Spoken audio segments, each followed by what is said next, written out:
All right, well, good evening. Mayor Stewart, and I would like to call this regular meeting of the City Council to order and state that all members are present. First, we would like to have the Pledge of Allegiance, and Councilmember Marks, will you please lead the council in the pledge?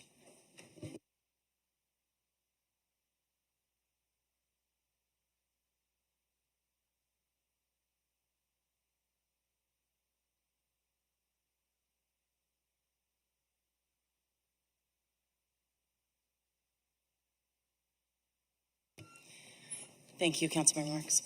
So next we'll have three proclamations. We'll start with the Sexual Assault Action Month, and we'll be presenting a proclamation to Joan Winglikowski on behalf of the Lumina Alliance. And I'll go ahead and meet you up at the podium. And then next after that, we'll be doing a presentation for the 25th anniversary of the Performing Arts Center with Kristen Hoover on behalf of the foundation of the Performing Arts Center. And lastly, the World War II Commemoration Week. Former council member John Ashbaugh wishes he was here to be able to present, but instead we get to have Dr. Joe Morris and Dr. Grace Ye on behalf of the History Center of San Luis Obispo.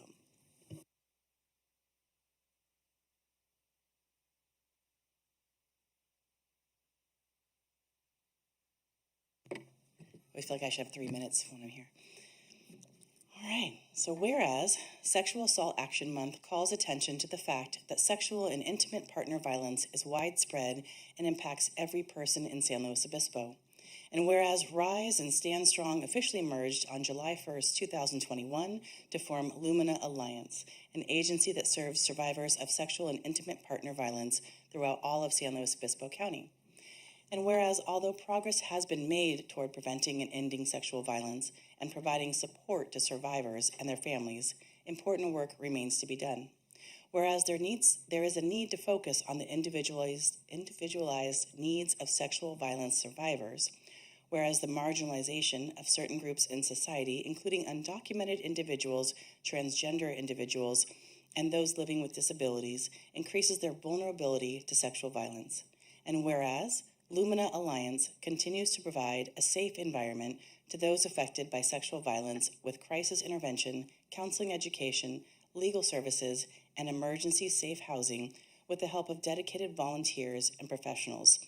And whereas Lumina Alliance has provided services to more than 1,874 people in the last year, including more than 8,027 collective nights provided for shelter clients, bless you, and provided more than 6,461 therapy sessions. Wow, thank you.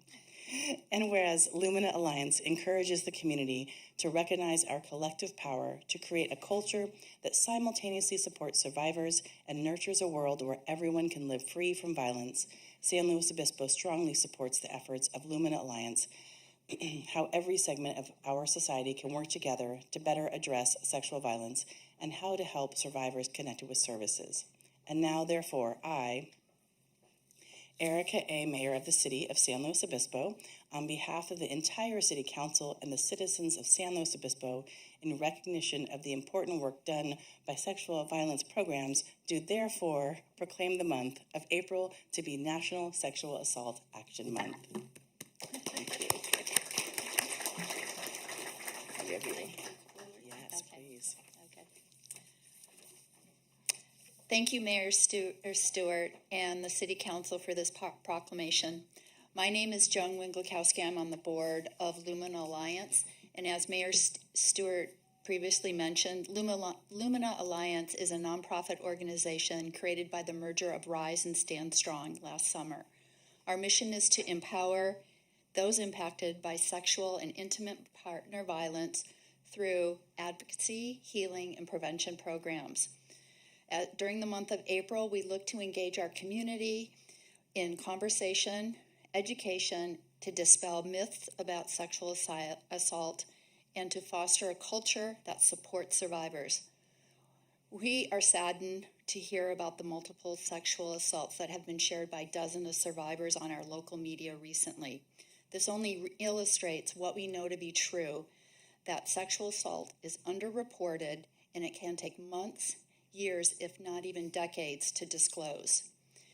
As you know, Mayor Stewart mentioned that April is dedicated to creating this community that not only condemns sexual violence of all kinds, but actively works to fight against it.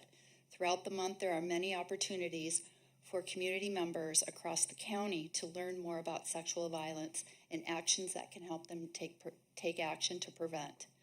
Lumen Alliance and our sister agency, Cal Poly Safer, have planned a series of events this month, including Denim Day on April 27th, where we encourage the community to wear denim in support of our survivors, take a picture and post it on Facebook. We are also doing Take Back the Night, which is a candlelight vigil at Cal Poly on the 28th. There is also, just over on Higuera, across the block from here, we have a teal ribbon installation where we've had people write encouraging notes to survivors. And then in June, we will be having a movie and a panel at the Palm. So please look for those. And if you know of anyone that needs help, please encourage them or support them to call our agency and reach out for support. In closing, we are really grateful for this proclamation and the ongoing support of the San Luis Obispo City Council. And on behalf of Lumen Alliance, Board of Directors, staff, and volunteers, we thank you all for taking action this month to create our vision of a safer, thriving, and equitable community. Thank you.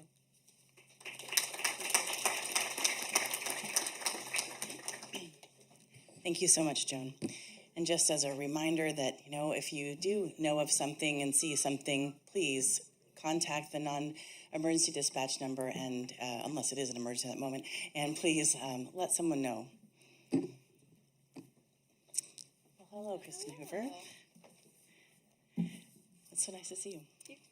Okay, well, today we're sharing the 25th anniversary of the Performing Arts Center proclamation. So whereas the Foundation for the Performing Arts Center entered into an agreement with the City of San Luis Obispo and California Polytechnic State University to raise funds, design, construct, and operate a performing arts center for the Central Coast. And whereas since September 1996, the Performing Arts Center has hosted more than 3,000 public events.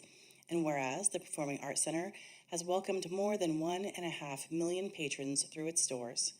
And whereas the Performing Arts Center has been the host venue for more than 500 unique community and campus organizations. And whereas the Youth Outreach for Performing Arts Center program has encouraged over 200,000 children and students to attend matinee performances and perform on stage in the Harold Miosi Hall. And whereas the Performing Arts Center has contributed to the cultural, economic, educational, and social well-being of the greater San Luis Obispo community.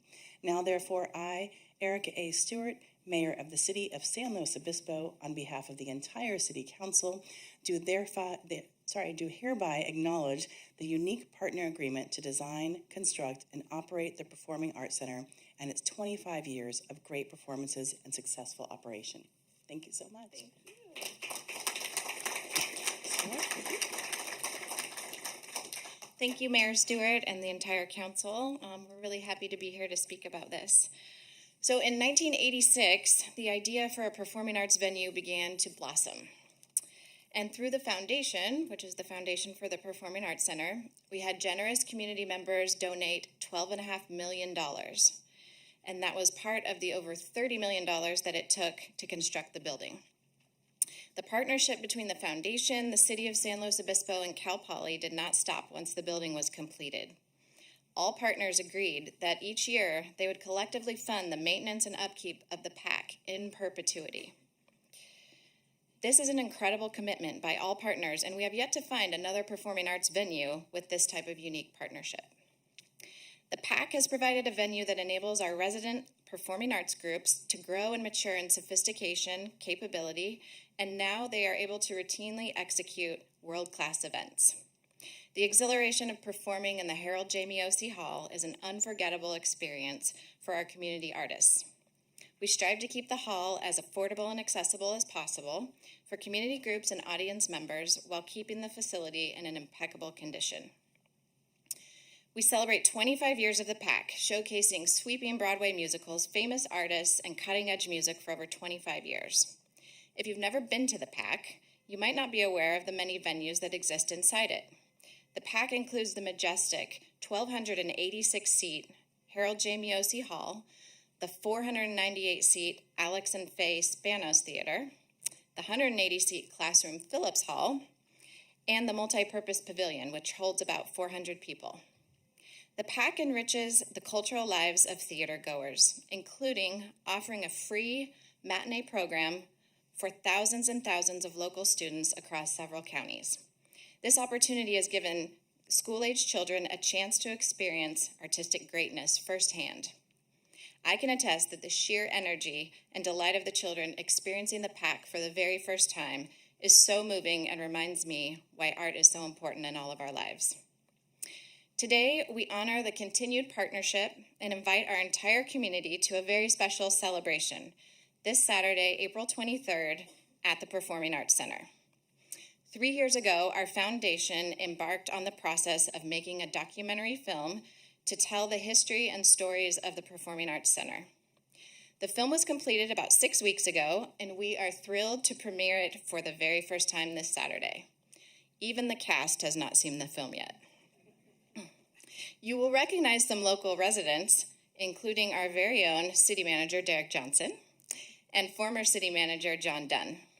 The event will include sponsored drinks, how can you not go, small bites, and other surprises to delight our guests. It's a red carpet event, so dress to the nines and join us in celebrating our beloved PAC. Tickets are complimentary. It's our gift to our community, but they are going quickly, and so you want to get those on our website at fpacslow.org. That's fpacslow.org. And if you can't catch it this weekend, it will play at the SLO International Film Festival 1 week later. So that'll be April 30th at 5:15 at the Downtown Cinemas. Thank you. Thank you. After performing there with the Vocal Arts Ensemble, I can definitely say it was a magical, magical experience. So Dr. Ye and Dr. Morris, would you like to come on up?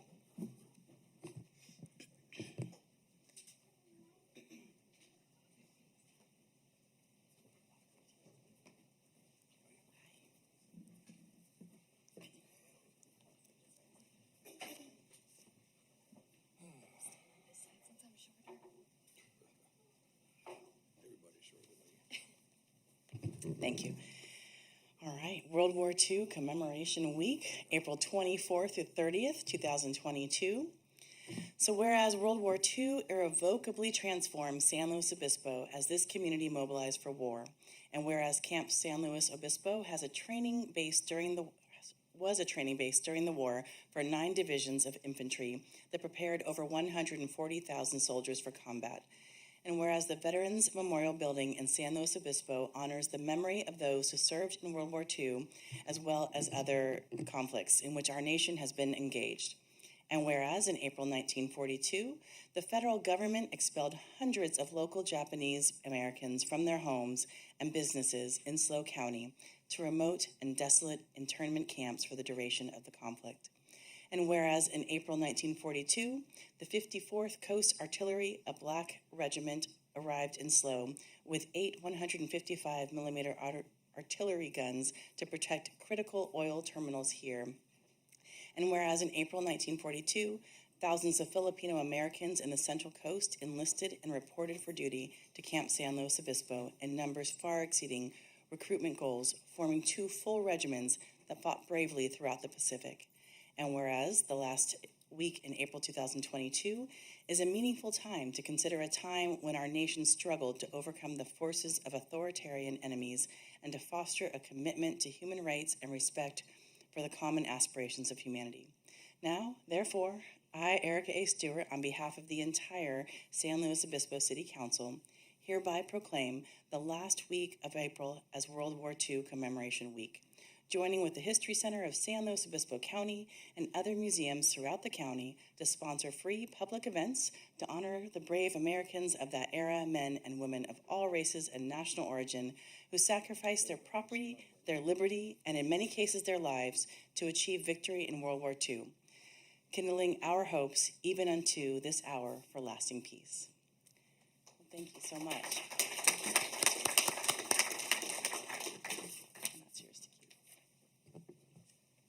Is this going to work at my height? Okay, I'm Dr. Joe Morris, a local SLO resident and a docent for the History Center.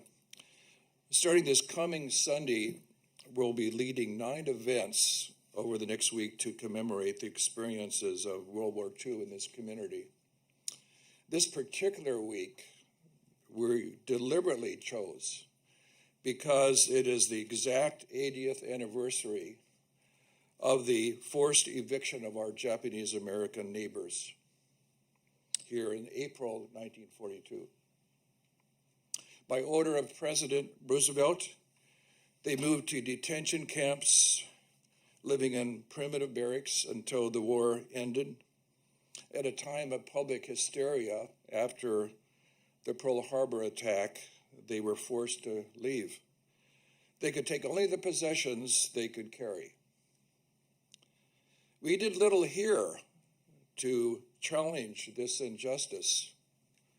Indeed, our very city council at the time compounded it by officially changing the name of a local street, Ito Street, which was named in honor of a prominent man here of Japanese descent. That new name remains today. 2,000 African Americans came to SLO during the war for military operations. Yet, as was the practice across the nation, they were segregated from their white peers in training. But in addition, our local restaurants turned them away for meals. Our bars denied them entrance. These facts only makes some people perhaps uncomfortable, but they are the documented truth.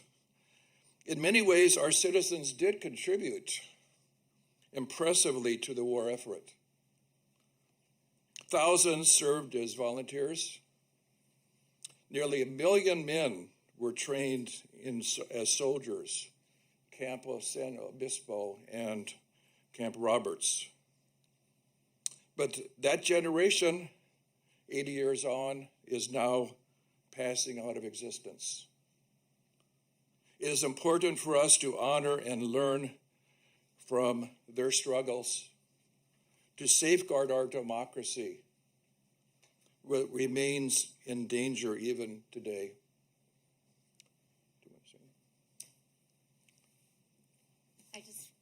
I just wanted to add that the lessons from 80 years ago are as relevant today as they were then. Many of our indigenous folks, Black folks, people of color, immigrants, refugees, they shouldn't have had to sacrifice their lives and livelihoods in order to be afforded dignity and the freedoms guaranteed or should be guaranteed by democracy. So I invite you all to learn more, especially of these undertold, underrepresented stories of our Central Coast. The events are available through the History Center of SLO County's website. There's a whole week of programming. So thank you.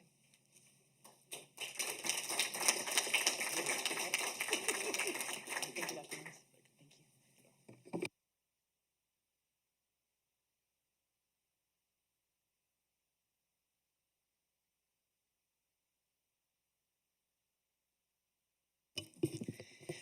Well, thank you so much. It's quite an exciting beginning to our meeting. And next, we have City Manager Derek Johnson to present the City Manager report. Thank you, Madam Mayor, members of the council. I've got a short presentation tonight. I just want to give the update on a few key items. One, we were very successful. We had a total of 36 applicants apply for our community academy, so exceeded our expectations. Initially, we thought we'd accept 30, but we had 36 strong candidates who expressed real, genuine interest in learning more about their city. If you recall, and for those that haven't really paid attention to this is a way for the community to learn more about the city, to perhaps, if you're interested in serving your city, to learn about the different committees and commissions and ways that you can support the city through advisory bodies, but really get an inside scoop on how the nuts and bolts of running the city and what it takes. And so there are 6 sessions that are on Monday nights from April 25th through June 6th. They'll be held in various different city facilities. There's optional events that are planned for all of the participants, and then it culminates in a graduation. And so we really hope that this is a way to develop greater love and support, and really start to develop greater civic literacy in our community. And so we're excited to have 36 people. This will be an annual process. So if you're just learning about this now, please stay tuned for next year, because there'll be another opportunity to also apply. Moving on to the next slide, I want to just share with the council, we did send about 75 people back to Emmitsburg, Maryland, to participate in the Emergency Management Institute. Chief Agson and James Blattler will be coming to provide a more in-depth presentation, but I just wanted to share with the council and the community that it was a fantastic opportunity to send these individuals back to Emmitsburg, in which we received training from the federal government. And we also participated were able to conduct a couple different drills. All of the costs of the training were covered by the federal government under a FEMA grant. And it was really focused on really how to staff and run an operations center, which we know very well how to do that, given the scope of emergencies that we've had to confront in the last couple of years. But nevertheless, it was always good to meet with some of the top professionals and to hear from raters about how prepared our staff and our organization was. I'd say probably one of the key pieces was just the ability to partner with and spend time with other nonprofit organizations like the Red Cross and the county emergency managers as well, and really kind of work through some problem solving on some different scenarios. And so James Blattler and the chief will give a greater detailed presentation when they come in May. Moving on to the next slide. Want to just share an update on one of our key tasks in our DEI major city goal. If you recall, the city council allocated $150,000 a year to continue our work in supporting nonprofit groups that are working on different efforts to help lift up programs, projects, or initiatives to help those that are marginalized in our city and in our region. We have, of course, all known you've had a chance to meet and work with Bea and on the work that she's doing on implementing the major city goal. And after some conversations with some of the nonprofit organizations, we've decided to combine the grant-making cycle into one grant-making effort of $300,000. We still have some of the nonprofit organizations that are still wrapping up their initial programs. And I think what we've learned is that there is a tremendous amount of need, and one tranche of funding will really give us the ability to then provide more scope, breadth, and depth for many of these agencies. And so Bea has also been working with the HRC, who's going to play a significant role in the grant selection. And so we'll be holding a grant workshop in July to answer questions from potential applicants. So pretty excited about this moving forward, and we expect to bring something back to the council in the fall time frame. Also wanted to update the city council. I believe Assistant City Manager Shelley Stanwyck, move on to the next slide, last week gave a preview of today's Board of Supervisors agenda item on homelessness. We're just getting a little bit of feedback, I think, from the audio in the control room, so it's echoing through. So I don't know if Josh, if you're here, but if we could turn that down just a little bit. Yeah.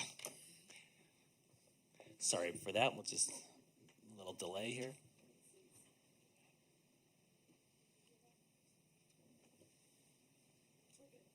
All right. Great. Thank you. So the board did hear today a staff presentation and report from county staff, and there was a fair amount of input provided by the public, nonprofit entities, and various different cities throughout San Luis Obispo County on the Board of Supervisors' strategic direction on homelessness. After Kelsey Knockett, our homeless response manager, provided testimony on behalf of the city, just wanted to give a summary of the 5 actions that the board took today, and I had an opportunity to listen in to the presentation. The first item is that I think that the county is going to play a strategic and regional leadership role, and will be taking the reins in developing and updating a 5-year plan to really direct and coordinate regional efforts around homelessness. The first action was to direct staff to allocate funding and come back to the board if they would like to reallocate funds. So there was new funding that was brought to the table. The second piece was to continue for staff to move forward with the development of that strategic plan to address homelessness.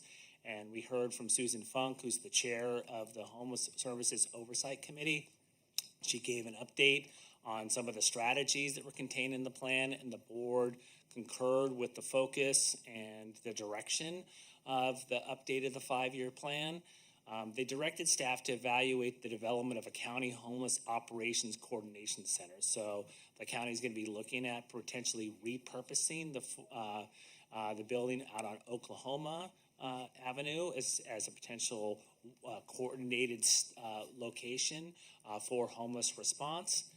The fourth piece was to develop a homeless division within the Department of Social Services. And I think the council and the community knows that homeless services, particularly at the county level, has been kind of diffused and distributed throughout many different divisions and departments. And so I think the board and the CAO recognized that there was a need to have one coordinated location and person to then bring together the scope of mental health, alcohol and drug, and housing and other services, and have one individual who was the contact to then coordinate with the cities and nonprofit organizations. And then the fifth piece was to direct staff to look at options for creating an independent citizens advisory council. I think weaved through this was, I think, a theme on developing some objective measures or outcomes that in the plan, so that, for example, one of the objectives might be to reduce homelessness by 50%, or to place so many individuals in housing, or to reduce the number of calls for fire and medical. So I think the board recognized that I think one of the maxims in operations is what gets measured is what gets done. And so up until now, there really have not been any performance measures at a regional level in terms of guiding, when we can recognize success. I do want to say that Kelsey did highlight today as part of the comments to the Board of Supervisors a lot of what we've done in the last few years. I think 40 Prado, I think many people don't recognize, but that is a model facility in terms of a one-stop shop for medical and social services and shelter and food and job training. So we have made a lot of progress. The unfortunate reality is that California, and I heard a statistic today, has seen during that same time period a 36% increase in homelessness. So we are, really swimming up a river that's moving at a pretty big pace. And there's a hope that this strategy will start to make a dent in it. I think that there was a fair amount of realism today as part of the presentation, that this isn't going to be solved within 1 year or 5 years. I mean, I think our world has dealt with homelessness for thousands of years, but there are some steps that we can take to ameliorate and address some of the impacts of homelessness. So with that, Madam Mayor, I think that completes that item. And I just want to share with the council that the entire community is invited to a candlelight vigil in memory of Detective Benedetti. So on Tuesday, May the 10th, at 8:15 p.m., there will be a vigil. It will last approximately 1 hour. Additionally, the mayor, myself, and Chief Scott and other members of the police department will be speaking, and then a few of us will be making our way to Washington, D.C., where Luca will be memorialized at a national level. So we do really encourage the entire community to come out and support our department and support our city. We were thrilled with the support that we received last year and the outpouring of support to both the department and the family. And we look forward to seeing that support again this year as we approach this candlelight vigil. And with that, that concludes my report. Thank you. Any questions from our council members for city manager? Well, thank you for sharing all of that useful information. 36, that's kind of exciting that we got to go over the community academy amount than we expected. So, well, now's that time where we get to talk about things not on the agenda. So I am calling for public comment. Thank you.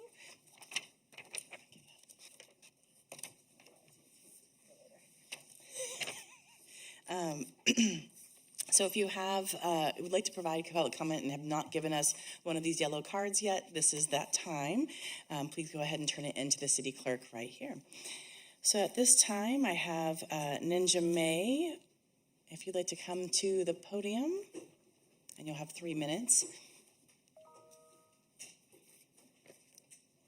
Any other speakers?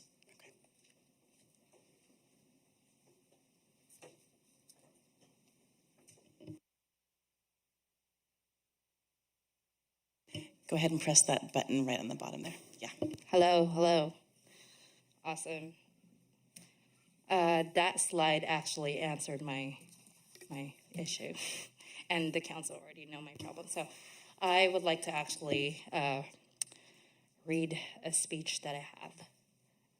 I wasn't prepared that I was going to say it here, but I just thought I'd do. There's no kids here, right? Awesome. It's called The Shit Show. It is recorded and live. Sino po ako?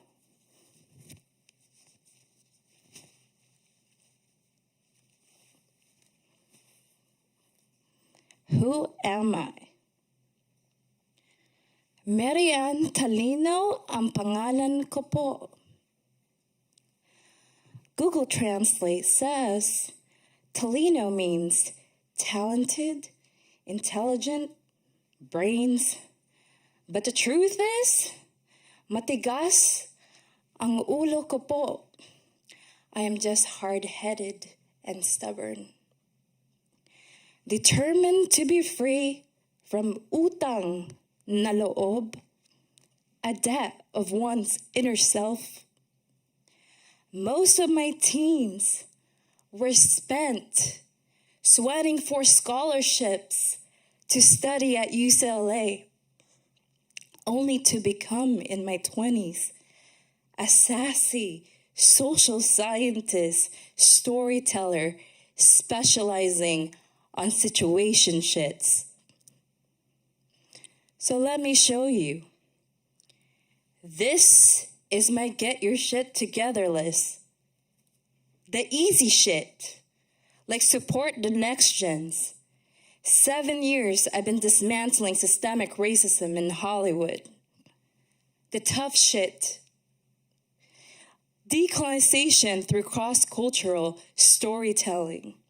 This is the collective grieving, healing, redeeming. The oh shit, a struggling artist's way of life embedded in social experiments as a houseless neighbor for 100 days in the happiest cities in America. Sorry, no bad. But I take no shit. My stubbornness for creative freedom meant giving it my all. Don't sell out. Supported by my ancestors. 5 years ago, my ancestors whispered in my dream, go slow to win. I am a living, breathing sample of the myth of the American dream. Literally. Educated, CEO of a company, living in this happiest city in America. Thank you, Ninja May. 3 minutes. Sold by Oprah and a book titled Thrive from the National Geographic Ninja regarding May. blue zones The time is up. that Sorry. make the happiest city in America. Thank you. Any other speakers? Okay, thank you. Thank you. Next, we have the consent agenda, and consent items are typically items that are deemed routine. Okay. Routine and non-controversial by staff, unless a member of the council wishes to pull an item for individual consideration. All items will be approved by one motion. I have Vice Mayor Christensen. Yes, thank you.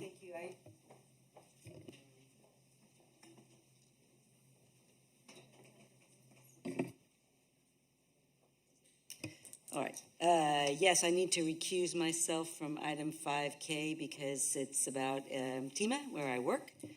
And I think I just don't vote on that item. We don't have to pull it or anything. Correct, thank you. Councilmember Pease.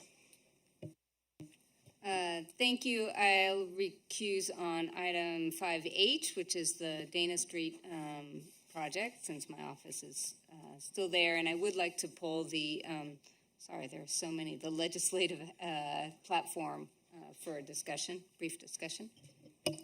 Perfect, thank you. I would have if you hadn't. And I am recusing myself from item 5L.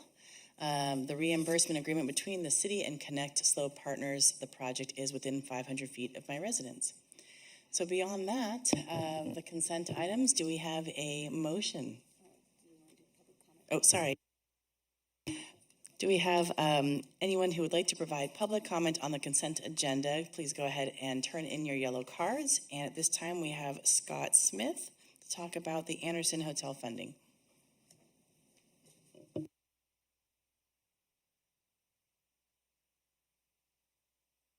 Hi, good evening, Madam Mayor and members of the City Council. I'm Scott Smith, the Executive Director at HASLO, the Housing Authority of San Luis Obispo. I'm just here because I wanted to say thank you for, and to the staff for the recommendation for some funding out of the ARPA set aside that will help us with our fundraising efforts to save the Anderson Hotel as affordable housing. I'm also here tonight, since I'm up here, and this is combined with the TEMA Palm Street Studios funding item. Jill told me she couldn't be here, so I said I'd put in a good word. We totally support that request. In fact, we're working together. We're going to provide all the clients there with housing vouchers so that they'll be able to afford whatever rents they need to charge there at the Palm Street Studios. So thank you for the recommendation. We're hoping it gets approved.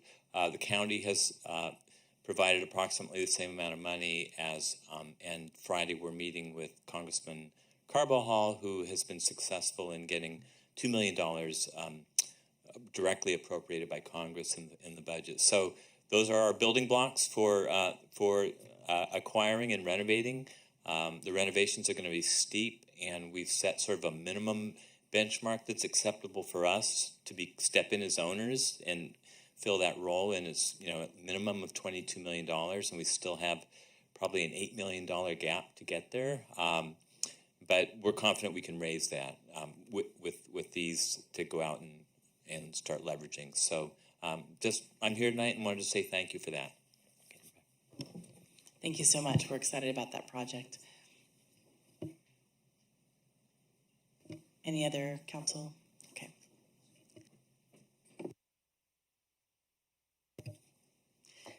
Okay, I'll go ahead and move consent, except for pulling the ledge item 5I, and with the recusals as noted.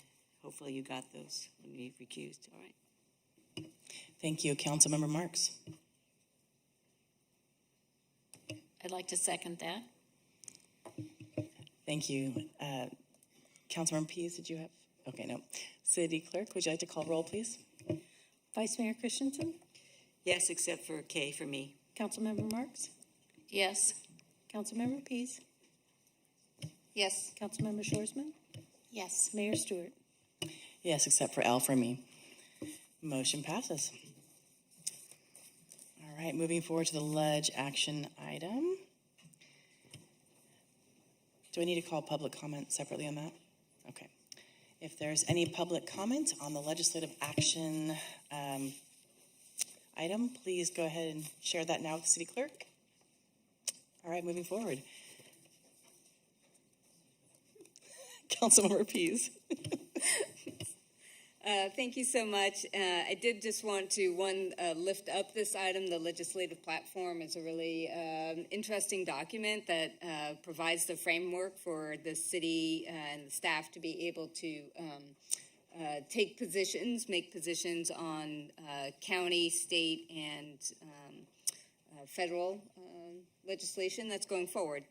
There were there was agenda correspondence that I would like to recommend incorporating all of those changes. And then I just also wanted to call particular attention to the Sustainable Groundwater Management Act, SGMA, because that is a new item, and that is one where, as a member of the GSA, that I suggested because we're moving into implementation stage, and so we're, one, needing funding, but two, also recognizing that all of the basins in our county are different, and the county staff has oversight of that management, and we think it's important that each basin is managed with a certain level of autonomy because they're all different and have different stakeholders. So that's the background on those two.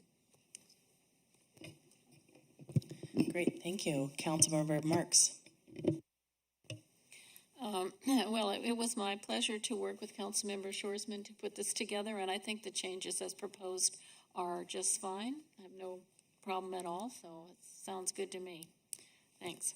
And I'd like to move acceptance of I do have one more Councilmember first. if we can Councilmember do that. Shorsman? I guess I could just ditto what Councilmember Marks said. I think the suggested additions are great additions and clarifications, so thank you for adding those. Great, Councilmember Marks. Okay, I'd like to move acceptance of the legislative platform with the amendments. Thank you. Did you want a second? Sure, I'm sorry, City Clerk, will you please call roll? Yes.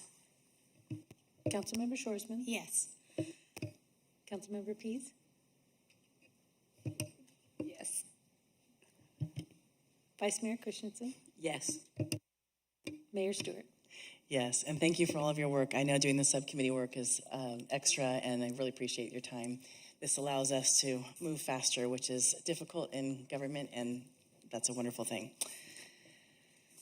All right, motion passes. Mayor Stewart, I just want to echo Councilmember Pease's comments that there was a lot of significant items tonight on the consent calendar. It just reflects, I think, the magnitude of the scope of the council's major city goals, and so we're trying to move those forward as steadily and quickly as possible. So appreciate the council's patience in trying to move a lot of significant items through on the consent calendar.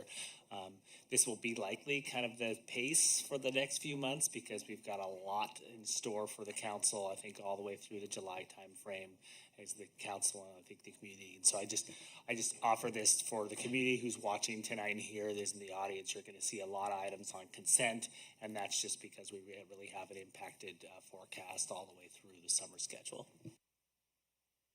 Thank you. I hope all of the rest of the packets are not 1,200 pages, though. Yeah, I know.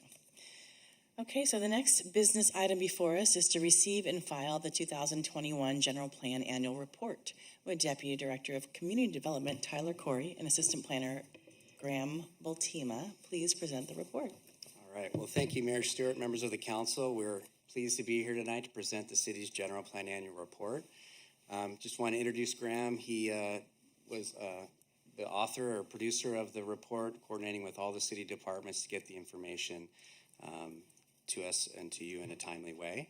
And just wanted to highlight that the report details the city's progress towards implementing the city's general plan across all city departments. And there's a lot of great information in there that Graham's going to touch on some of those key aspects tonight. And so with that, I'll turn it over to Graham for the presentation.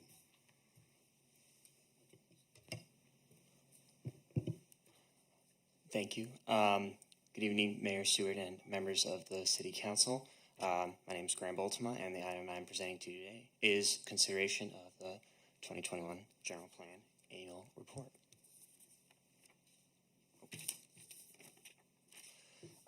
Staff recommendation for the City Council, as recommended by Planning Commission, is to receive and file the 2021 General Plan Annual Report. The purpose of the General Plan Annual Report is to comply with City Land Use Element Policy 11.3 and with California state law, and to review implementation of general plan programs. There are a total of 8 elements in the city's general plan. This list gives an overview of the elements, when they were adopted, and upcoming element updates. Throughout 2021, staff worked to improve customer service and process improvements, including continued implementation of the TipFast program, which streamlines review of tenant improvement projects. City staff also continued to coordinate with partner agencies on projects throughout the city. For planning and building activity, a total of 265 planning applications were received in 2021, about 8% more than 2020. Notable application types that increased from last year included use permits, homestay permits, and tentative subdivision requests. For building permits, a total of 608 building permits were issued in 2021, about 3% less than 2020. Permits for new single-family units and residential additions were down from 2020 to 2021, while permits for accessory dwelling units, ADUs, and multifamily projects increased. So the city's 6-cycle housing element period began in January 2019, and the housing element update for the 6th cycle was adopted by council in November 2020. The California HCD certified the city's 6-cycle housing element in September 2021 as compliant with state law. The city's current RHNA allocation is 3,354 housing units for this cycle, as seen here in Table 5. And in 2021, the city permitted 617 new units towards the city's quantified objectives. A couple of affordable housing project highlights from 2021 include the Toscano Inclusionary Housing Project and the Broad Street Place Project. The Toscano project consists of 38 low-income units and was permitted in December 2021. And the Broad Street Place project consists of 40 affordable units with a mix of affordability levels and was permitted in March 2021. And the city's well-positioned to add more affordable units towards our RHNA allocation in coming years that are currently at various stages of review. These units will be deed restricted for very low, and moderate income households, and a total of 533 affordable units are projected to be developed in the city in the next few years. Homelessness solutions highlights for 2021 include the introduction of the Strategic Plan for Homelessness Response, as well as continued progress by the Community Action Team. And other homelessness solutions highlights for 2021 also include increased bed capacity at 40 Prado, reestablishment of the Railroad Square Safe Parking Program, and drafting of a new care service level agreement. So since adopting the housing element in November 2020, city staff has implemented several housing element programs in alignment with the housing and homelessness major city goal. Table 6 on page 23 of the report, that's packet pages 509 and 510, displays a list and discussion on programs that were implemented or started in 2021, and the table shown here in this slide is an abbreviated version of Table 6. For residential growth, Land Use Element Policy LUE 1.11.2 states that the city's housing supply shall grow no faster than 1% per year on average, and in 2021, 429 units were constructed in the city subject to the Growth Management Ordinance. As of 2021, there are a total of 22,018 units in the city's housing stock subject to the Growth Management Ordinance. This is below the 2021 threshold of 22,416 units, which was estimated by the 2015 Land Use Element based on LUE Table 3. Since 2015, the city has maintained an average annual growth rate of 0.81% per year in compliance with the 1% maximum average annual growth rate. And in 2021, 65,510 square feet of net new non-residential floor area was added to the city. The annual growth rate for 2021 was 0.56%, and the 5-year net growth rate was 2.08%, which continues to be consistent with land use policies. In 2021, staff continued implementing and developing several specific plans. Progress in the Margarita area included continued construction of the Toscano subdivision. And I just want to point out the largest properties in the Margarita area, the Damon Garcia properties, have still yet to be developed and have an estimated residential capacity of 408 units. When combined with the 442 units completed or in the development process, the projected total comes close to the estimated capacity of this area of 868 units. Progress in the Orchid area included continued construction in the Rigetti Ranch, South Moros, and Jones Ranch subdivisions, and other projects in the development process also in the Orchid area include the Pratt Property Townhomes and the Vinifera Townhomes.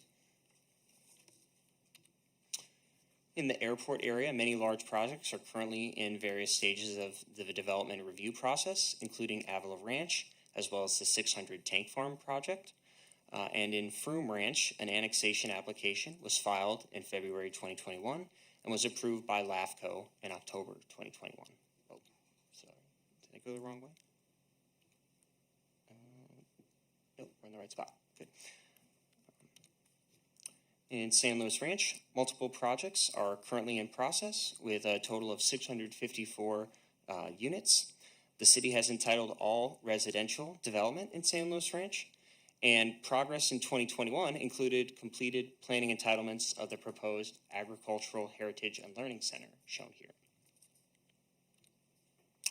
Staff continued to work on several updates to the city's municipal code throughout 2021. The city's updated zoning regulations were adopted by council in December 2021. In particular, the update addressed several housing element programs, such as updating development review thresholds for projects. Another significant update to the municipal code in 2021 was the objective design standards. California cities are now required by state law to review certain housing projects ministerially based on objective design standards. These standards were developed by city staff in collaboration with the ARC, and the ordinance was adopted by council in December 2021. And the Clean Energy Choice Program continued in 2021, and in December 2021, city staff analyzed building permit data to evaluate how many all-electric units have been permitted in this first year of the program. Out of 112 infill units permitted, 46% were all-electric units and 54% were mixed fuel units. Further program strategies and updates will be explored further in 2022. Regarding water supply, in 2021, the city's available water supply included 10,137 acre-feet of water, which continues to be consistent with the city's current water supply needs. And in circulation, numerous traffic signal and intersection improvements were completed as part of the city's traffic safety program in 2021. Other updates from 2021 include construction has been underway for the Orchid and Tank Farm roundabout, with project completion to come in 2022, and construction of the Railroad Safety Trail neared completion in 2021 and was completed in 2022. In 2021, the fire department continued to take steps to improve protection of city residents and prepare for other potential dangers. The fire department continued to conduct critical safety inspections in the city in 2021. And the police department in 2021 also continued to make progress in several areas, including crime reduction, community outreach, and police operations. Highlights from the police department in 2021 also included a variety of training efforts, including crisis intervention training, as well as continued coordination to promote neighborhood wellness and civility. Conservation and open space highlights from 2021 included a 40-year lease extension granted to City Farm Slow, adjacent to San Luis Ranch, continued progress at the Rigetti Hill open space, and an agreement established between the city and Cal Poly in 2021 for a trail connection between Miyazi Open Space and Poly Canyon. And Parks and Recreation highlights from 2021 included the Parks and Recreation Blueprint for the Future, adopted by Council in July 2021, progress at the North Broad Street Neighborhood Park and the Emerson Fitness Park, and new public art installations continue to come in the city in 2021 as part of the public art program, such as this mural displayed here. To conclude, the General Plan Annual Report conforms with Land Use Element Policy 11.3 and with state law.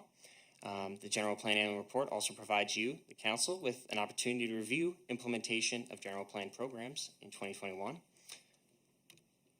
And that concludes this presentation. I provided the staff recommendation again here for your convenience, and I'll take any questions you have. Thank you.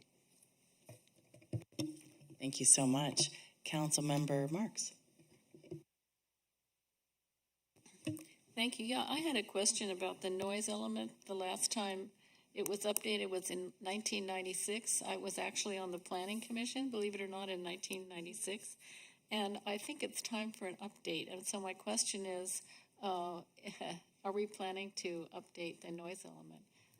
I mean, the city has grown tremendously since 1996, and noise is an issue in the neighborhood. So, Yeah, thank you. Madam Mayor and Councilmember Marks, I think it's a great question, and I think that as we jump into the discussion tonight, I think we're going to talk about probably just where we're headed in general with growth and development, and I think we could talk about perhaps and be signaling, is there going to be a need for any portions of the general plan to be updated? Currently, we don't have any plans for updating the noise element, but certainly if that's something the council wants to do, we'll be jumping into our next major city goals and work programs next spring in 2023, and so that would be the opportune time for council to give direction if we want to update any of the elements of the general plan. Great thought. Thank you. Councilmember Pease. Thank you so much, and I'll have a couple comments at deliberation just to sing praises because it's a fabulous document and amazing work accomplished.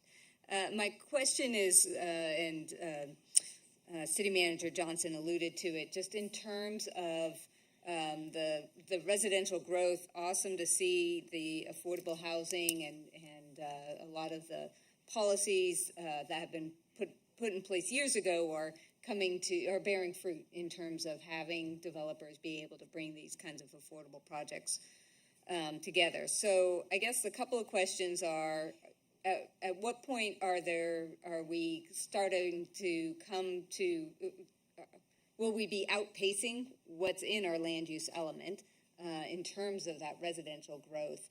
Is that something we need to be looking at, and how close are we? And then the complementary question that goes with that is it's just so challenging in the extremely low and very low and low categories. Do we have enough strategies in place, or is it, or do we need to revisit being able to accomplish that very low affordable housing? Thanks. Sure, I can respond to some of those. So we are tracking both building permits issued and finalized annually, and so this is a result of some of the work you're seeing here tonight with our growth projections. As Graham pointed out, we're pretty close to where we thought we would be, which is pretty amazing when you look back 7 years to say you're within 400 units of where you thought you might be is great. So we are accomplishing the housing we thought and hoped we would, and if we continue to grow at the pace that we saw this year over the next several years, I think that would be a time when we would want to take a look at, when we get our next updated RHNA cycle, which should probably happen in 2026, we would look for capacity and see if we need to make any adjustments to the land use element at that time. But at this time, we have plenty of capacity for many years in our city to build out more residential units without needing to make any changes to meet our RHNA or to exceed our growth projections out to 2035. The second question, if you could, low income. So as also Graham pointed out, there were right now we think we have about 500 or so units in the pipeline. That's going to make a huge dent in our RHNA. If those come to fruition, over the next few years, we'll probably be at about 70% of accomplishing our arena with several years left. That doesn't account for any of the projects that we don't know about. And as one of the programs that was highlighted that was adopted with the zoning regulations update was the elimination of use permits in the service, commercial, and manufacturing zones. So what that does is it allows mixed-use development in those zones where we didn't anticipate those types of projects before to the extent that we may see in the future.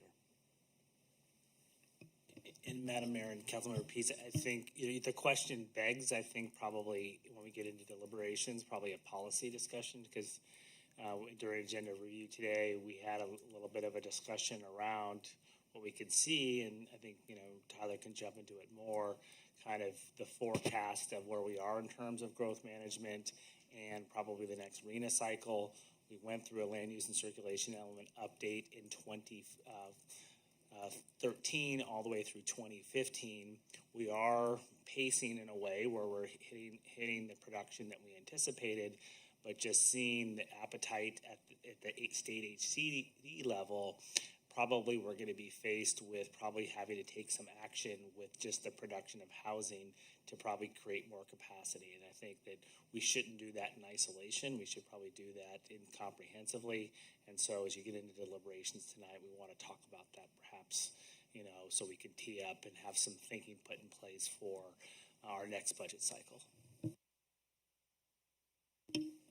Thank you. Councilmember Shorsman.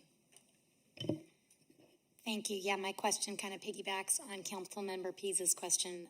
Wanted to know if you could go back to the slide where you talk about the upcoming developments that you're expecting in the different categories, just to kind of,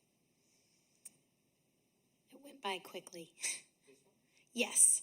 So can you sort of outline in those 4 categories where they fall in terms of the RENA numbers? Are they extremely low, low, very low? Any idea about that? I don't have the exact number in front of me, but these units here are going to be at various affordability levels that in some cases haven't really been officially established yet. But yeah. So the nonprofit units are all going to be at the low or below level. And the developer-driven, it would be a mix. So there is a mix at 650 Tank Farm. The 790 is actually very low units in that development.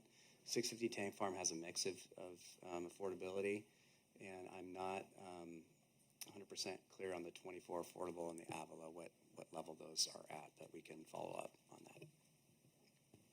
that. Thank you. That'd be great to see, actually. Vice Mayor Christensen. Yes, thank you, and I like Councilmember Pease, great work, really interesting report. Love the housing. I'm confused by this. Derek, you keep doing it to me. This is a receive and file item. What policy discussions are we expecting to have during deliberations? You keep doing this to me. Just what? Well, I think the council's been aware that we've received probably a number of requests for, I believe that last year at this time, we had some requests for general plan amendments and rezones. And so the council deliberated those at the time and decided it was not interested in pursuing or directing any of those. We're just trying to read the tea leaves here. And we have very few opportunities in which to have these conversations with the city council. You're correct, this is an update and a receive and file of the general plan annual report, but it does raise, I think, questions about the direction that we're headed. And so the purpose of my comments was really just to elicit and kind of foreshadow what I see is not for tonight, no direction for tonight, but foreshadow, I think, in the future, probably some policy direction that we're going to need from council as we start to see RENA growth direction and production of housing that starts to potentially create policy conflicts. And we'd want the council to resolve those potential policy conflicts, and to do so, do that comprehensively. Okay. Are you good? Okay. Any other questions this time? All right, well, this is the time for public comment. If there's anyone who'd like to provide public comment on this item, please feel free to turn in your speaker card. Any city clerk? Thank you. All right, well, moving forward then, council deliberations. Vice Mayor Christensen.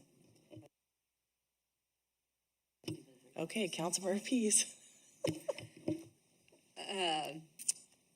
Thank you so much, and thank you for the foreshadowing. I think it is appropriate at this level as we make our observations when presented with this information. So, again, each of just before we talk more about housing, I do want to just say about how impressive the progress on implementation has been. When I think about our transportation, our active transportation, and you can just visibly see more bikes out. I mean, it's just, there's like a little buzz about our transportation opportunities, that a ton was accomplished while we're still deep in COVID, and having to do those ongoing pivots, the ongoing responding to the needs of our school children, and just some really impressive activity, and that's reflected here. I think what I'm hoping that we will discuss at a future meeting would be that we have been approached by folks who are considering significant development projects that aren't necessarily, that might need a zoning amendment at some point. And I just want to make sure that we have a process in place where we're making a holistic decision, that if we are getting into a point where we don't want to overcommit to zoning changes that would allow more housing, that if we can accomplish some of them but not all of them, that we have a process to be able to make a fair deliberation of priority. Because the pace is great, housing, that's what we've been trying to do. I want to keep doing that, and I just want to make sure we don't bump into, a general plan wall, because there's an environmental, there's environmental implications in terms of what we're allowed to do beyond the general plan. So that's kind of where I was going with that one. Thank you. Councilmember Marks. Thank you. Well, I want to just echo what's been said already about all the good news in this report. I mean, we have some pretty gnarly issues that come up from time to time, but it's great that once a year we get to actually take stock of what we've accomplished. By we, I mean the community, the city staff, and the region. So I just would like to say that I really feel that the growth management ordinance that's in place is very, very important. And the reason that it was put in place in the initially, I think, is still reflection of good policy, which is that we don't want the city growth to outpace the ability that we have to keep up with the infrastructure, with the water and the sewer, with the public safety services, police and fire. We don't want to have a situation where the city is so strapped financially that we have to reduce our level of service, because housing is definitely important. It's a state and national priority. But it does not, because of Proposition 13, it does not generate the revenue that is necessary to support a growth that is unmanageable. So we need to see growth, but it needs to be manageable. So I'm not going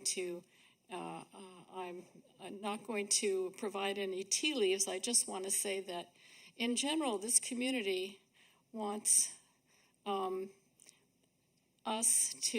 wants the government, the city council and city staff, to be financially responsible and not create programs or policies that end up putting the city in jeopardy financially. And quality of life is really important. That's why people want to come live here, actually, is because we've done such a good job over the years in keeping it together. So that's all I have to say on that. Thank you. Thank you, Councilmember Shorsman. Yeah, I echo my colleagues' compliments of the report. I think it's really a great report, and it's something that I know that I will go back to and refer to and direct members of the public to look at when they're asking questions about some of these topics, like how many houses we're building, of what type, and how much affordability is out there. So I appreciate that in particular. There's one table on page 503 of the packet that I first saw as a planning commissioner and refer to it frequently. It's table 5, and it shows the progress towards the different levels of affordability. And for those of us who like checklists and charts, I think it's a very helpful tool to show where we're at. It sort of pictorially shows, yep, that's the one. It shows exactly how much we've produced and where we still have work to do. And so I think it's a really good reference, and it's something that I look at frequently, and it just summarizes everything really well. And that's why I wanted to see what was in the pipeline, so it gives me a little bit of perspective about where our problem areas are, the areas that we need to work on, and how much we have going in those areas. So I'll be watching this table over the next few years for sure. But thank you. Thank you, and definitely have to echo what my colleagues have said. It's a fantastic report, and it's actually quite concise, 74 pages, so fantastic job.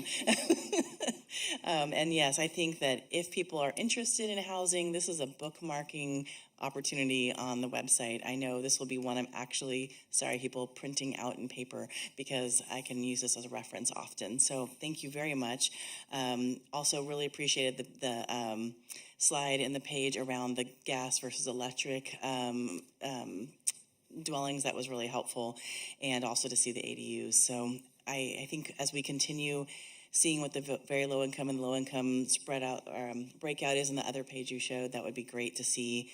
And as we talk about strategies, I think we're still kind of at this place that we're not quite able to crack the nut on, very low and low income. And I know there's no one silver bullet, and at the same time, what other items are we going to do to help this situation?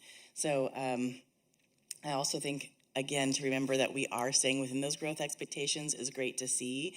And sometimes people think we are going wild and building like crazy. And I think it's just, the timing of when things are getting built. So thanks for showing all of this information. So can we consider this received and filed? Oh, okay. We can go ahead and do that.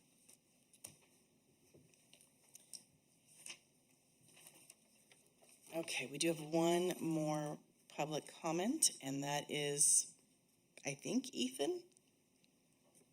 Come on down, you have 3 minutes.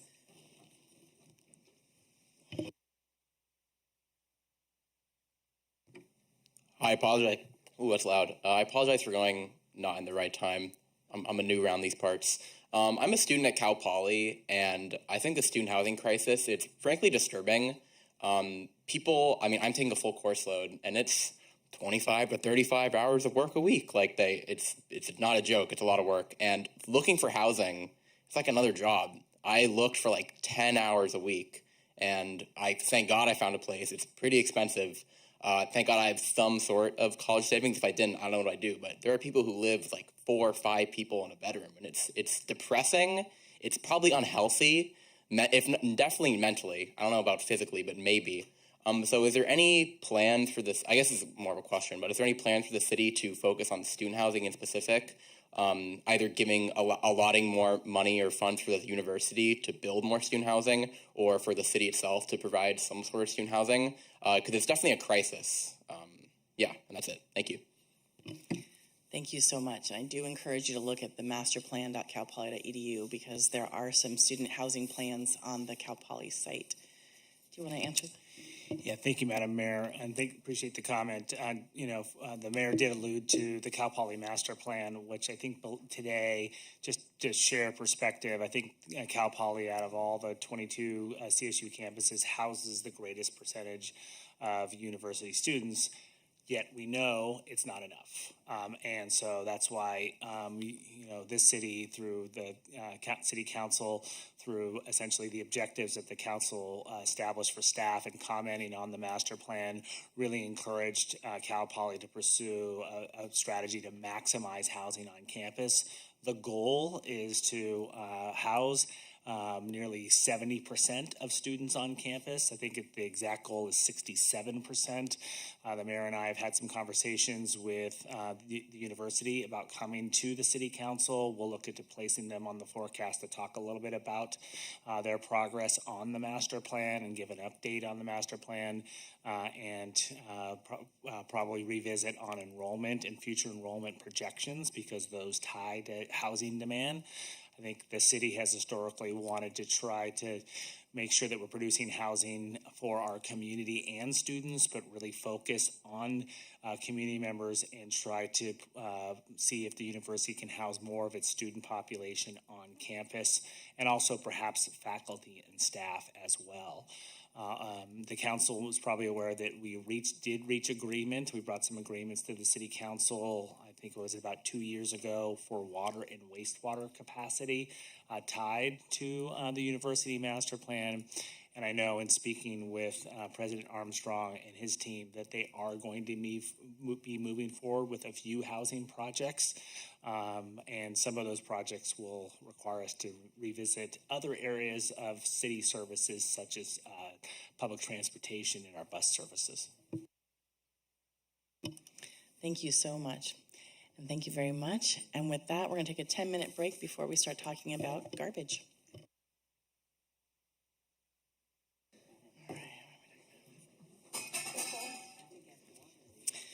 Okay, thank you for taking a quick little break.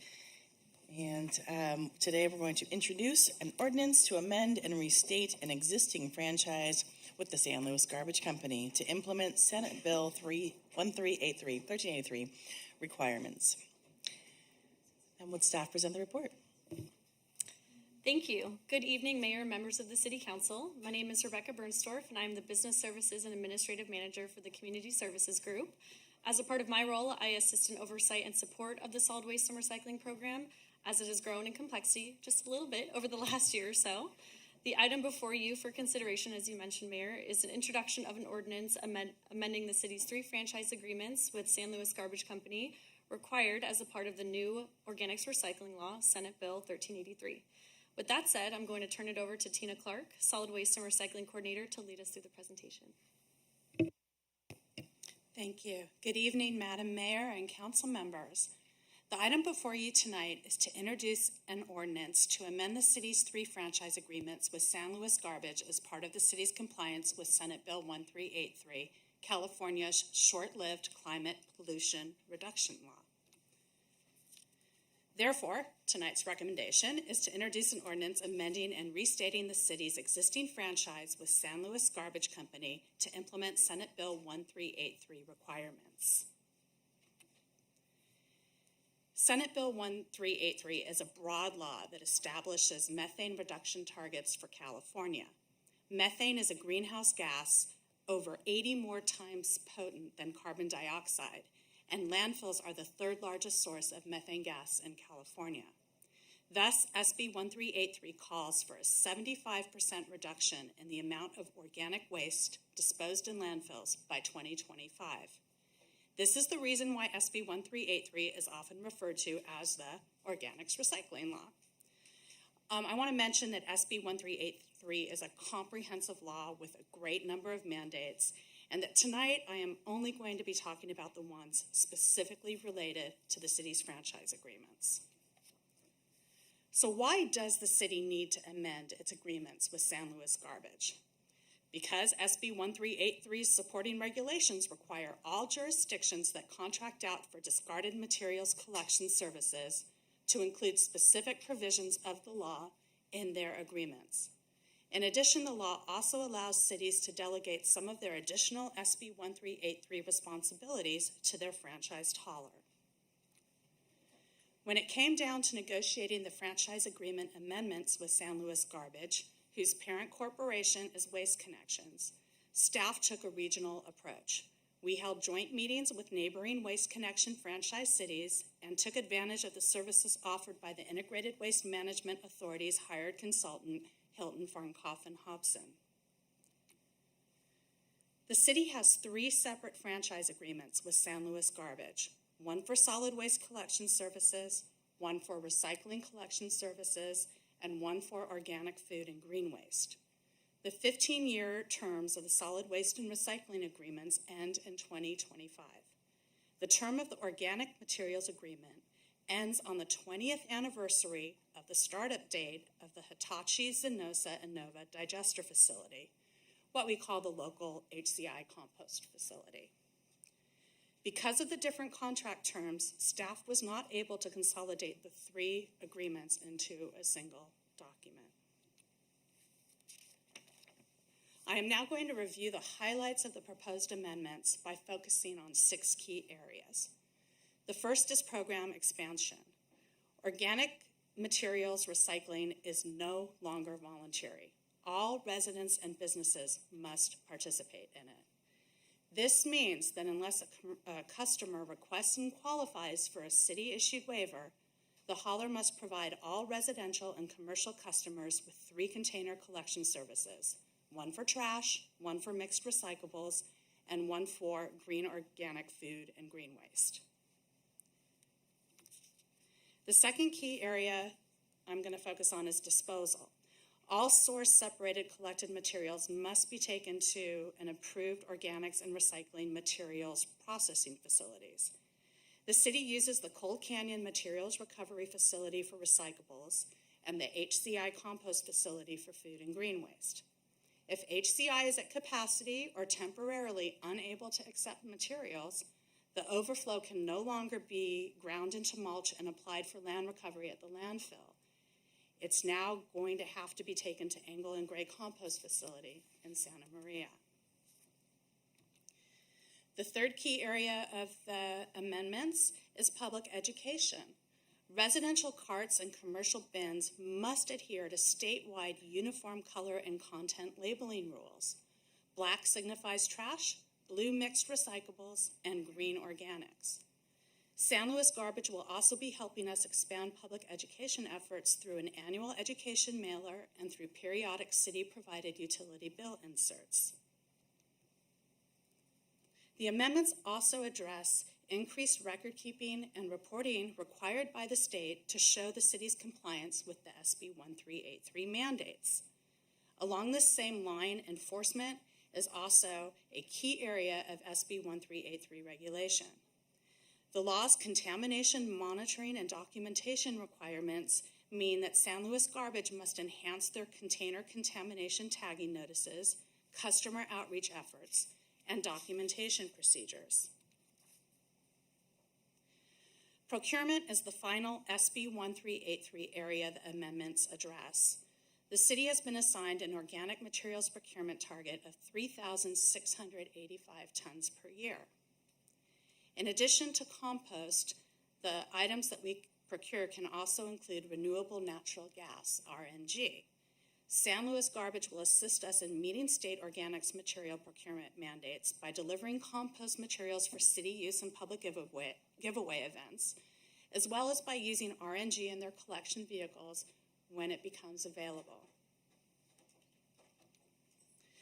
Though the city has delegated some of its SB 1383 responsibilities beyond collection and disposal to San Luis Garbage, it is important to remember that we are ultimately responsible for implementation and compliance with this law. In fact, we have also delegated some of our responsibilities in the program areas of education, reporting, and initial program enforcement to the Integrated Waste Management Authority. I also want to mention that in addition to what you see on this chart, because this is just what's in the franchise areas that are in the franchise agreements, that the IWMA handles responsibilities for the city. that go well beyond the scope of what I've covered tonight. So back to the amendments. Section 10 of the city's charter lays out the necessary steps for the city to amend and restate its franchise agreements. On March 15th, the city passed the required resolution of its intention to do so that included notice of tonight's public hearing. This notice was published in a local newspaper. And tonight we are on step 3, which is the public hearing and ordinance introduction. Finally, based on the outcome of tonight's meeting, ordinance adoption is scheduled for May 3rd. Once again, tonight's recommendation is to introduce an ordinance amending and restating the city's existing franchise with San Luis Garbage Company to implement Senate Bill 1383 requirements. That concludes my presentation. If there are any questions. That was quick. Thank you so much. Very thorough. Any questions from my colleagues? Councilman remarks?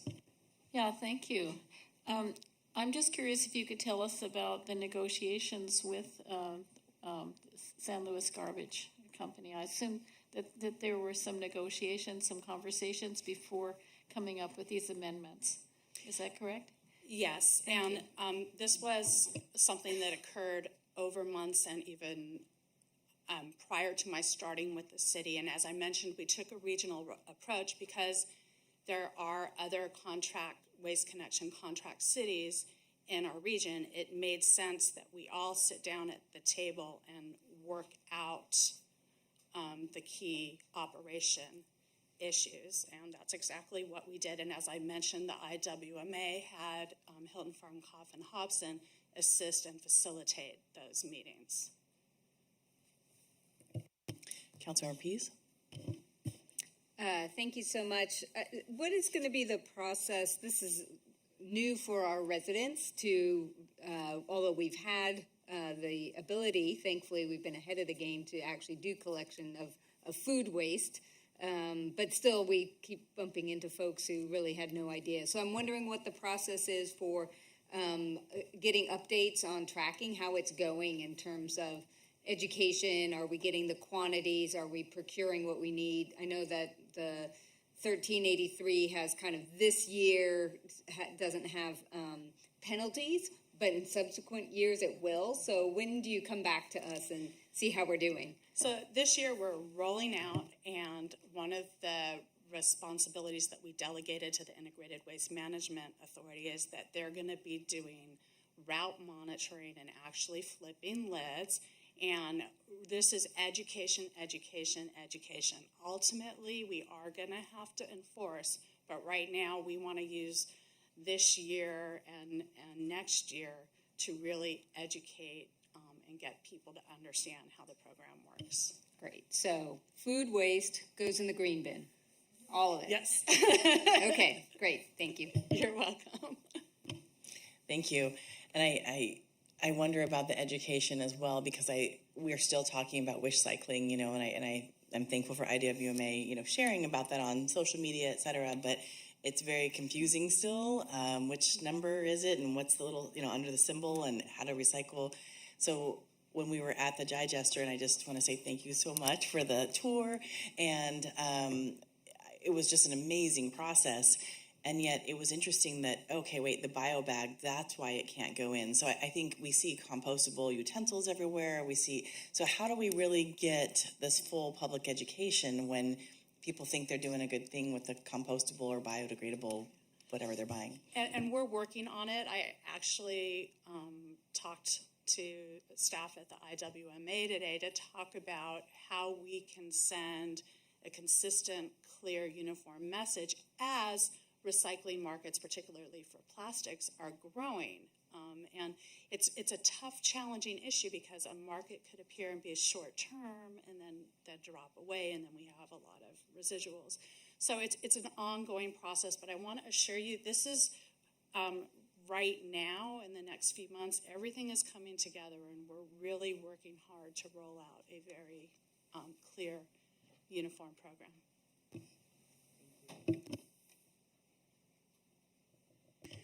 Any other questions? All right, we're going to move forward to public comment. If anyone would like to provide a public comment, I think there's one back there that have come on down and get a yellow card and put your name on it. Okay. Okay, go ahead and fill out a card and we can definitely get you in. Yes. City Clerk, did you have any other comments? All right, you can just come on up, actually. Just go ahead up to the mic. There's no one before you, so go ahead. No. The microphone. Go ahead and put on the microphone. Oh, Because it's recorded. It's recorded. got it. Okay.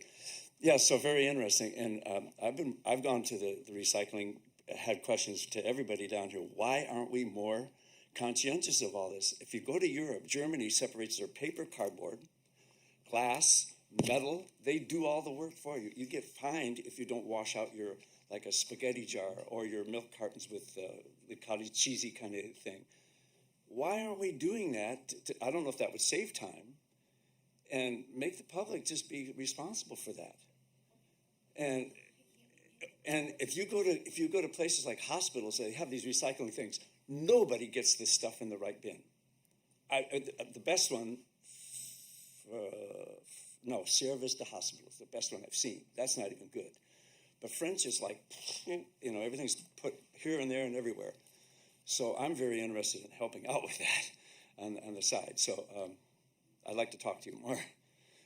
And then I think at schools, I'm a ex-retired school teacher. If it started in the science class where the kids must pass just a little, common recycling thing, they'll pass it on to their parents. And they must pass this test with 80% better or 70% better and exactly what to do. They'll pass it on to parents, and eventually that'll catch on and flow down the line. So that's about all I got to say. But we do a terrible job of recycling here. And now the next issue on here, we're going up 26.83%. And I realize the increase needs to happen, but why? That's going to affect all your what do you call it, affordable living. Landlords are going to have to raise their rents even higher than they are because they got to pay higher garbage things. There's got to be a way we can lower that, especially the recycling. Anyway, that's enough for that comment. Thank you so much. Okay, Can you thanks. press that button too? Oh, yes. Oh, cool. Thank you so much. Thank you. And no other public comment? Okay, wonderful. Do you have any staff response to anything so far? I just want to mention that, as I said, this is the time where we're really amping up staff. And I also want to mention that the Integrated Waste Management Authority, once again, does classroom presentations and that they do every year hit all our fourth grade classrooms.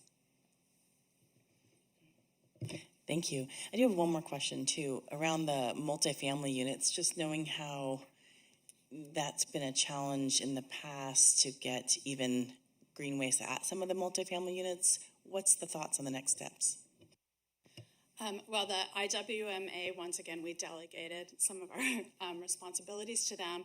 They are going out and visiting multifamily units of five or more and setting up services. So they are going out and educating, and as I mentioned, they are going to be doing some route monitoring and lid flipping and making sure folks are participating. Okay, thanks. Councilmember Pease. Yeah, unless anyone had other comments, I was going to move the staff recommendation to adopt the ordinance to amend the franchise agreements. Second. Vice Mayor Christensen, second. Any other discussion before we move forward? Great. City Clerk? Councilmember Pease? Yes. Vice Mayor Christensen? Yes. Councilmember Shorsman? Yes. Councilmember Marks? Yes. Mayor Stewart? Yes, motion passes 5-0. Thank you so much. Okay, next we have the public hearing item, resolution establishing the 2022 integrated solid waste rates.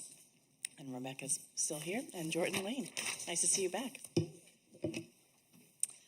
Again, I'm still Rebecca Bernstorff. Hi, good evening, Mayor, members of the City Council. The next item before you tonight for your consideration is the solid waste rate study and resolution establishing integrated solid waste rates. And before we get started, I would like to share that in the audience, we have representatives from the San Luis Garbage Company, Waste Connections Western Regional Office, Hitachi Zosen Innova team, and R3 Consulting Group. And with that said, I'm going to turn it over to Jordan Lane, Solid Waste and Recycling Coordinator, to lead us through the presentation. Good evening, Madam Mayor and City Council. I am Jordan Lane, City Solid Waste and Recycling Coordinator. And tonight I'll be speaking with you about the 2022 Solid Waste Rate Study and Resolution Establishing Solid Waste Rates. I would like to, staff recommends that Council adopts a resolution establishing integrated solid waste rates tonight. The item before you for consideration is San Luis Garbage Company's rate increase request, which has been reviewed by city staff in collaboration with R3 Consulting Group. Within the rate application, there are 3 different proposed changes impacting solid waste rates for customers in San Luis Obispo. The increases are necessary to provide sustainable solid waste recycling and green waste collection services that are compliant with state laws.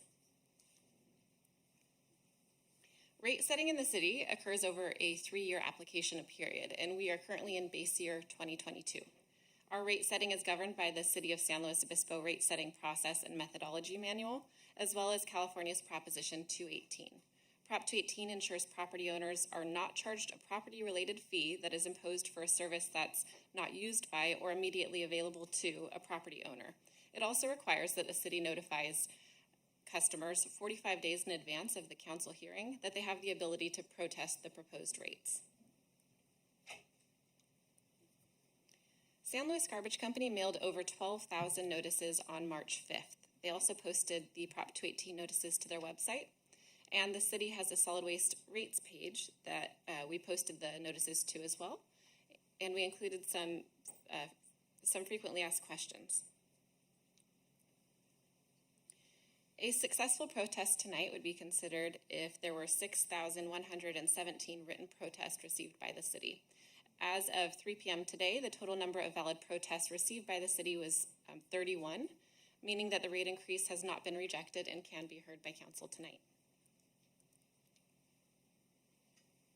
For the first time in the past few decades, the city has employed a third party to review the proposed rate application. The chosen consultant was R3 Consulting Group, who provides objective expert reviews of rate applications across California. They validate the costs associated with serving the city and make sure that they're accurately reflected in the rates being proposed. They also compare the rate request with rates throughout the region. So let's dive into the application. There are 3 total rate increases proposed with tonight's resolution, and they were all included in the Proposition 218 notice that went out March 5th. The first is a base year rate increase of 17.75%. The next is a temporary 8.88% fee that would expire in January of 2023 if adopted. And the third is an IWMA fee structure change of up to 5.4%. I'll dig into each of these buckets over the next set of slides. The primary rate change proposed tonight is San Luis Garbage's base year rate increase request of 17.75%, which would be effective May 1st and would be ongoing.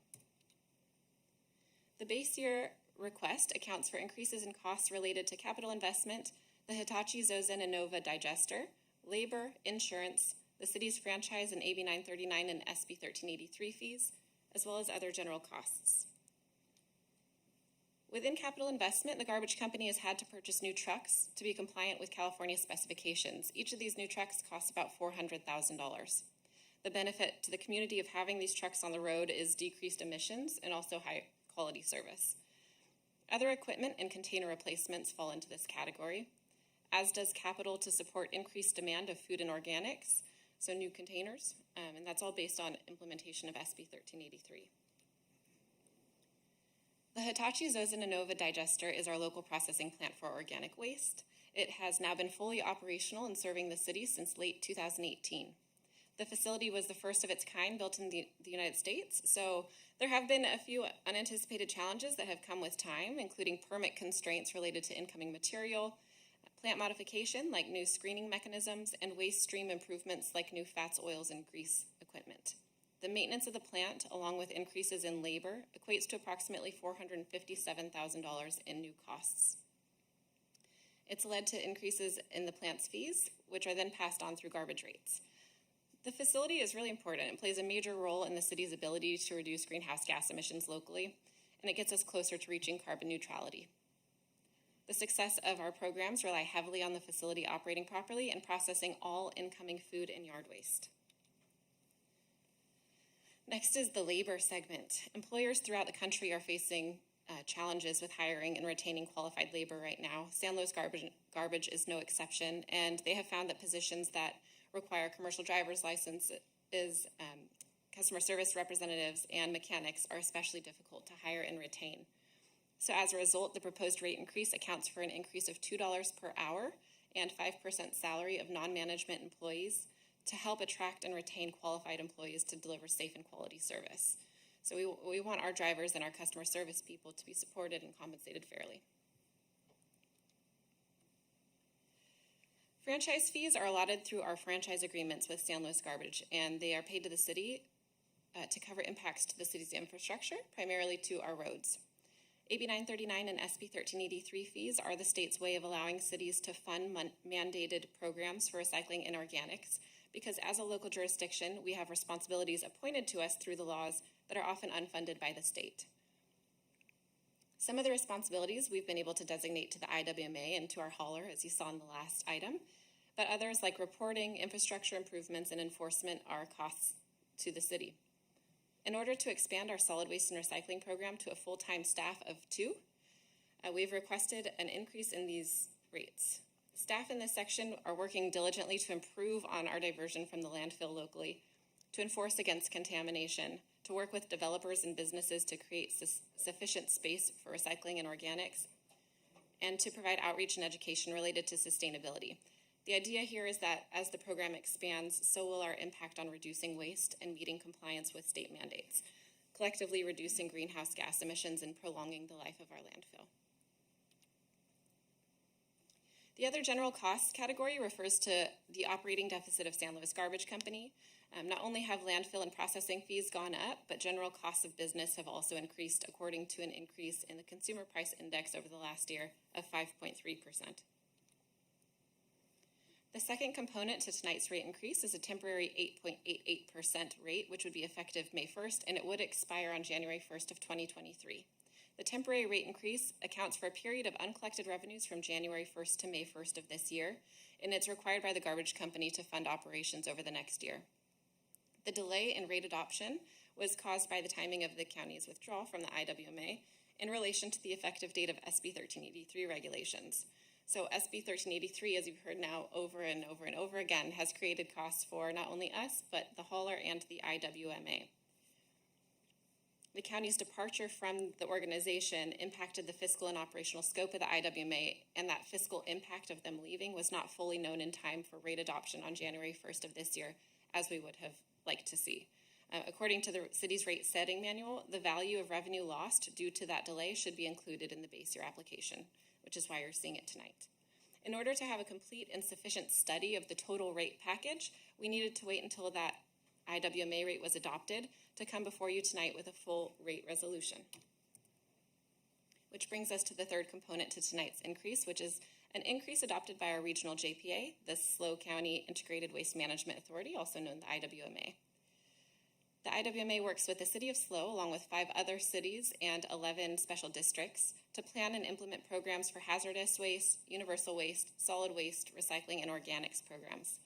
On March 9th, the IWMA board approved a change in IWMA fee structure so that everyone will see a 5.4% IWMA fee on their garbage bill starting July 1st, as opposed to the existing 3% or 30-cent charge that they've seen until now. I want to reiterate that the increase is not an increase of 5.4%. Instead, it's a restructuring of the existing fee so that everyone is charged a flat 5.4% as opposed to the tiered structure that was previously in existence. The IWMA provides not only outreach through their website, they are the public's resource for questions about what to recycle and what to throw away. They conduct field trips and presentations at local elementary schools, teaching students how to recycle. They conduct meetings with businesses and multifamily properties, teaching them how to recycle and providing them with necessary resources to do so. They manage the household hazardous waste, oil take-back, and SHARPS programs throughout the county. And in terms of supporting SB 1383 implementation, they will use the proposed rate increase to reduce greenhouse gas emissions in our community by conducting inspections of curbside containers for contamination of our recycling programs. They will manage our waiver system, allowing qualified businesses to be exempt from certain regulations of SB 1383. And they're also responsible for maintaining a network of food recovery programs. So what is this going to look like for our customers in the city of San Luis Obispo? The average residential customer in the city of SLO has 32-gallon service. Service is based on volume of solid waste bin, and the recycling and organic bins are included in that integrated rate. So the average customer can expect to see, if rates are adopted, an increase of $4.73 per month starting on May 1st, with an additional $1.19 on July 1st. Net CPI, these rates are then expected to go down on January 1st of 2023 once the temporary 8.88 fee has expired. The average commercial customer in the city of San Luis Obispo has a 3-yard dumpster serviced once weekly, and the average customer will see an increase of $44.49 per month starting May 1st and could see $11.42 additional starting July 1st. I want to show you what the full percentage of the May rate increase looks like in dollars. So this is exclusive of the IWMA fee increase, which would be applied to all participating agencies in the same way. It's not included in this chart. This is where we land in comparison to neighboring communities based on this year's rate applications. So the second bar there with $20.94 shows the rate increase of 17.75%. The first bar of $22.51 shows the total 26.63% increase, which includes that temporary fee through the end of the year. The comparison does not include any temporary rate increases for any of the other agencies. It's just the base year rate request for the other agencies. And it shows that residents in the city of San Luis Obispo will still be paying approximately 15% less than the average of other communities. The chart, While rate increases are necessary to maintain a level of safe and sufficient operation, we do understand that they are difficult for many of our community members. We've reached out to organizations offering subsidies for utility programs, but unfortunately many of them do not consider solid waste to be a high-priced utility, and therefore they don't extend their assistance to those programs. To address the increase in rates, the city is developing an internal customer assistance program, which will be modeled after the water and sewer financial assistance program, in which qualified residents may receive a 15% reduction in their waste bill. In conclusion, and as previously stated, staff recommends that council adopt tonight's resolution establishing integrated solid waste rates. Thank you for listening. Are there any questions? Thank you so much. I think I missed something with the 8.88. Since the county chose to withdraw, why wouldn't the county pay that difference versus the city residents? So we were waiting for a fiscal analysis of the operations of the IWMA, and the IWMA's fiscal and operational funds or budget had to be reassessed without the county's participation. So it was a delayed rate adoption by the IWMA as we were waiting for this analysis to be completed. And so the rates are potentially reduced because of the county leaving, but we had to wait for that fiscal analysis until. And we can't give a bill to the county, right? We would. Just had to ask. No. So, Madam Mayor, members of the council, just to be clear, the IWMA's got some fixed costs. I mean, there's some fixed operational costs, and so those costs were spread over, all the cities and a few CSDs and the county. And now that the county has withdrawn, many of those fixed costs were spread over fewer members. So there wasn't the ability to have a kind of proportional shedding of costs. In fact, if you look at the number of accounts, the majority of the accounts are within the urbanized areas, meaning the cities or the unincorporated townships that perhaps are covered by a CSD, where they can use their latent powers and are providing trash service, or in this case, contracting with the IWMA. So that was something that wasn't explored by HF&H to look at, well, if the county leaves, what costs can be shed, but it wasn't proportional in a way. I will share that what the county has done to soften its costs for its unincorporated community members, it is using general fund dollars on an ongoing basis to subsidize trash service to the tune of about $2 million a year. And that's been programmed into their general fund. We're not recommending that. There's a reason that we've segregated out these costs, and that we're trying to create a cost center so that they're borne by the users of the service. And so that's why we come forward with this recommendation. Thank you so much. Vice Mayor Christensen? Yeah, just a quick math question. Thank you very much for the reports, and thank you for the preliminary material you sent weeks ago. Those are also helpful reports. Appreciated that. So you were talking about the average increase for the 32 gallons, and you had May and you had July 1st.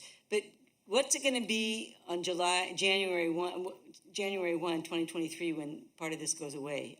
I just wanted to have some bright hope in the future to look at when people start yelling at me about this. Sure. It's a little bit difficult to pinpoint a number because the temporary fee will be removed, Yeah. but it's net CPI.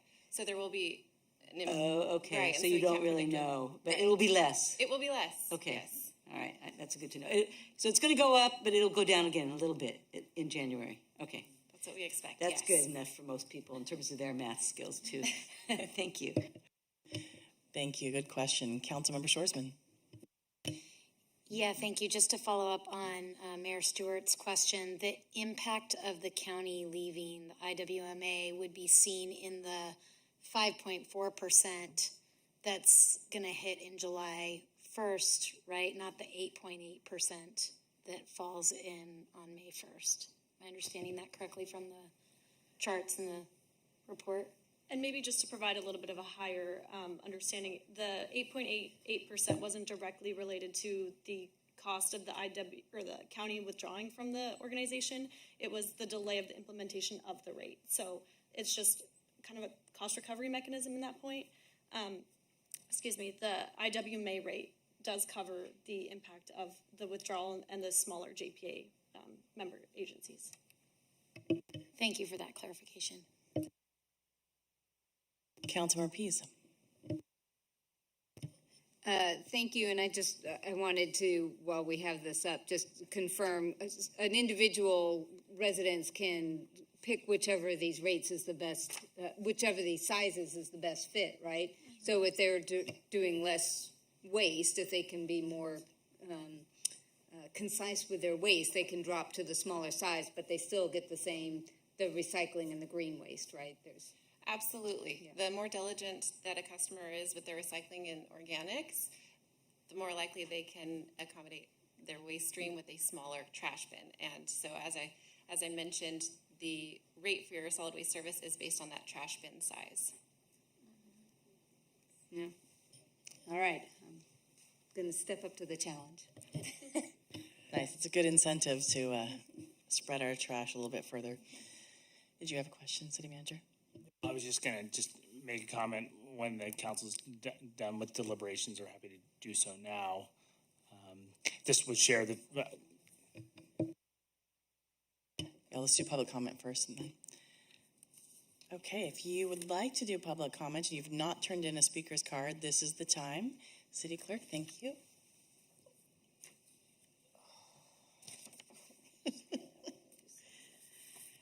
Okay, we have Les Beck, and then we will have John Mudge. So if Les Beck is available, come on up to the podium. You'll have 3 minutes. And then John Mudge, if you want to get closer to the podium, so when he's finished, you can go. You're fine.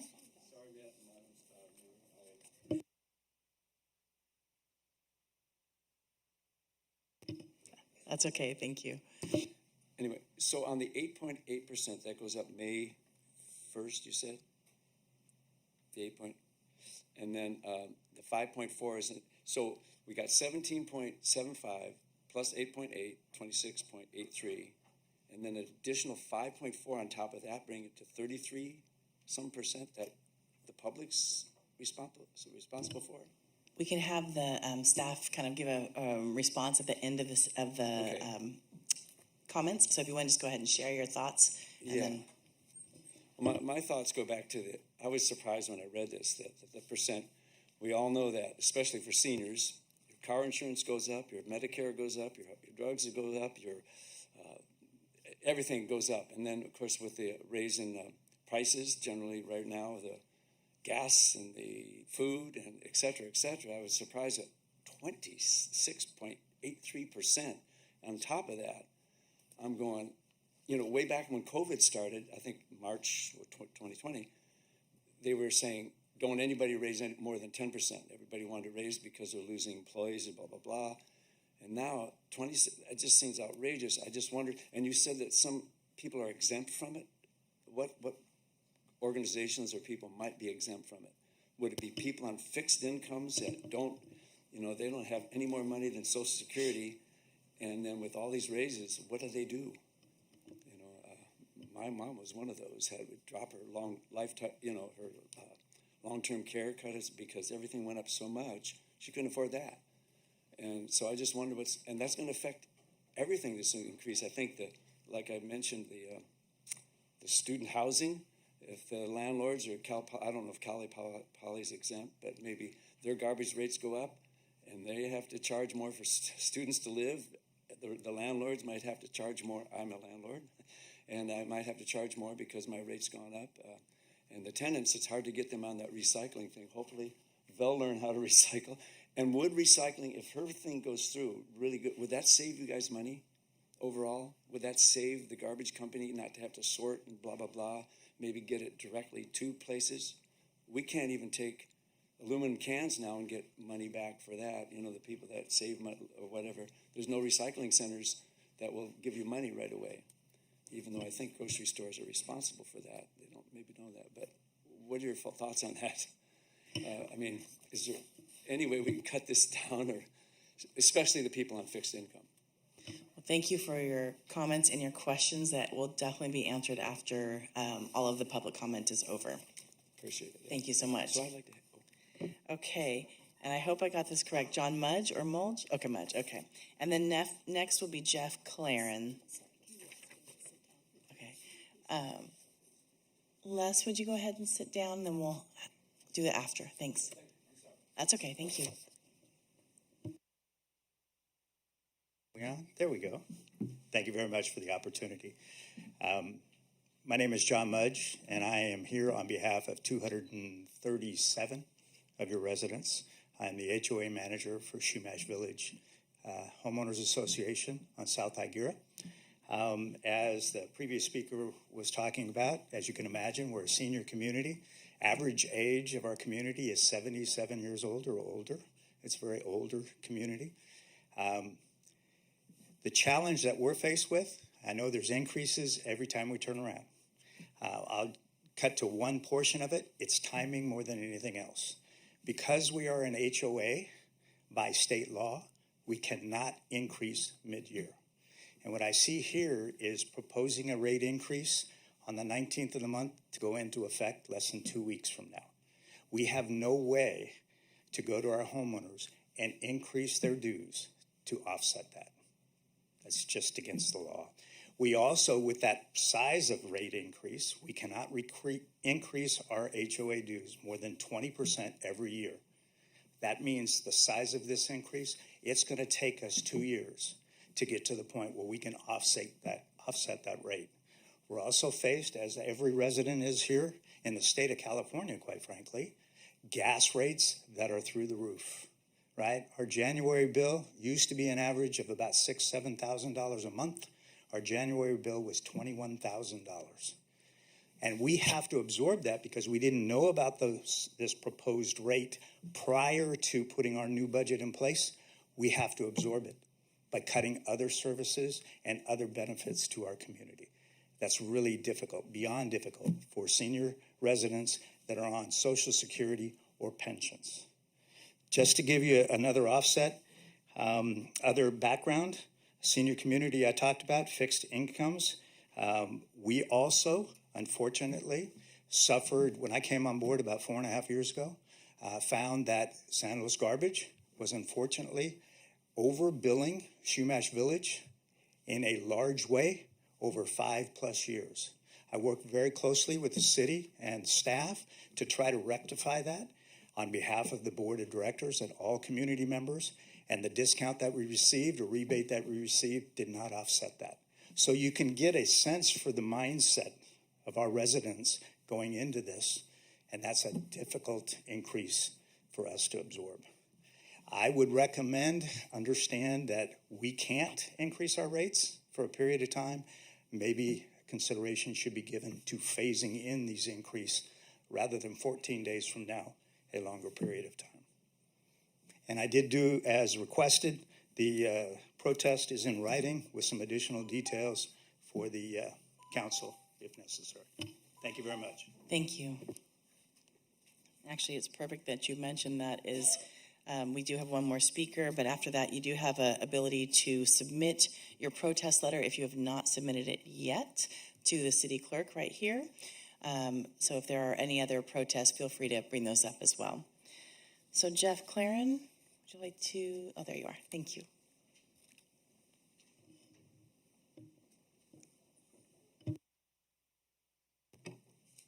Good evening, Madam Mayor, members of the City Council, and staff. Thank you for the presentation. My name is Jeff Claren. I'm the district manager for San Luis Garbage. And a few points that I want to bring up is at San Luis Garbage, we've prided ourselves with the lowest rates in the county. What Ms. Lane showed up there was all Waste Connections companies. When you actually compare us to Paso Robles, San Miguel, Santa Maria, we're by far the cheapest. And unfortunately, it's bad timing, but with SB 1383 and the things that came up with California compliant with the California Air Resources Board's truck replacements, the cost, COVID, and so forth increased a lot of costs. It came out a lot higher than we anticipated. And it's one of those things, you put it in a rate manual, it's a math formula that comes out. We're audited every year by an independent auditor. Our rate application was reviewed by the city and a third-party rate consultant. And if you look at it, our rates, our rate manual says we can make 7% on allowable profit. And then when you take into account pass-through fees, it probably gets down to like 4 to 5%. So meaning for every $100 we spend, we make $4 to $5. But my point, what I want to bring up is the rates. When you do that 26.63% rate increase, what you ended up seeing is about $22, $22.51, just like Ms. Lane showing up there. About 60% of the San Luis residents either have a 32-gallon container or the 20-gallon container. So when you look at it, $22.51, you get 3 pickups a week, 4 times a month. Ends up being, for a 32-gallon pickup for your trash, it's about $1.90. For your recycle, it's about $1.90. For your green waste, it's about $1.90. For a 20-yard, it's about $1.17. So, for $6 a week on a 32-gallon, you get 3 trucks coming to your residence. It's one of the cheapest utilities that you'll have out there. And I just want to bring that up. So thank you. I know I still got 56 seconds. All right. That's actually good. But, I really want to pride ourselves that we did all these years. Unfortunately, things just caught up to us with regulations and we had to do it. And I know that Mr. John mentioned Chumash. I have to look into that one. I've only been a district manager for the last couple of years, so. But if that was done, I apologize. Thank you, Madam Mayor, members of the council. Thank you so much. City Clerk, are there any other comments? Great, thank you.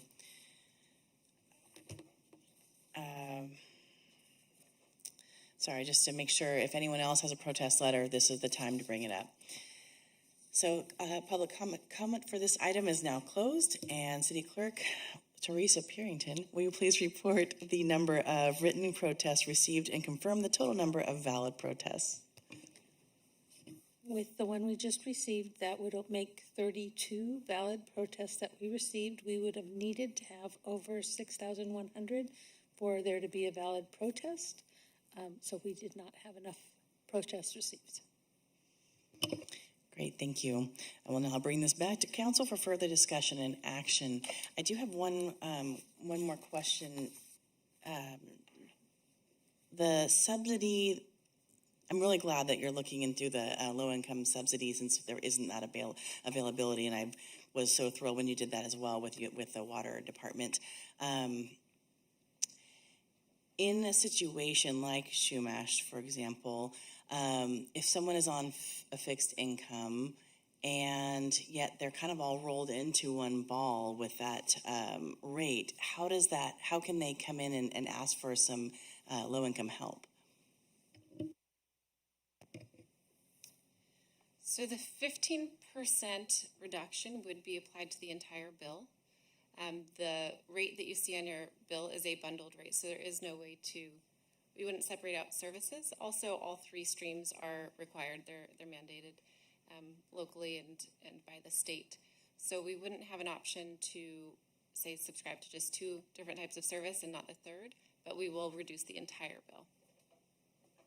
Great, thank you. I thought that was the case, but just wanted to clarify. Yeah. Councilmember Marks? Thank you. Yes, I really want to say I appreciate city staff's input and diligence in terms of researching this issue from every possible angle. So really, staff has done a great job. It's always really, it feels really unfair when the state puts some kind of mandate down on the cities and doesn't give us the money to fund it. So it's an unfunded state mandate, and that is partly why it is really, it just feels like if the state's going to mandate us to do something, they should give us the money to do it. They've got the money, but they're not doing that. So it's falling on the ratepayers. And but I think we need to take a step back and look at what we're really doing is fighting climate change. And that means that every city resident and throughout the whole county who's subject to SB 1383 should know that what they're doing by separating out their organic waste from the landfill is actually going to be huge, because it's reducing the methane production that that the landfill right now is creating. So that's really big. And it hasn't come up because we're talking about rates, but I wanted to just mention that part of SB 1383 that's important is recycling edible foods. So right now, a lot of edible foods that are discarded by the grocery stores or Starbucks or like that goes right into the landfill and makes methane. That's what it does in there, right? But actually, SB 1383 has a provision that edible organic food should be directed to the food bank and other kinds of agencies that address the situation of people experiencing food scarcity. So not only are you keeping the, keeping the organic edible food out of the landfill, you're also helping feed people. So it is a price that we need to pay. I feel that it's entirely appropriate, and when the moment is right, I'd like to move the staff recommendation. Thank you. Thank you. Any other comments? Well, I will say I also agree that unfunded mandates, not just on this topic, but many, are very frustrating. I think cities and counties would agree as a whole. It's hard to do work that you're told to do without the money to do it. So I really hope with the public education of all these aspects that we can make some fun games of it or incentives in some way, shape, or form, because I think many of us have been carrying our green and beige pails and doing our work, but it requires so much more. And so I'm really excited and thrilled with all the work you've done to really make our community better. So thank you so much. And Councilmember Marks, did you want to go ahead and move? Yes, I'd like to move the staff recommendation. I'll second. And I just wanted to say I appreciated the public comment. I know that I live in a small HOA myself, so I know sometimes these budgeting issues are difficult. But we do have a state mandate, and like water and wastewater, garbage and taking care of it is pretty essential too. So it's one of those essential services that have to be paid for. And for the gentleman who is asking all the questions up front, probably a better thing to do than having staff do it all right now is to contact them directly and have a personal conversation about it. You'll learn a lot. I think it won't be quite as bad as you're envisioning. So with that, I'd like to go ahead and second that motion. Thank you. And I, sorry, it just escaped out of my head. Oh my goodness. Okay, well, we'll come back to that. City Clerk, would you like to call a roll? Councilmember Marks? Yes. Vice Mayor Christensen? Yes. Councilmember Pease? Yes. Councilmember Shorsman? Yes. Mayor Stewart? Yes. Thank you, and it passes 5-0. Thank you for all of your work. Madam Mayor, I want to remark that I want to thank the staff and echo Councilmember Marks's comments that the staff has done a diligent and really top-notch job. This has been a complex series of issues that we've brought forward and will continue to bring forward. And I just want to know for the public commenters who are here tonight, I have a great deal of confidence in the team to continue to think about innovating. I don't think we're happy, and we're hoping for our continued partnership with Waste Connections and the digester to look at innovative ways that we could reduce the waste stream. I was just overseas and saw how they approached waste management much differently. I was at a small French grocer. They saw people coming in all day long, bringing in their glass jars with their lids, putting the lids in one bin, putting their glass jars in another bin. Everything was clean. There was a separate section for wine bottles. And so I think with education and work, we can get there too. But unfortunately, I think we're still in our infancy of probably the best we can be doing in terms of waste management. Thank you. Yeah, and as we come out of COVID, it's a hard thing to say. I think when we get back to the point where we can bring our own containers and our own cups to get our coffee again and whatever beverage you have, and the co-op, and be able to bring your mason jars or whatever reusable items are to get your stuff. I mean, we can really cut down on waste, and that's one of the things that I think in COVID was just a whole nother world.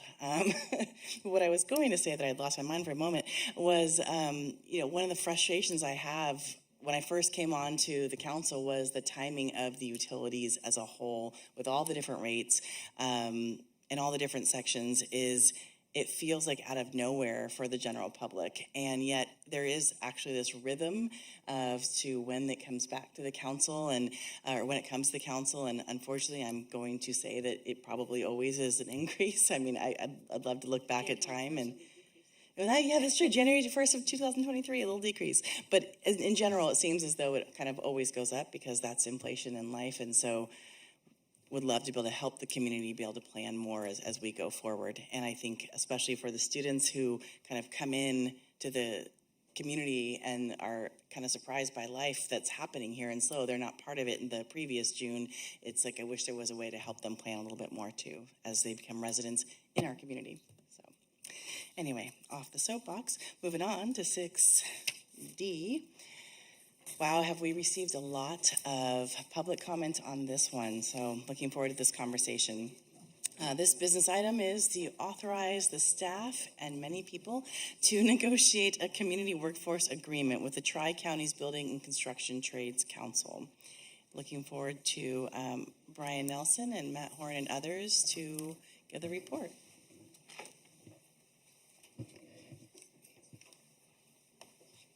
Alrighty, well, thank you. Good evening, Madam Mayor, members of council. Tonight, of course, we're here to talk about community workforce agreements, or CWAs, or another acronym that we'll use tonight is probably project labor agreements, so PLAs. So CWA, PLA, it'll happen. We'll try to avoid it though. So in front of you tonight, on the first slide, is not a crop circle from the Midwest. This is actually a picture of the water resource recovery facility under construction. And it's a picture that we're showing on our first slide tonight is because this is the city's first CWA project that's currently being implemented now. So as part of council's major city goal for economic recovery, one of the work items was local purchasing. And we were tasked to kind of look into how we operate our capital improvement plan projects. So Brian Nelson, our Deputy Director of Public Works and City Engineer, and Justin Pickard, with Water Systems Consulting, the consultant who is actually implementing the wharf project that has a CWA on it right now, really did a very deep dive into CWAs. They looked at our existing capital improvement program, looked at our bidding history, and have really brought forward a lot of great facts, figures tonight for council's deliberation and consideration on how we move forward with future CWAs. So with that, I'll hand the mic over to Brian Nelson. Thank you. Thank you, Madam Mayor and members of the council, for the opportunity to present tonight. Tonight's recommendation is, and I'll paraphrase here, it's to authorize staff to negotiate a CWA for the large legacy projects under development with the city, and including a 60% local worker participation goal and excluding prevailing wage services through professional service agreements. This work effort really stems from the Major City Goal Work Program established in the 2021-23 financial plan with a specific task for staff to research methods to support local contractors, vendors, and labor through workforce agreements, local purchasing requirements, alternative project delivery methods, and that broad swath of options here to keep our local tax revenue local, to support and stimulate the local economy. The primary work effort tonight is a review of the workforce agreements element, also called project labor agreements, which are pre-hire collective bargaining agreements between the city, contractors, and construction trades unions, which effectively establish terms and conditions of employment on projects, such as hiring procedures, wages and benefits, work stoppages, and terms such as that. We initiated this process in September of last year with what we're calling phase one of this review, which was a council study session where we seek feedback from council on the priorities for implementation of the major city goal item. We presented to council those work efforts and heard that, among the three, the priority really was the community workforce agreement component of the major city goal task. Part of that direction from council was to use the WARF CWA that Matt referenced as the primary example for a broadly applicable community workforce agreement moving forward. As part of that, local defined in that agreement was San Luis Obispo County, Santa Barbara County, and Monterey and Ventura County. So broadly local, which covers a wide area of the Central Coast region. In addition, we heard that council wanted to look at different cost thresholds for applicability of CWAs, if there was any variation in local worker participation from small projects to large projects, to see where we may be able to maximize the benefit of a local worker participation goal through a CWA. Additionally, we presented to council in September a list of stakeholders for review and confirmation, which was really key for this second phase of the work, which we're in now. So we really looked at that stakeholder feedback that we obtained over the last couple months, as well as a thorough review of past city projects to see where historical local worker participation is on projects, and if there's any differentiation between size and type of projects.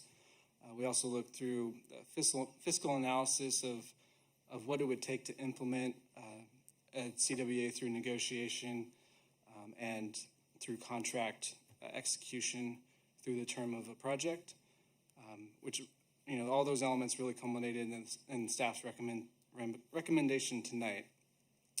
The next phase would be based on council feedback and the selection of recommendation or an alternative or some variation would be to return to council for adoption of a negotiated community workforce agreement for the covered projects.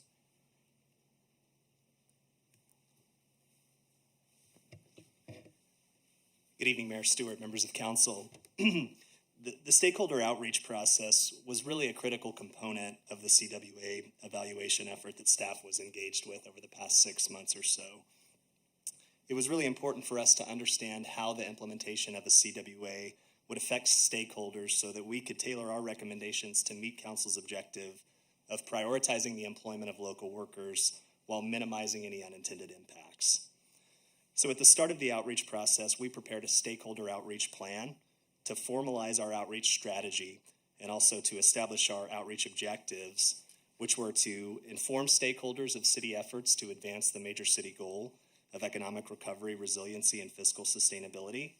And we wanted to let folks know that we weren't only looking at CWA evaluation, but also an enhanced local purchasing policy, as Brian mentioned, and also the potential implementation of alternative project delivery. We wanted to take advantage of the opportunity to educate stakeholders on CWAs for those folks who might not be familiar with these types of agreements. They're very detailed, and the devil is in the details, so this gave us the opportunity to share some of that information with the stakeholder group. And of course, it was important for us to solicit that stakeholder feedback so that we could gain insight into how CWA implementation could affect the folks that we spoke with. We identified 4 different key stakeholder groups in our outreach plan, including local business associations, labor organizations, local colleges, public works contractors, and local consultants. Downtown SLO and the SLO Chamber of Commerce were identified as potential stakeholders as they represent the interests of many local businesses, although there really isn't a strong connection between these groups and the local construction industry. So our outreach to these groups for Downtown SLO, we gave a staff briefing, and for the SLO Chamber of Commerce, we gave a presentation at their most recent meeting. The SLO County Builders Exchange is a local nonprofit contractors association. They have over 500 members that consist of contractors, subcontractors, and materials suppliers involved in the local construction industry. And we had identified the Builders Exchange as a key stakeholder because of their long history in the local construction industry and also because of their past involvement when we were evaluating implementation of the CWA for the SLO Water Plus or the WRF project.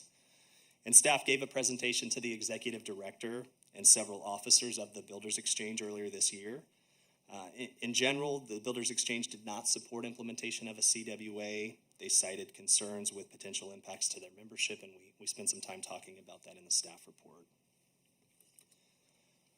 The Tri-Counties Building and Construction Trades Council, they're a principal stakeholder as the city's chief negotiating partner if the city council decides to move forward with implementation of a CWA. And the Trades Council represents 33 different construction craft unions in San Luis Obispo, Santa Barbara, and Ventura counties. They provided staff with a draft copy of the proposed CWA. It was modeled after the SLO Water Plus agreement per council's preferences in the study session last fall. And we met with the Trades Council several times over the past 6 months to discuss the Trades Council's priorities and also to discuss and review the terms of that draft agreement, some of which were slightly modified from our starting document. The Central Coast Labor Council was identified by City Council in the study session last fall as an additional stakeholder.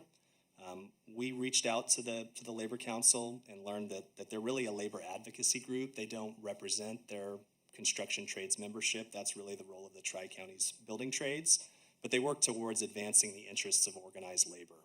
So we briefed their executive director, provided him with a copy of a background document, an FAQ document that we had prepared. I believe that's included as attachment B to the staff report that includes some background on the genesis of the city's evaluation of a CWA, along with responses to frequently asked questions.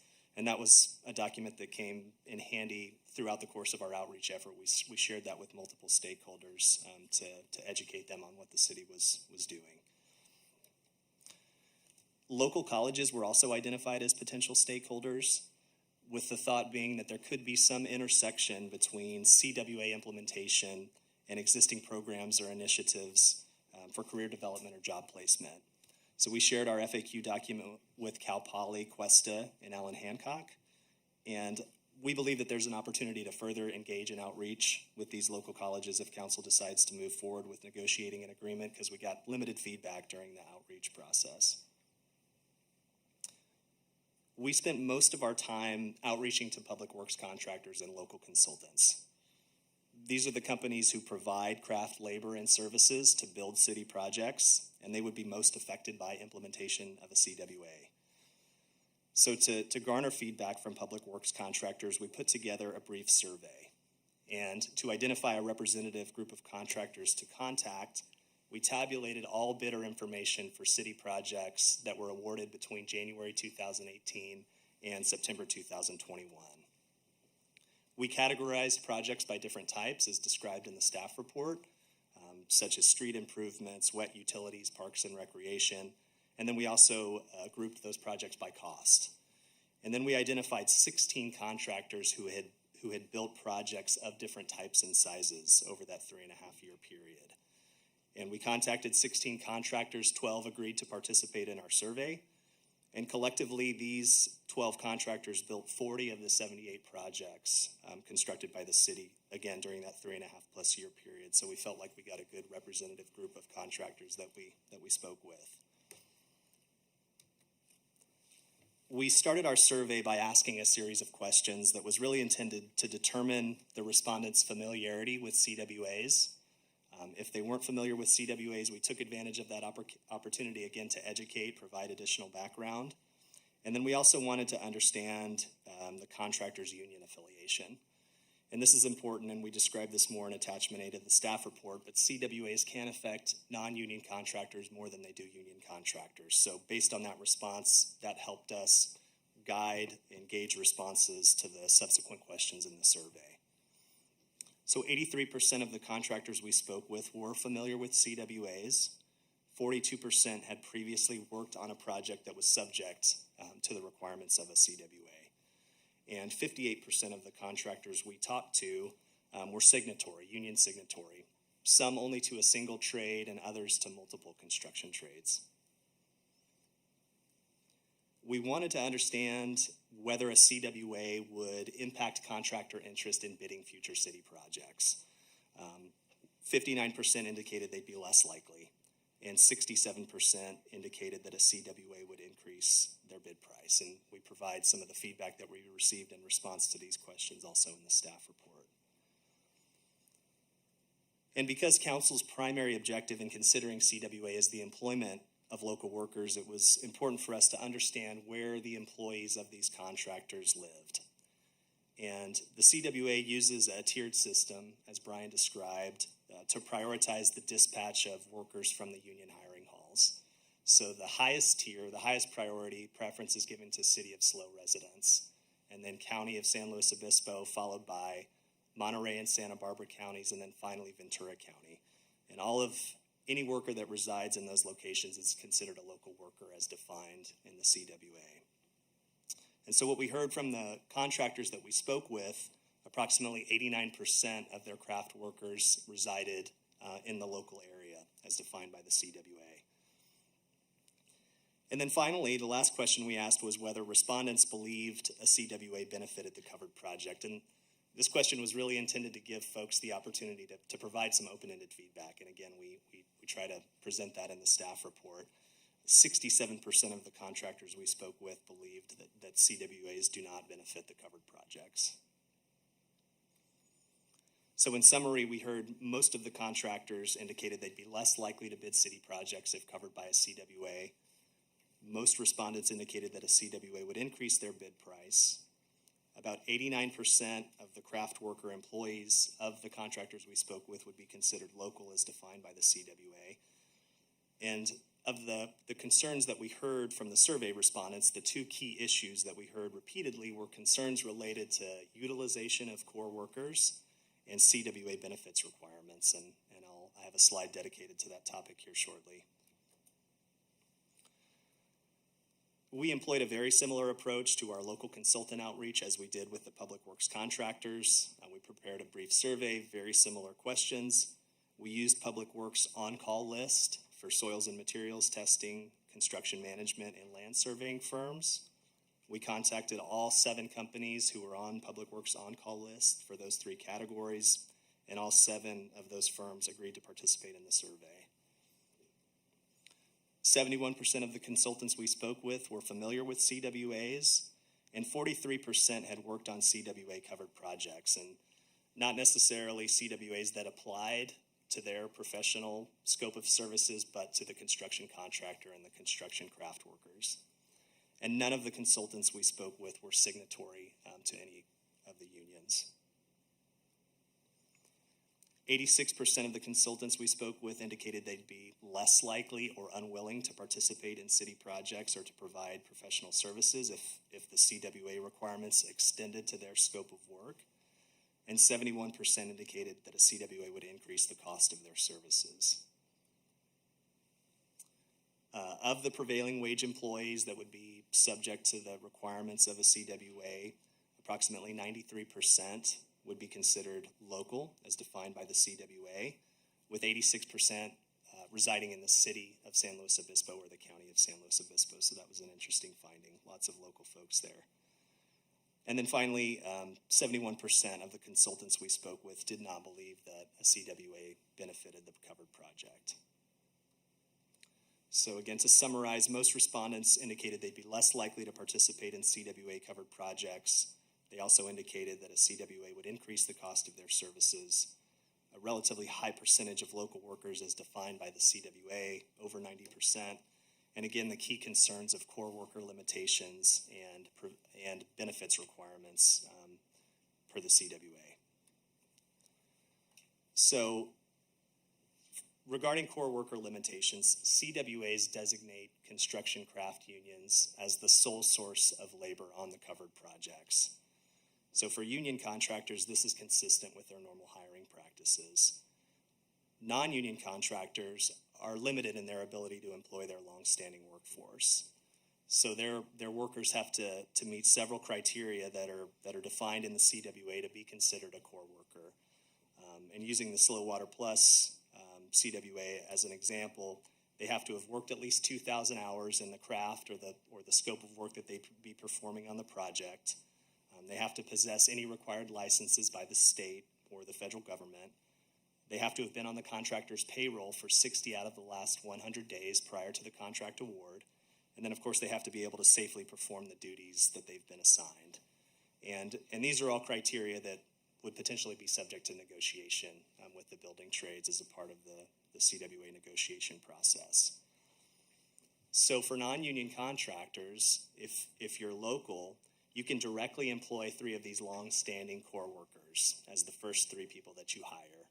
And after that point, you go to the unions for a referral. So your 4th worker comes from the union, your 5th worker can be your core worker, and this alternating process continues until you reach a maximum number of core workers. So again, using the example of the Slow Water Plus CWA, the maximum number of core workers for a local non-union contractor would be 7, and for a non-local non-union contractor, that would be 5.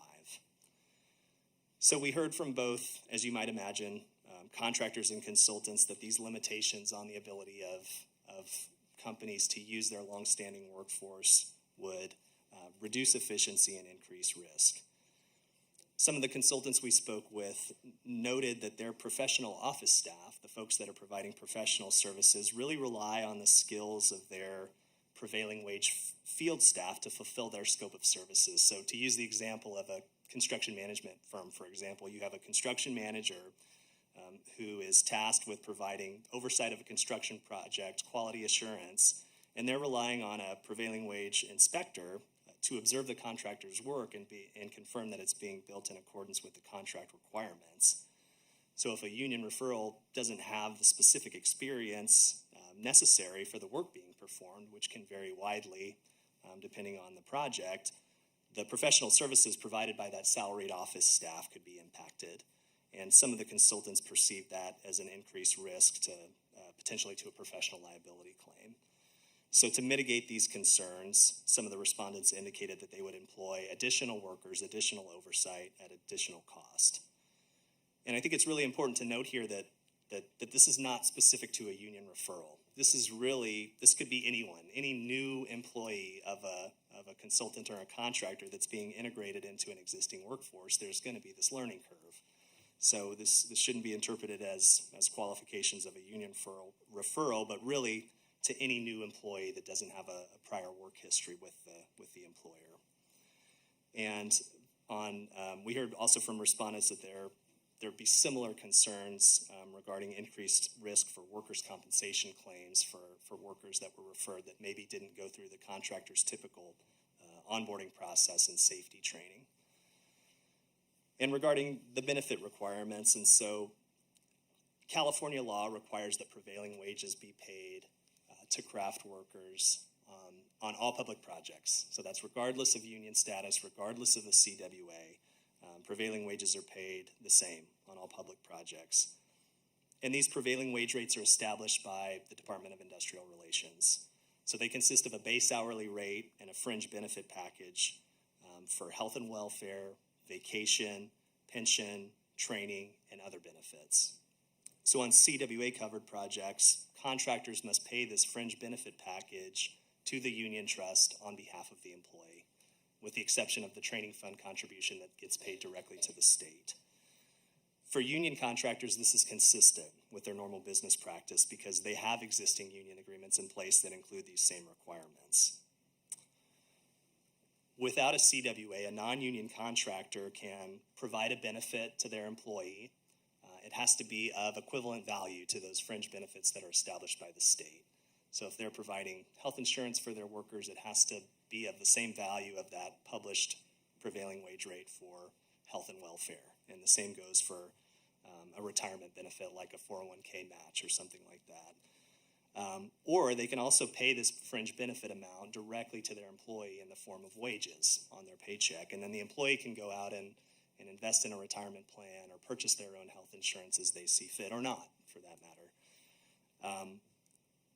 We heard from respondents that, let me take a step back, there are vesting requirements, as with any pension. So for these union pension plans, the typical vesting period is 5 years or 10,000 hours, which is pretty standard. And so we heard from survey respondents that their workers might not work enough hours to become vested in these union pension programs. And so they might not ever realize a benefit from the contributions that were made on their behalf. So that was a concern. We also heard concerns about potential disruptions to health insurance coverage as employees move from an employer-provided plan or a plan that they purchased through the prevailing wage payment made directly to them as they transition over to a union-provided plan. So that could result in gaps in coverage, maybe changes to in-network providers, and changes to prescription coverage benefits. Some workers wouldn't work full-time on a CWA-covered project. So, for example, an inspector, a soils tester could go out and spend 2 hours on a CWA-covered project 1 week to do some compaction tests, and then the rest of that 40-hour work week, they're in another city, they're on another project, they're not working on a CWA-covered project. So they simply might not work enough hours to be eligible for coverage by a union health insurance plan.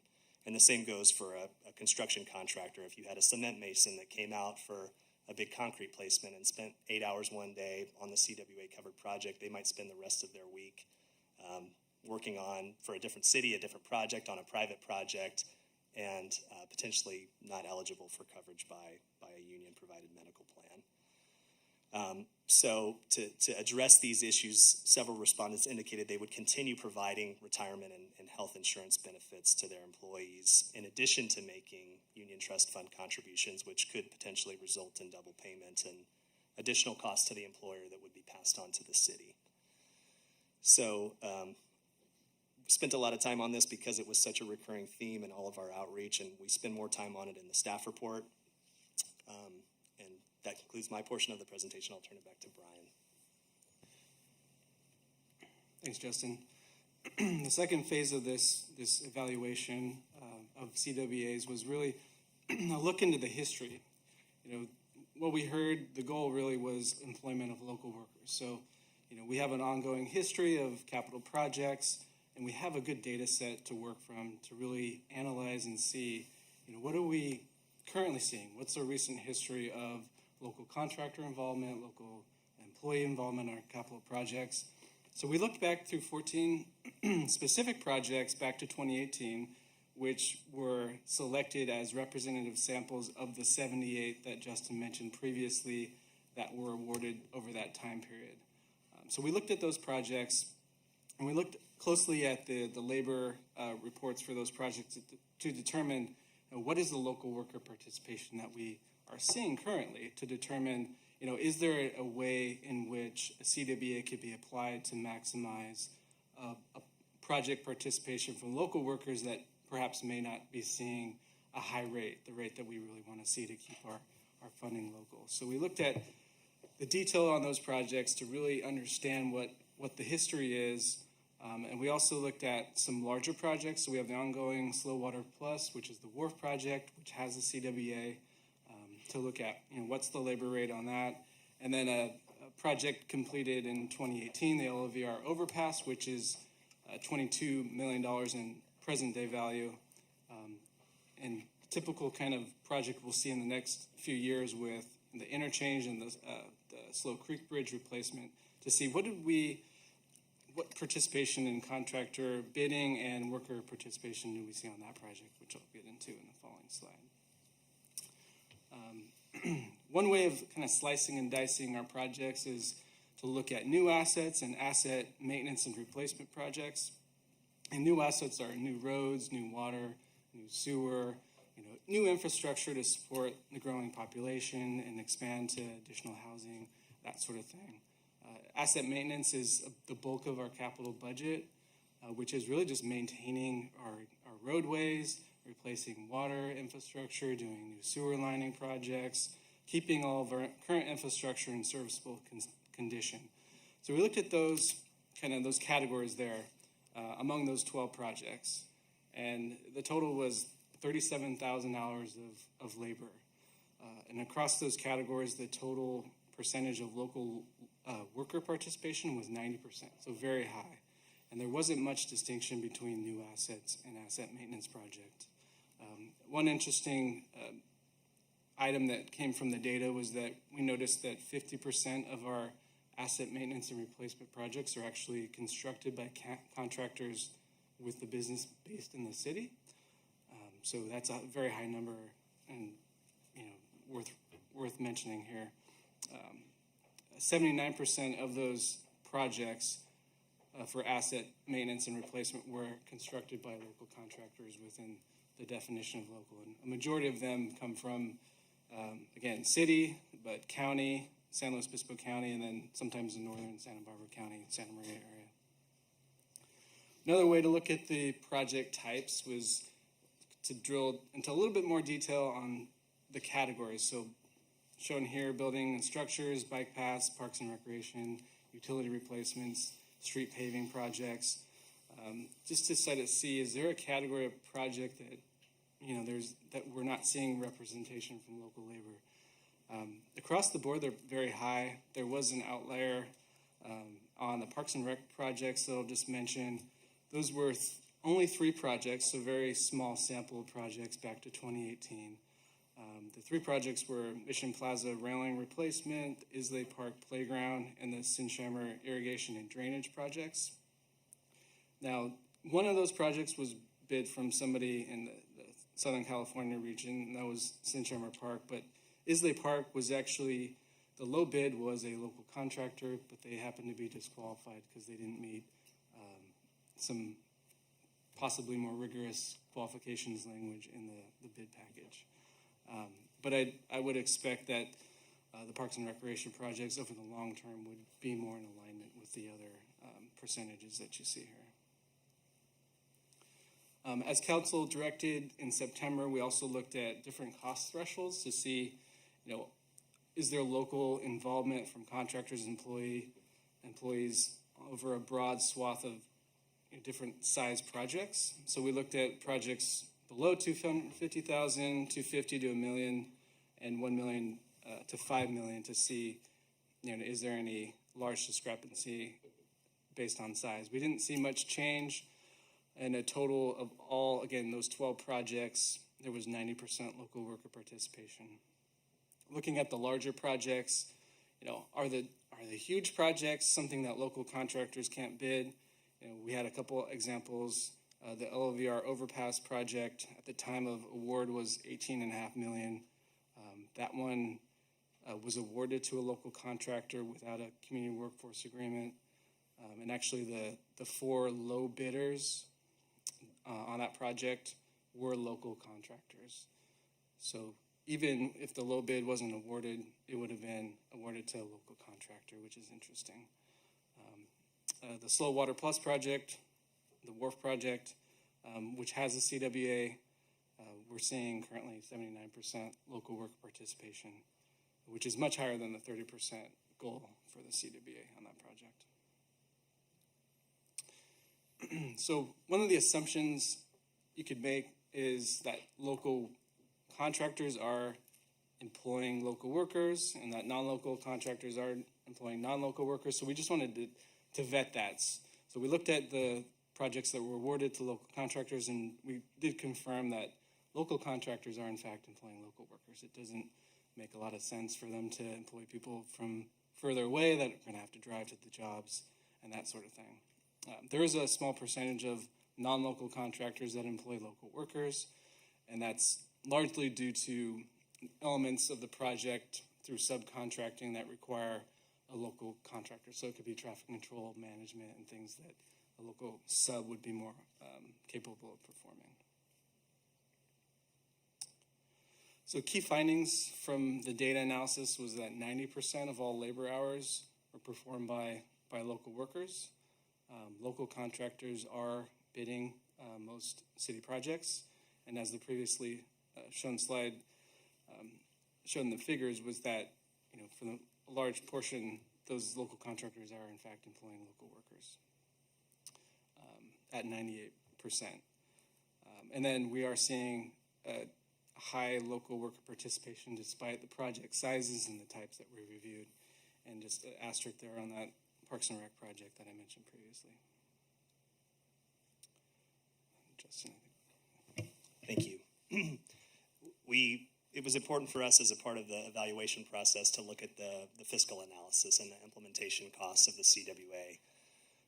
As some of you who were on council several years ago when we were evaluating the Slow Water Plus or WRF CWA implementation, we shared that it's really difficult to quantify the cost impact of a CWA on the bid price because there's as many arguments on both sides of that coin, and so it's really difficult to vet that. What we can estimate are the implementation costs, and so that's what's included in the staff report and presented on the next 2 slides. So in terms of CWA implementation, the first thing that we need to do is negotiate with the building trades. So that would include public works staff, the city attorney's office. I believe Christine has secured the services of outside legal counsel to assist with that effort. So that's one component of the implementation cost. Once an agreement has been negotiated, then the city will need to update its standard construction agreement to make sure that the requirements of the CWA are clearly communicated to the bidders. So that would likely be incorporated into the construction contract, into the city's standard specifications. So again, some work by the Public Works Department and also the city attorney's office to make those changes. It's also important that the city uniformly applies these agreements to all of the covered projects. So we anticipate that there would be some effort associated with putting together an internal set of policies and procedures to ensure that uniform application of the agreement. And then finally, the CWA requires that the city designate a community workforce coordinator to represent the city and administer the agreement on their behalf. That could be a city employee. Most public agencies go out for those services. There are some consultants that specialize in this work. They often provide both labor compliance services and CWA services because the two go hand in hand. And so that's the final component of the implementation costs that we described in the staff report. We've presented a range of costs here just based on level of effort. So the total, we estimate it to be anywhere between $64,000 and $115,000 to implement the CWA.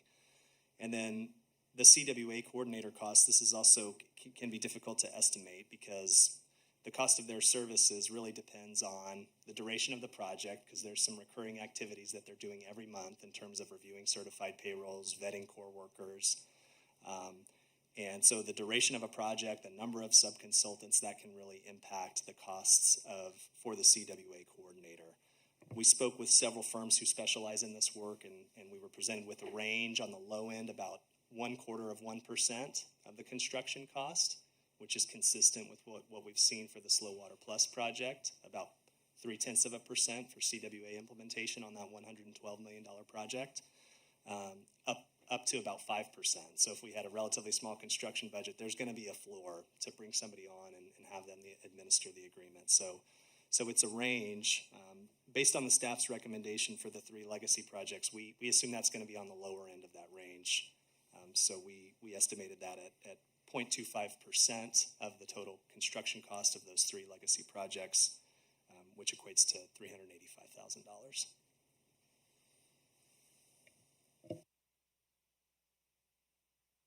So this slide really just represents the process that staff undertook to really come to tonight's recommendation. So key element, as Justin detailed, was stakeholder feedback. How do the contractors, consultants, and labor groups and other interested parties, how are they going to be impacted, and how are their businesses going to operate, and what is the desire for adoption of a CWA and what their role would be. The other element is, of course, the project review and where, what is the historic information and contractor and employee participation to date. And then, as Justin just mentioned, the fiscal impacts of a CWA implementation for the legacy projects or a larger share of projects. So tonight's policy recommendation, which is the crux of the recommendation language, is to apply a community workforce agreement to the 3 projects, what we're calling legacy projects. That's the Cultural Arts District parking structure, specifically the vertical construction element of that project, the Prado Road interchange, and the Public Safety Center project. So those 3 projects, just 3 of them, encompass 46% of the 5-year capital improvement plan budget, $153 million in contract value, which is a significant share just on 3 projects alone. In review of the feedback in the past projects, looking at these in particular, and with the pension benefits and those stipulations under a CWA, larger long duration projects would have a higher likelihood of vesting in the benefit packages for employees, so it could be a benefit to them. Large projects such as these are likely to be bid by non-local contractors, so having a CWA applied to these would require those companies from out of the area to really use local workers to keep those dollars local. And then just because of the size, we expect that, and as well as the vertical nature of this work, that there wouldn't be many local contractors who would bid them anyway. And then, as Justin mentioned, for administration costs for the 3 projects, the good thing about having 3 specific projects is that we can easily plan for and predict and implement those costs over the term of those projects, which would reduce staff time and overhead for a community workforce agreement. The first alternative of the recommendation that we wanted to present for council's consideration was a community workforce agreement with a $15 million threshold. Basically, this would require a CWA for anything over $15 million. As part of that, to we recommend a 60% local worker participation goal and exclusion of emergency projects and prevailing wage services provided through professional service agreements.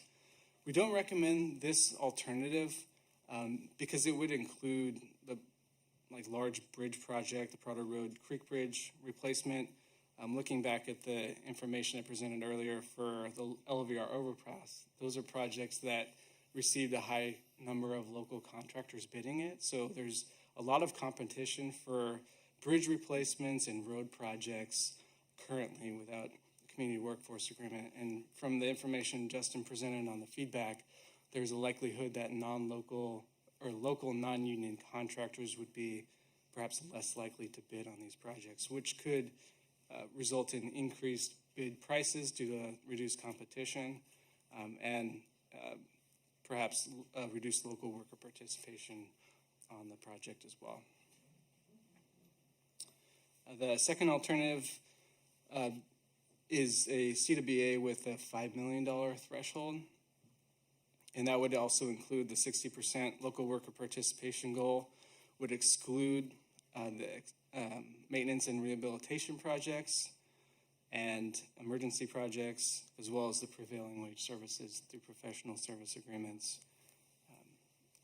The projects that we have in our budget that are over $5 million are a large degree an extension of those in the $1 to $5 million category. So as the information showed earlier, we're already seeing a high local contractor and local worker participation with those $1 to $5 million projects. So we expect that would continue. And so if this was implemented, the downside may be, again, that we would see less local contractors bidding on our projects, which could result in lower local worker participation.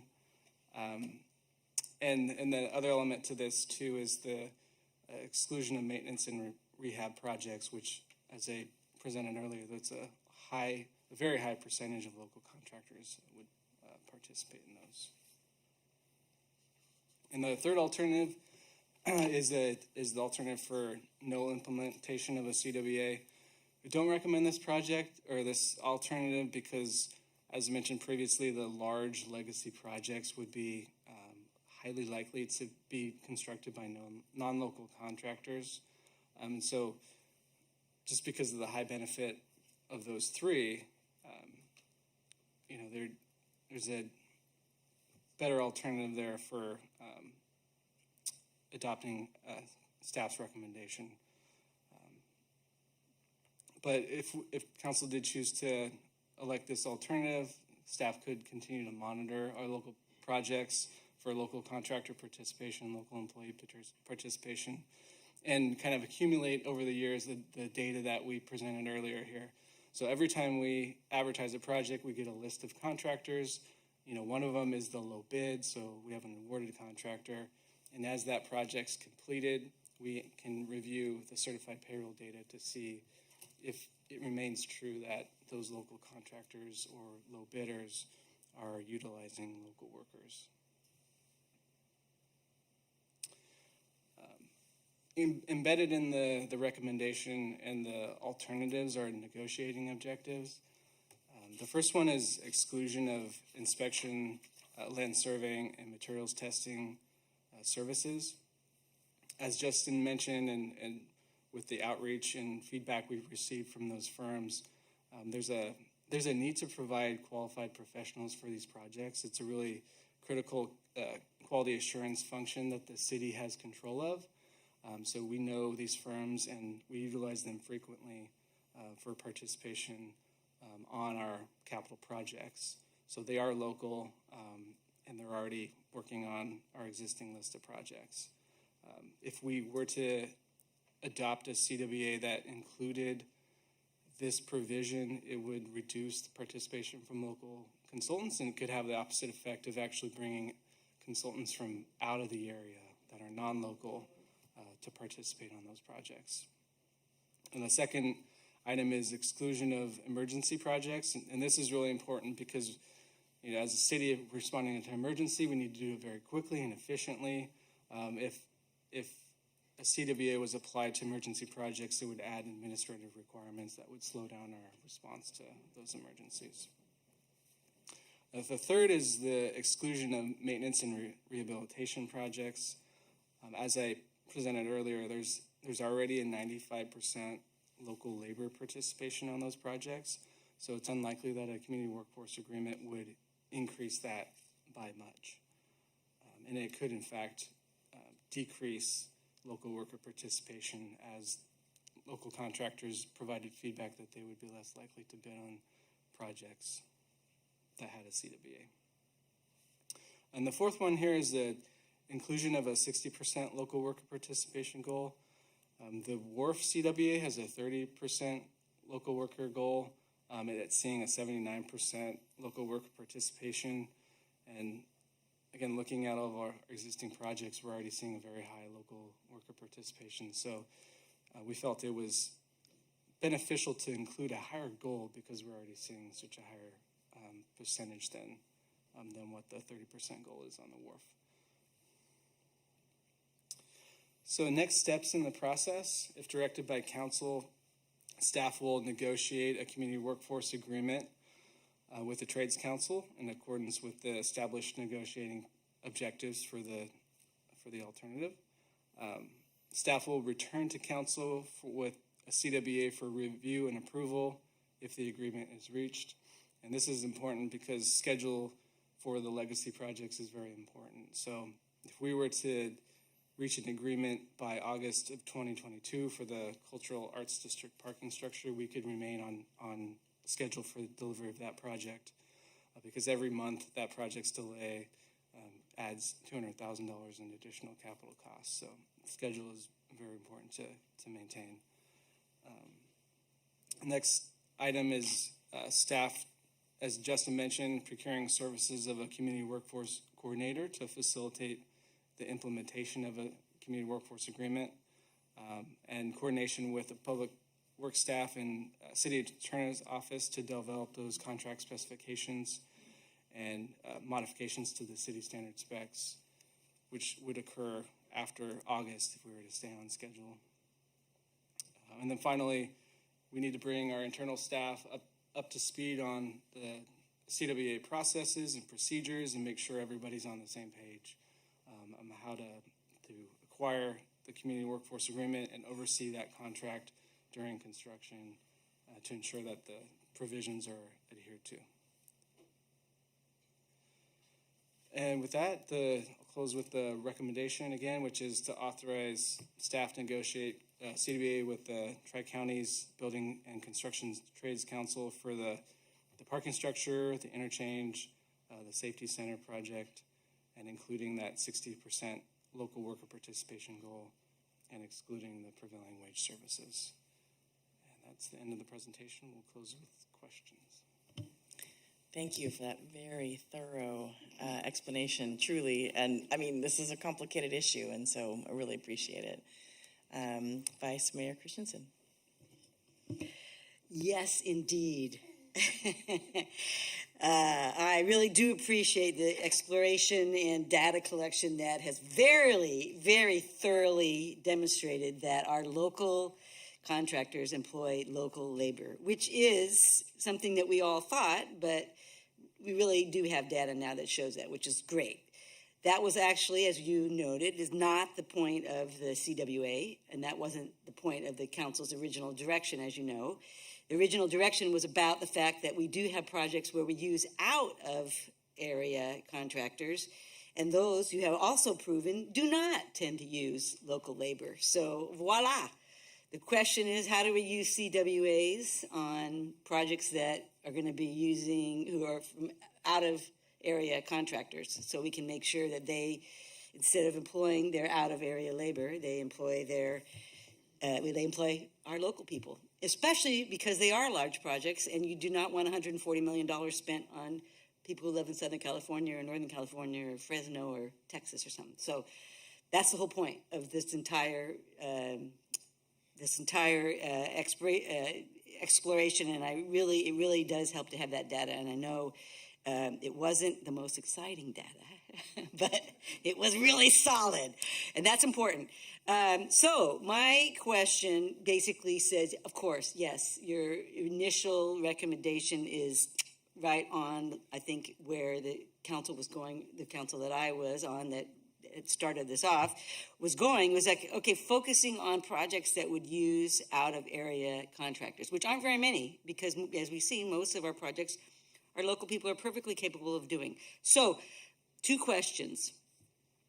Is there a way to find a number, like $1 million number, that says, okay, any project over 25 million, it's extremely likely that we're going to use out-of-area contractors? You guys didn't do that in your recommendations or even your alternatives. In fact, you picked 15 million for some reason and said, oh, that's not good because it's going to include the bridge and our locals can do the bridge. So yeah, that's not, 15 million isn't good. But is there a dollar amount? And I asked staff this about 20 times. They never would give me an amount, but I told them I was going to ask it again in the hearing. So I'm asking it once again. Is there a way to quantify at a dollar amount a number that would say pretty much, we'd say these kinds of projects will, and if their answer is no, you can say that again, but I'm going to ask that question, and I have another one after that. The dollar amount, not so much, but the type of project, okay, possibly. So the 3 that we're recommending, 2 of them are vertical construction projects. Okay. The parking structure is a project that the city hasn't done historically. I mean, the last one was the Palm structure, but that was constructed by a private contractor. So these are projects that we don't do routinely. They're high dollar. And the local contractors, their bonding capacity is likely not up to the dollar value of the project. Okay. So that one, and then the public safety center at 52 million. Yeah. You know, that's another vertical construction project that has a lot of trade involvement through all the different elements of that project. So those are very high dollar value projects. Yeah. None of those are less than $30 million. So, you know, there is some correlation to cost, but vertical construction definitely costs more. Is a better correlation. Okay, and in dollar, I mean, I understand there's inflation, dollar amount, something that was $15 million, you know, 10 years from now it's $30 million, and then you're in a big mess. Okay, I just wanted to get that answer out there. Then the second question is, you mentioned towards the end this negotiating idea about how we have hard deadlines or else we start to miss certain important aspects of a project, like the cultural, whatever you guys are calling the DePomo Palm parking garage. Sorry, I'm never going to remember the real name. Sorry, you guys should have started off with the right one. Once my brain gets fixed on something, it's not going to change. So it doesn't. You don't have that concept in your recommendation. Is there a way that we can incorporate the idea that, hey, I either want something negotiated with the trades by that date, or they don't get it. And the reason I'm saying that is because that's what we did for the wharf, and boy, did it help. It focuses people. If they know that if they don't get to the table, and it helps our staff too. If our staff and they know that if they don't come to an agreement by such and such a date, there is no agreement. It wonderfully concentrates the mind, as it's been said. So, is there a way to include something like that in our recommendation? Council could choose to amend the recommendation with a deadline for that specific project. Okay. Yeah. All right. Or any project. I mean, the idea is you set the deadline, you say, and you give legitimate reasons, because that's a legitimate reason. You don't just say, oh, yeah, arbitrarily, it has to be done by this date. You say, it has to be done by this date because of the funding or the feds or whatever the reason is that you need to have it done. And then that's it. And so that would be part of any negotiation, is that you know ahead of time when it has to happen so that there is pressure. Okay, that's the second question I had. Thank you. We'll get to deliberation. Thank you. Councilmember Marks. Thank you. Well, I have a very specific, small question, which is, when you're talking about the CWA coordinator, how would those costs be allocated? Would they be allocated to each individual project, or would they come out of the general fund? Those costs would come out of the construction budget. Okay. It's a soft cost, so similar to construction management services. Okay. It's an overhead and review of the certified payroll on the project through a consultant just to evaluate whether or not they're complying with the contract provisions. Okay, thank you. Councilmember Shorsman?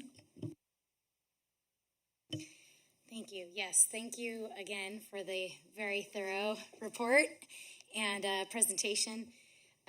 Just a couple of questions, I think.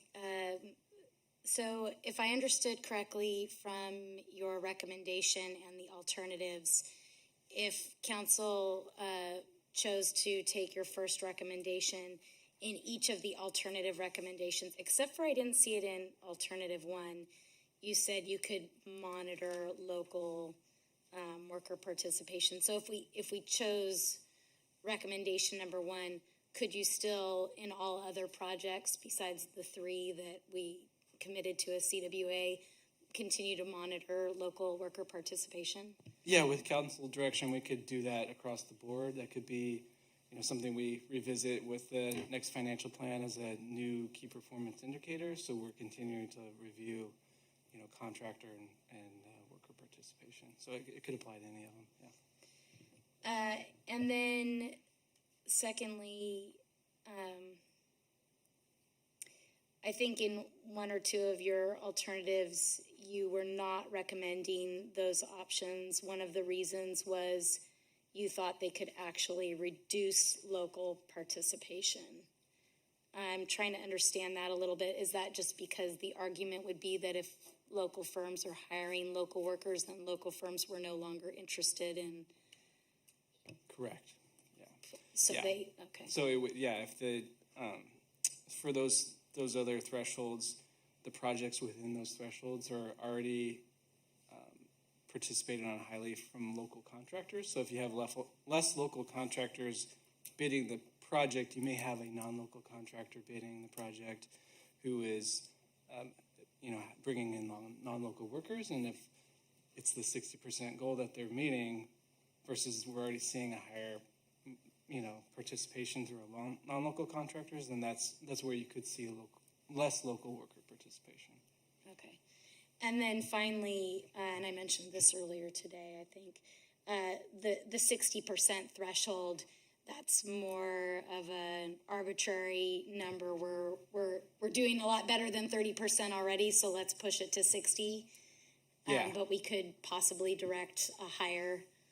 We could, yeah, and that's based on the participation we're seeing. So it's much better than 30. It's within the realm of possibility for a non-local contractor to achieve 60%. And we want to aim higher because the goal is to bring local workers in. So the data is telling us that we're already seeing local worker participation.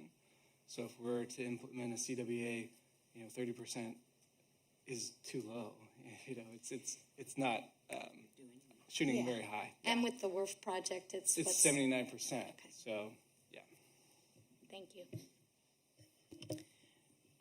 Vice Mayor Christensen? Just one more question.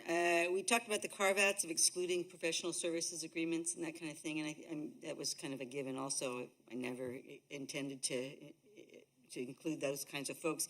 I know that we did carve-outs for some of the core workers for the WRF also, and then we had this flip back and forth.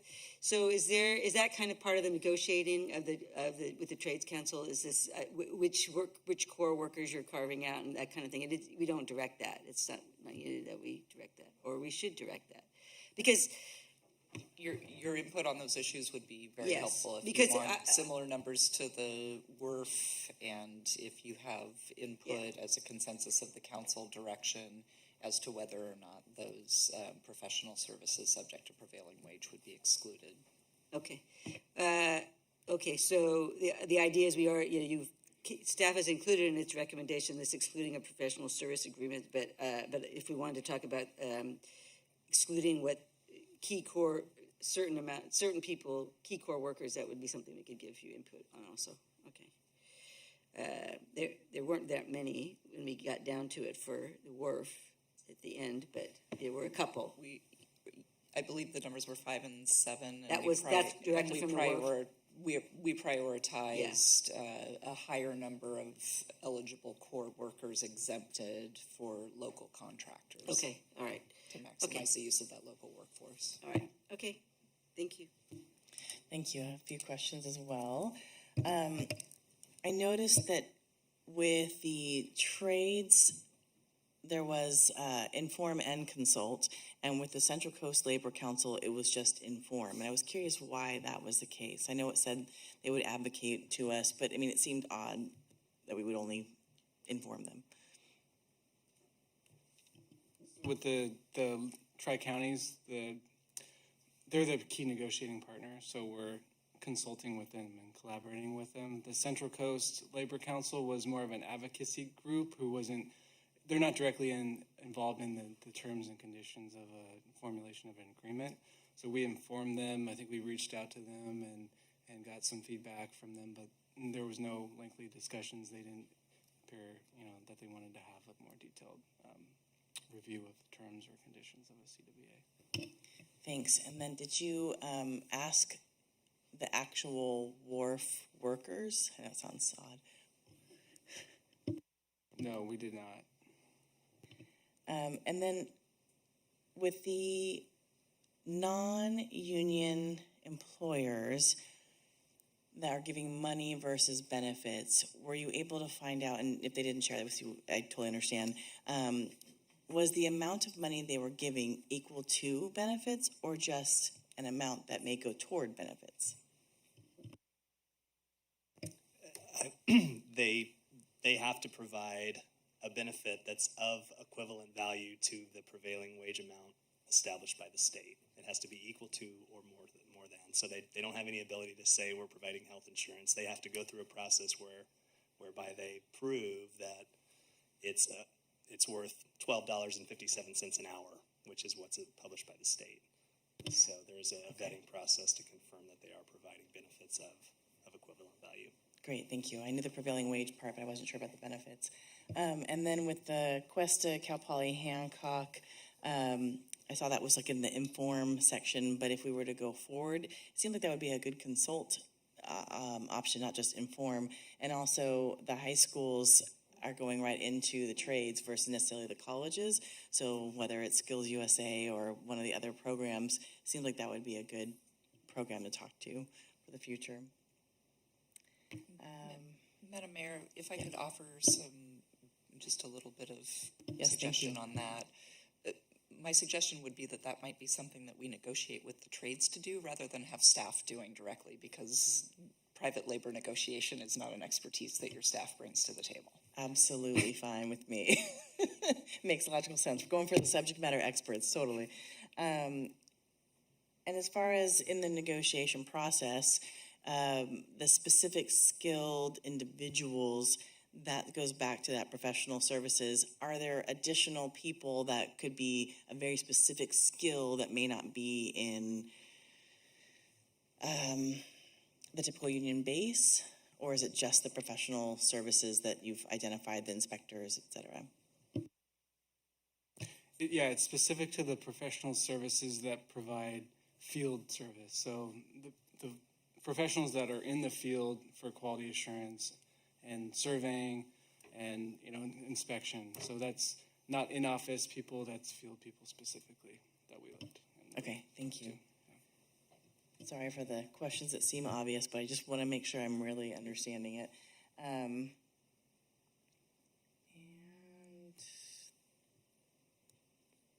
And then as far as when there were some comments around double paying people or gaps, and for the CWA pensions with the unions, is it, my understanding is it's similar, and maybe I'm wrong, is it similar to like in CalPERS, if I go from one agency with CalPERS to another agency with CalPERS, I can go ahead and take my benefits over there and bring them over.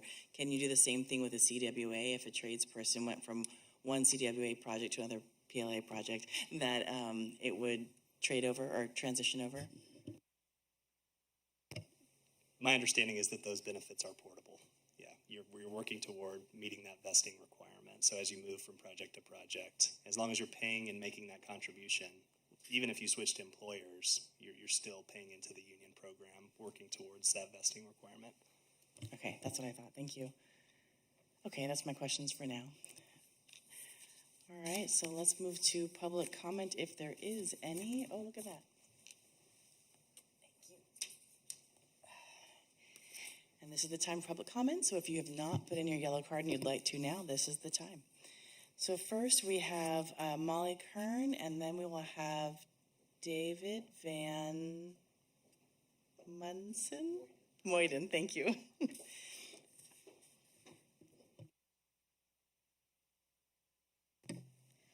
Hello, Mayor Stewart and council members. I'm Molly Kern, speaking to you on behalf of the San Luis Obispo Chamber of Commerce. I do want to reiterate some of the comments you've already made, which is that this was an excellent, very in-depth staff report and research endeavor. We're so impressed to see how successful the city has been in buying local when it comes to public works projects in particular. As we have mentioned to you in conversations leading up to your current major city goals, as well as in our significant community advocacy in support of Measure G20, the Chamber supports maximizing the impact of city investments, and we know that hiring local workers is a proven way to keep that money in our community. We also share your goals of prioritizing the employment of local workers while avoiding unintended consequences that really sort of shaped the beginning of the presentation tonight. As you consider implementing a community workforce agreement, we appreciate and agree with the 60% threshold. We think that that's the right zone to be working in. And we also recognize that a CWA can be a successful strategy for large legacy projects if we were missing that target. However, the data presented tonight, we can see that the city is currently exceeding that goal across project type and dollar amount. And we didn't see an analysis of why local companies would be less likely to work on these large legacy projects, except for the fact that they said if a CWA was in place, they would be less likely to participate. So at this time, we encourage the city to continue monitoring this data. We think it's an important thing to be tracking, and that if participation dips below the 60% threshold, to then explore other, CWAs or other ways to re-engage local workforce. But right now, we just don't see the need for this extra layer of complexity and extra cost. Thanks so much for your consideration. Thank you. David.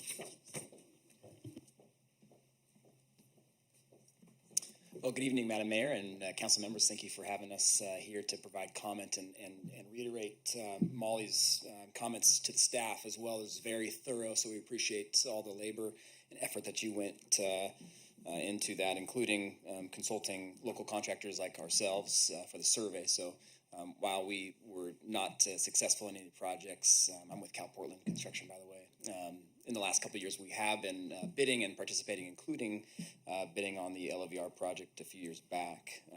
So a couple of points I wanted to make just in addition to the email that I sent previously this week.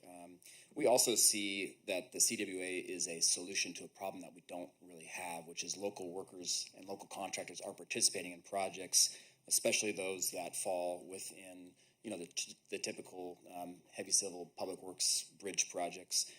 Where we see the potential benefit could be some more complex legacy projects. They're difficult to define by dollar amount because they largely could be, a smaller vertical construction or maybe a larger, heavy civil public works type project. But then again, the comparison project to the wharf was LVR, and that was non-CWA and still exceeded the goal that is being proposed. It reached 69% local participation, and the goal being recommended is only 60. Another comment I wanted to make is that the staff is being recommended to negotiate with just a union, building trades. There's no non-union representation at the negotiating table. And I heard once said that if you're not at the table, you're part of the meal. The other thing I wanted to mention is that I don't know, and perhaps staff would have some documentation on this, is how many non-union contractors are participating on CWAs, because what it seems like is we're in favor of local workers, but there's not a strong presence on non-union workers and non-union contractors on CWA projects. And so I'm curious, a lot of the survey respondents said they would be less likely to do so. what does the data show? Or are they not participating? And is it true that we're not participating because of the reasons that we provided? So just kind of solidifying the fact that, we aren't participating because of double pay of fringes, because we can't bring our core workers. It makes our bids not competitive because of these increased costs that we need to, factor into our bids. So thank you for their time. Thank you. Any other speakers, City Clerk? Thank you. Okay. With only two speakers, no staff response, right? No? Yes? Okay, great. All right, so I see Vice Mayor Christensen.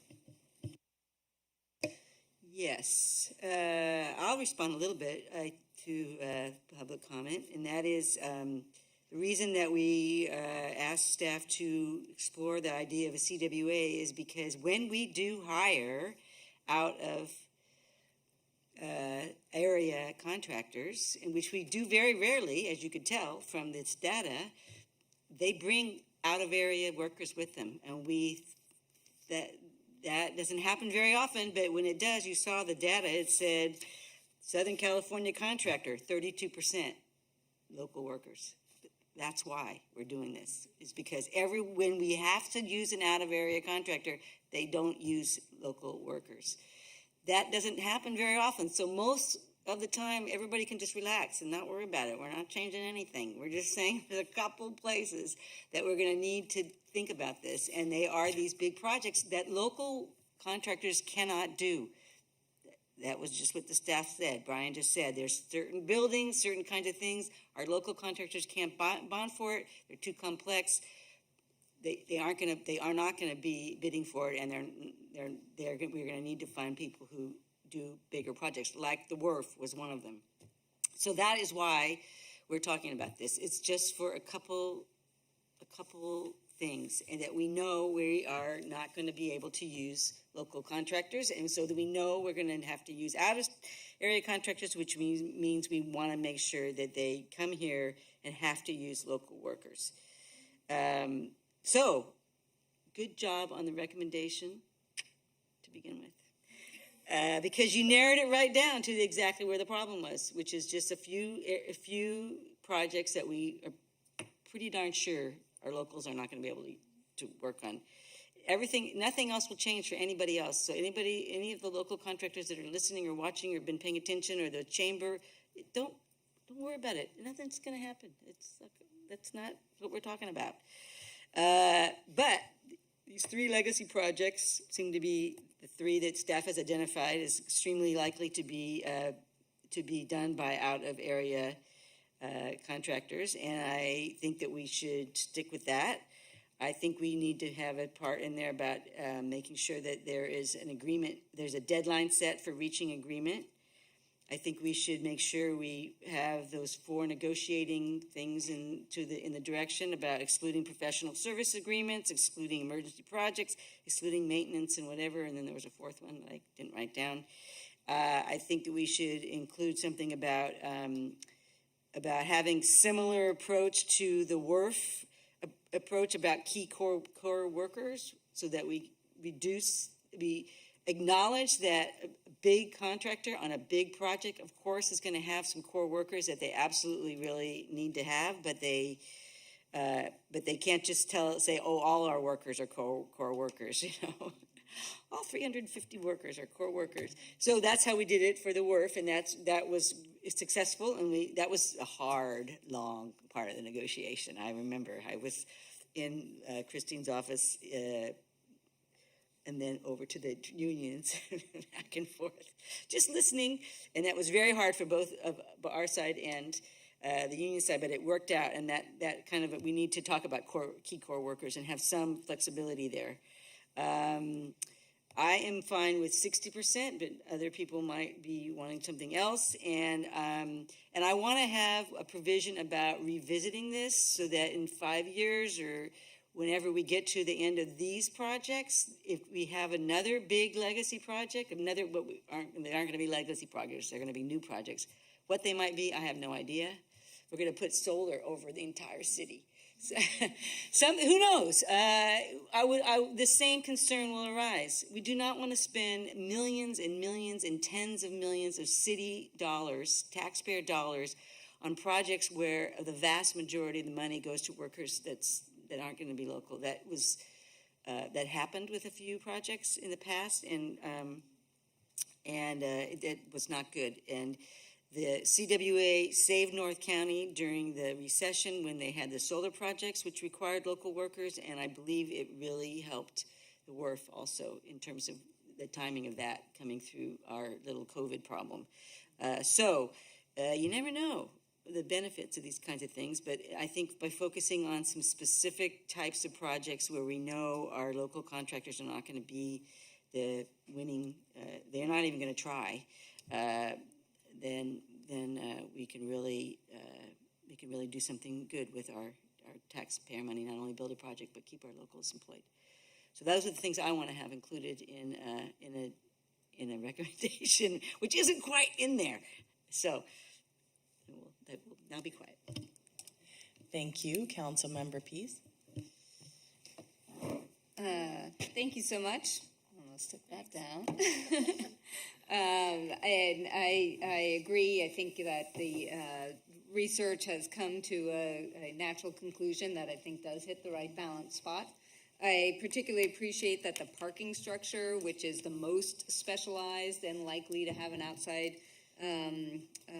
general come on, is the one that's going to be first up. So I think that's particularly appealing. I do appreciate that we have some excellent contractors in town, and so being able to optimize. I don't know that they couldn't necessarily build one of these other projects. They'll just be competing at that level, and we're just trying to mitigate the risk of, as Councilmember Christensen so well pointed out, of having that outside contractor bringing a whole lot of outside. So I do agree with the staff recommendations. I was thinking higher on the 60, but actually I think that's probably a pretty good mark to go for. I think that in the negotiation, the core workers for local contractors would be the key thing to try to optimize, to get as, if you're a local contractor and your labor is local, we want to be able to get as much of that to be in the core worker exception as we can.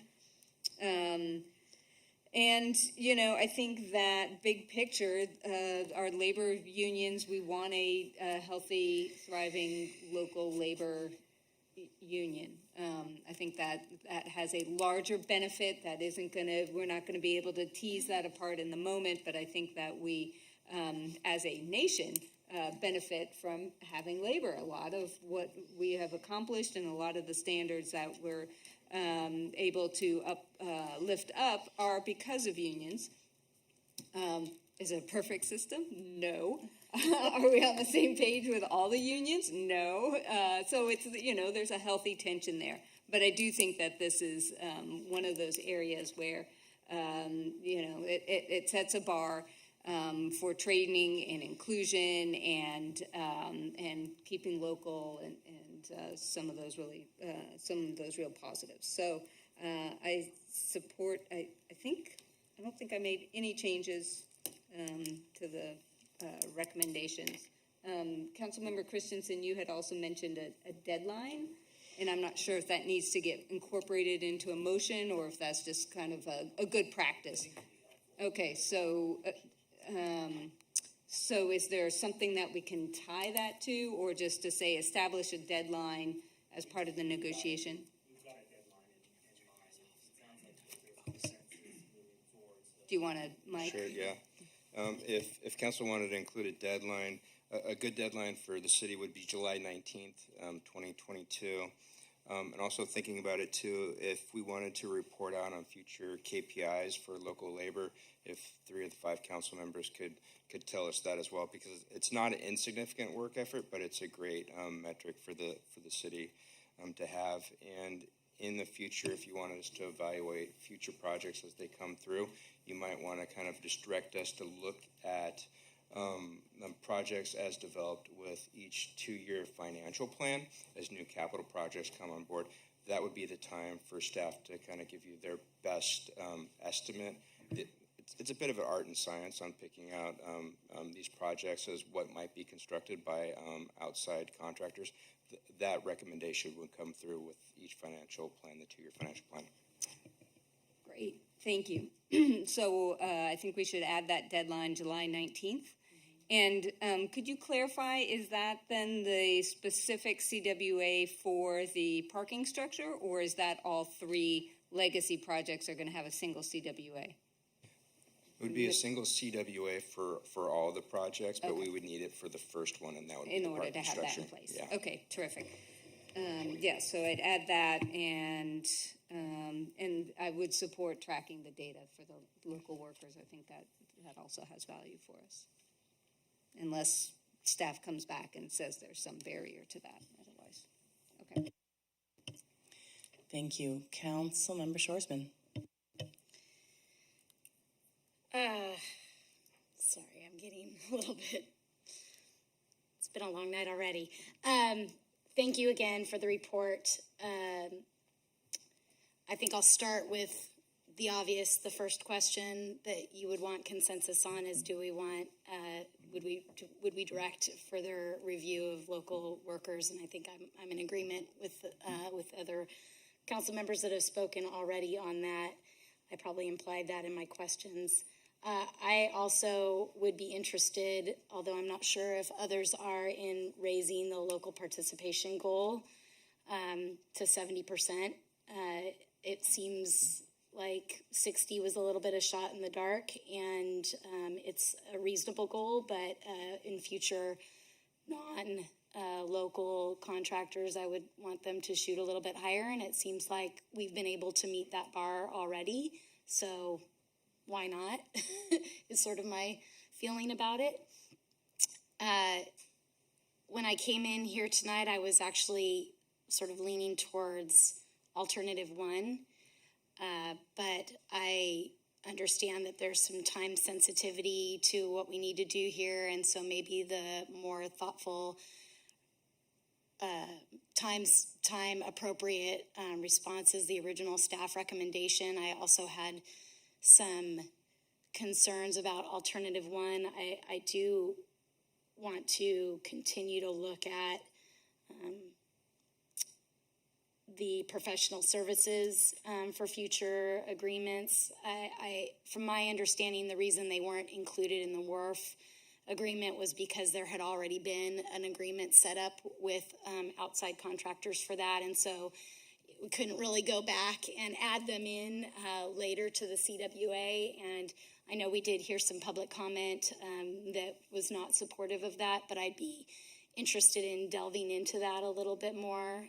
I'd also be interested in future data from workers on their perspective on working on these projects. I know that wasn't really part of the, although very thorough, survey data that you already put together for us, but it is something that I am curious about. And I agree with Councilmember Pease that in general, there was a particular piece of data that stood out to me in the report. I think it wasn't the staff report, but it was the accompanying document on page 1137, where it talks about Bureau of Labor Statistics that indicate that union workers have far higher participation rates in benefits programs, and I think that that's one of the values that labor unions bring. People that have health care are generally healthier, and people that have pensions have planned for their retirement, and so I think that those are important things that labor unions bring to the table.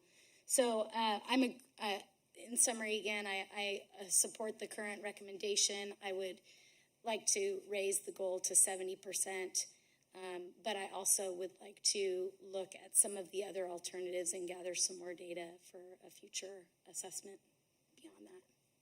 Thank you. Thank you. Councilmember Marks. Thank you. Oh, first of all, I would like to say that I really appreciate the presentation in the staff report of real alternatives. They were very thoughtful and well evaluated. And it really first time I have to say I read this report 3 times, and I went to a staff update as well, because I wanted to make sure that I really understood all this stuff. But it is complex, and I think staff's done an excellent job of narrowing the scope, both by the number of projects, but also a very, I'd say, sensitive set of exclusions, excluding inspection and materials testing services, excluding emergency repair, excluding maintenance and repair projects. That's all, I think, very practical and pragmatic, and also will allow these projects to go forward. I'm in favor of the staff recommendation. I think, although it sounds somewhat provincial to say that we want to keep favor local workers, in fact, what that means is that these local workers then spend their salaries, their money back into the local economy. So there's multiple benefits that come from that besides, just wanting to keep local workers employed. It's also helping the general economy. So I'm in favor of the staff recommendation. I think 60% is okay with these 3 projects. We'll see how it goes and keep our eyes open. Thank you. Thank you so much, and thank you to my colleagues as well for sharing all of your thoughts. I am curious, before I start, the impression from staff around the more than 60%. What's your initial thoughts on that? It doesn't prevent them from achieving a higher percentage. As we saw on the wharf, they're seeing 79%. So it's a goal, and you can exceed the goal easily. And I just want to jump in here. I think that we're being somewhat cautious, just given the other projects in the perhaps specialty kind of construction, perhaps EV charging, batteries, the police station. So we wanted to make sure we were setting up a goal that was achievable and reasonable. We're happy we achieved a higher goal than what we set forth in the WRF, but we also don't want to set it up a goal that then is a barrier, a practical barrier. Makes sense. Thank you so much. I also agree with Councilman remarks. I really appreciate really thorough alternatives. I too was looking at alternative 1 at first, and I too read this like multiple times because I went, what am I reading over and over and over again this weekend? I just wanted to make sure I got it all, because there's just some things that were impressions in this report, opinions on this report that I felt were not having the other side, which was not the request, right? We didn't ask you to go get every single opinion, but I do feel like there were some responses that I think didn't get to have the rebuttal in a sense.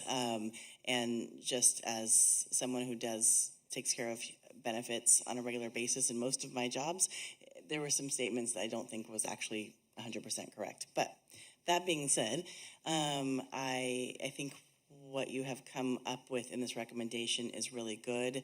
I like adding the addition of the tracking, and tracking every 2 years with the financial plan makes logical sense to me, because I really do think if we track the 250,000 projects plus and really just get a better feel for what that looks like, that will help us make these decisions based on the percentage of the admin costs. It's not a good value, cost-benefit value. So I really appreciate how you explain that in the report as well. As far as the deadline, I'm comfortable with the July 19th deadline. Whatever works best for you makes most sense on that one. And as far as the multiple projects, I was looking at the 5 years, or what's the minimum time period we should be looking at this. But I think obviously with these legacy projects, that will give us a really good feel for how we move forward. So thank you for that as well. And I hope that you will continue to work with, whether it's the trades or whoever it needs to be, with involving the Cuesta, Cal Poly, Hancock, the high schools, and just, getting a little bit more feedback from the workers as well. Because I feel like without them, it's kind of nothing for us without us. We're making decisions for people that I just didn't feel like got to have as much input. And totally okay with how it happened, and I understand why.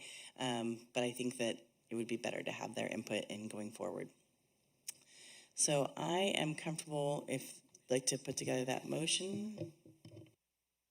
Okay, so more or less the motion we started with, the staff recommendation, but making sure we have the 3 legacy projects, that we have an agreement deadline set, and it sounds like July 19th is what you're saying. If it changes a little bit, that's okay. We don't need to come back to the council.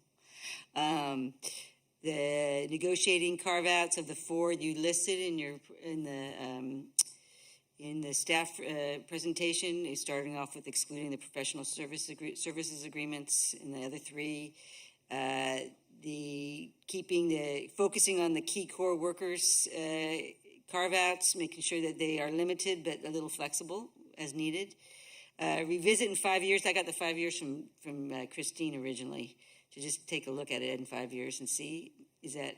I think in this particular instance, the term that we'll be looking for the CWA will be what we project to be the time we'd award the contract for the last project in the queue, which would be the Public Safety Center. So we'll time the agreement. So after you get finished with these legacy projects, I just want the council to be, and the staff to take another look about where we are. Maybe there are not going to be any other projects that would be subject to CWA, but maybe there would be.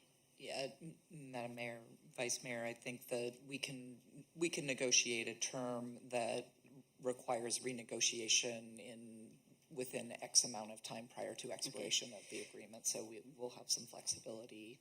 It sounds like we have initial terms. So yes, sorry. So that, and then it sounds like we have agreement on 60%. Good try. And I think, for instance, like the solar projects, if you'd said 60%, basically all you were hiring was electricians, so they ran out of local workers pretty fast. So there are specialty situations where it's not quite as straightforward as maybe the WRF.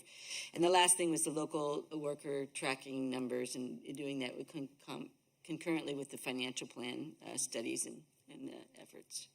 I think that was all the things we talked about. And you can get that into a motion. I move it. Can I ask for clarification? I'm not sure I understood the resolution on the timeline. Coming back, the idea is we bid the last legacy project, and that's so that this agreement that they negotiate will then be done. Now I want the staff and the council to take a look and see, are there any other projects going forward in the next bunch of years that a CWA might be appropriate for? Just to keep it in the city's, headlights. So I guess my question about that is, so we know that the parking structure is probably the first one, the first time sensitive one.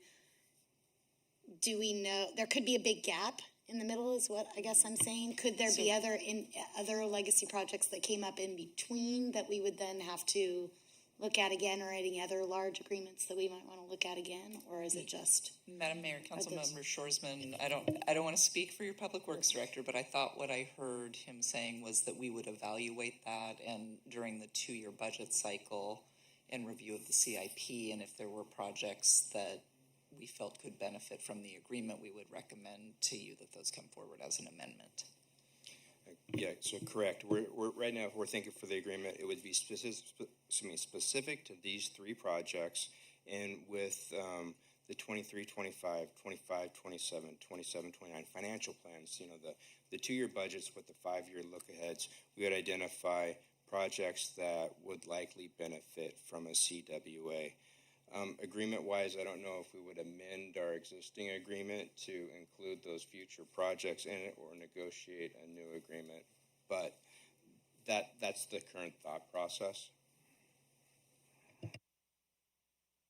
That sounds fine to me. Okay, that's it.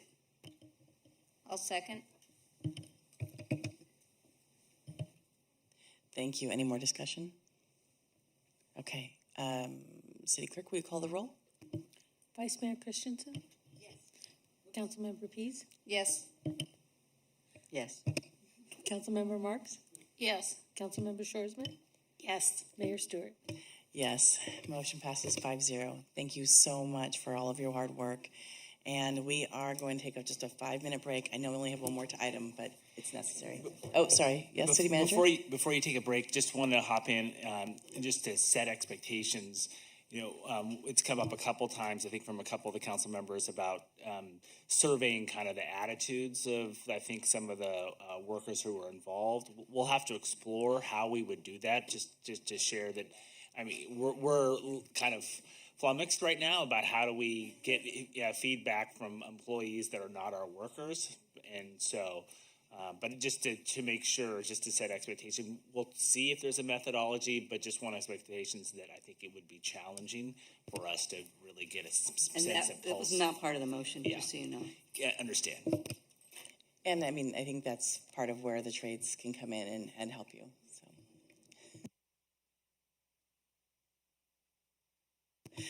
Okay, the last and final topic before, of course, our very long liaison reports. No, I'm kidding. So item 6E, we have a public hearing item before us to introduce an ordinance to adopt a military equipment use policy. Chief Rick Scott and Police Lieutenant Fred Mickle, please present the report. Well, thank you, Madam Mayor and members of council. And so I appreciate your patience tonight, and thank you for hearing our presentation on the military equipment use policy and our ordinance. So tonight, our presentation team is myself, Chief Rick Scott of the Police Department, and also Fred Michael. He's our administrative lieutenant. So the recommendation tonight is to introduce an ordinance approving the policy and continued use of military equipment as outlined in this presentation and the policy of the San Luis Obispo Police Department and in accordance with Assembly Bill 841. So a little background about 841 and how this came to be. The law was born really directly out of a conversation regarding the militarization of policing in America. National law enforcement has faced mounting criticism and scrutiny of departments using military-grade equipment, some in not such a responsible way. The outcome of this initiative has really been a demand for regulation of any military equipment by the state or local law enforcement in the state of California. At this time, departments all across the state, both local and state departments, are going through the exact same process to approve their equipment as well.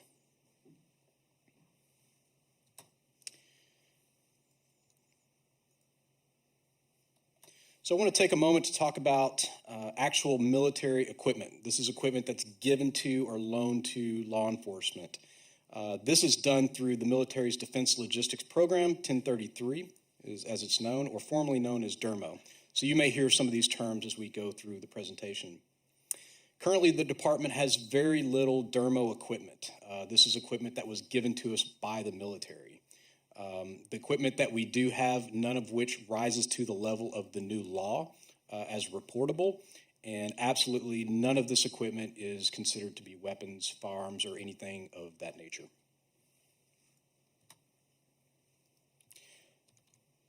So this slide was just meant to show this is what's typically thought when we talk about military equipment. So I'm happy to report that all the things on this slide, we do not have any of that from our military partners. On September 30th, 2021, Governor Newsom signed into law the Assembly Bill 841 relating to the use of military equipment by law enforcement agencies.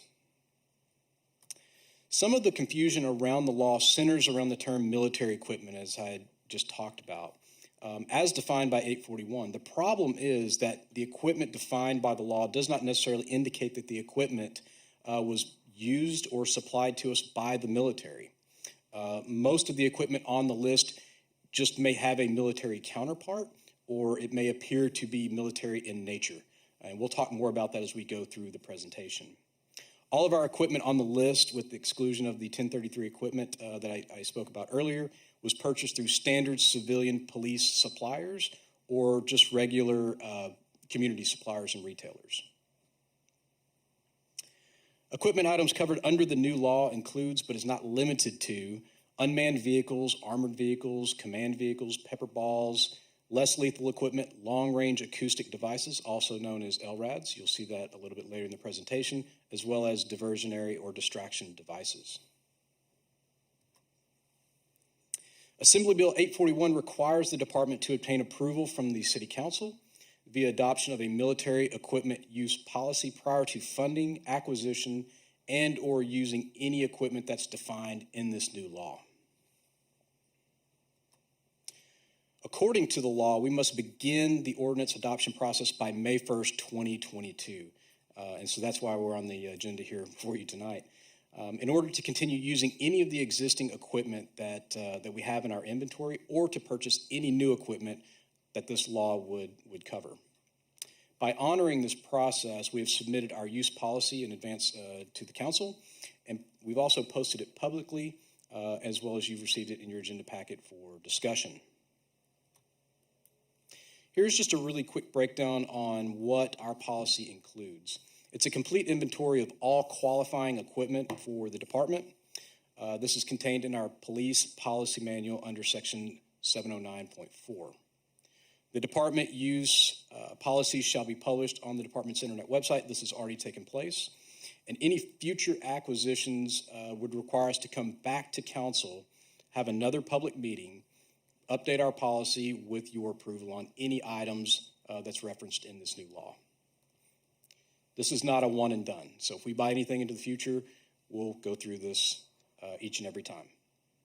Currently, there's no additional items subject to this law that are planned to be purchased by the department.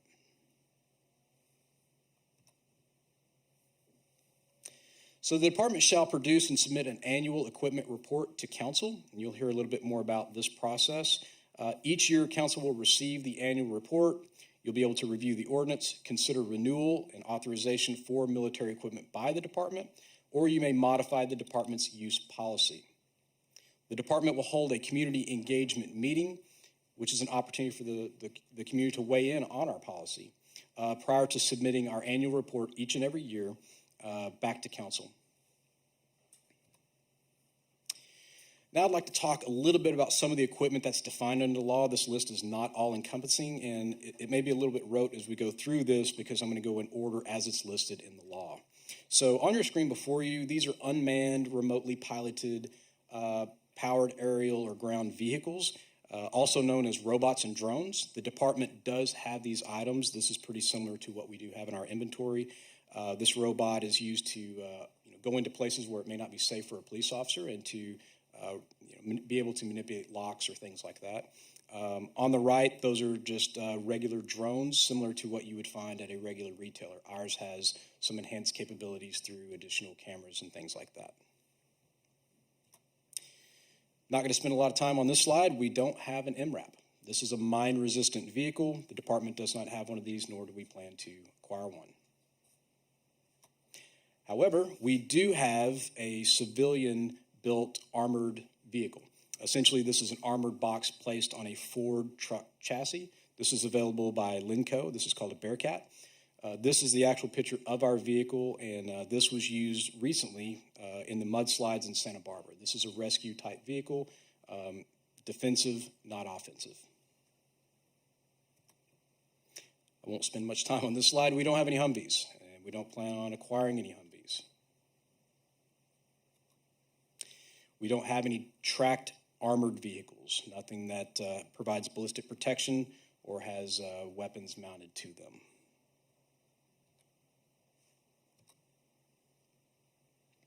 We do have a command trailer. This is a command vehicle that allows us to have operational control of prolonged incidents, such as a disaster response. This would be used for first responders to provide radio communications, computer communications, as well as relief from the elements, again, on prolonged incidents.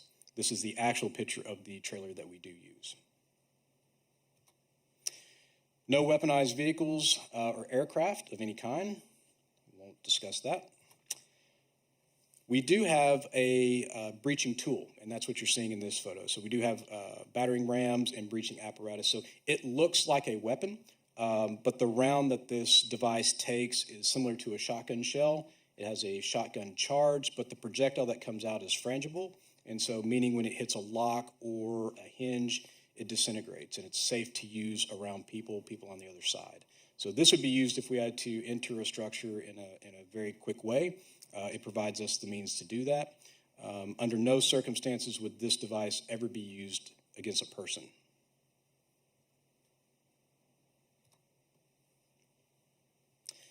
Firearms and ammunition of .50 caliber or greater, excluding standard shotguns. These type of weapons are used for extreme distances and only to penetrate difficult barriers like thick glass, armor, or to disable or stop a vehicle. We do have this type of weapon. Again, this is not used against people as well.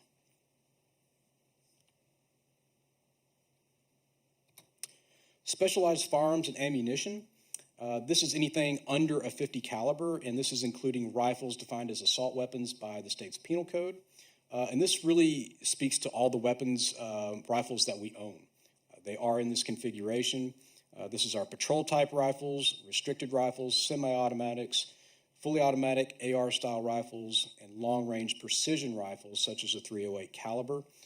Again, these are owned by the department and used specifically for our SWAT personnel. The regular patrol type rifles are used for our patrol officers.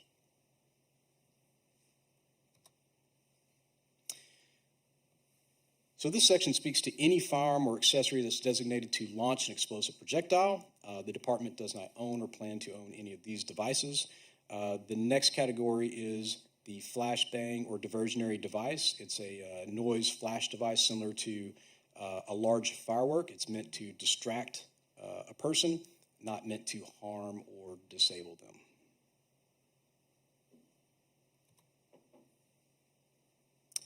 Chemical munitions. The department does own chemical munitions, munitions that which contain tear gas, OC type gas, or similar irritants.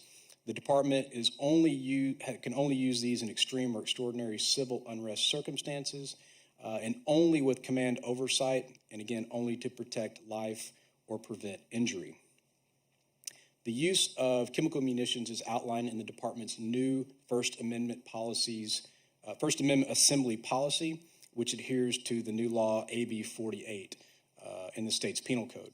This was a revision given from the state that lays down some very specific guidelines on when chemical munitions can be used. Our policy is now in complete alignment with the new law. Taser, shockwave, microwave weapons, water cannons, and long-range acoustic devices. This is the LRAD that I spoke about earlier. The department has no plans to purchase or inventory any of these type of weapons. Less lethal tools. On the screen before you, this is what's termed as a less lethal shotgun. It shoots that beanbag round that's next to it. The department does not use these. Other departments, it's not uncommon for them to use this. We have chosen to go with what's called a 40 millimeter device. It's the one on the left. That's the round that comes out of that. It's larger, spreads out the energy more effectively, and has a much less likely to cause injury or permanent damage if someone were struck with that type of device. These are less lethal, only to be used in situations where we need to gain control and are not authorized to use a lethal level of force.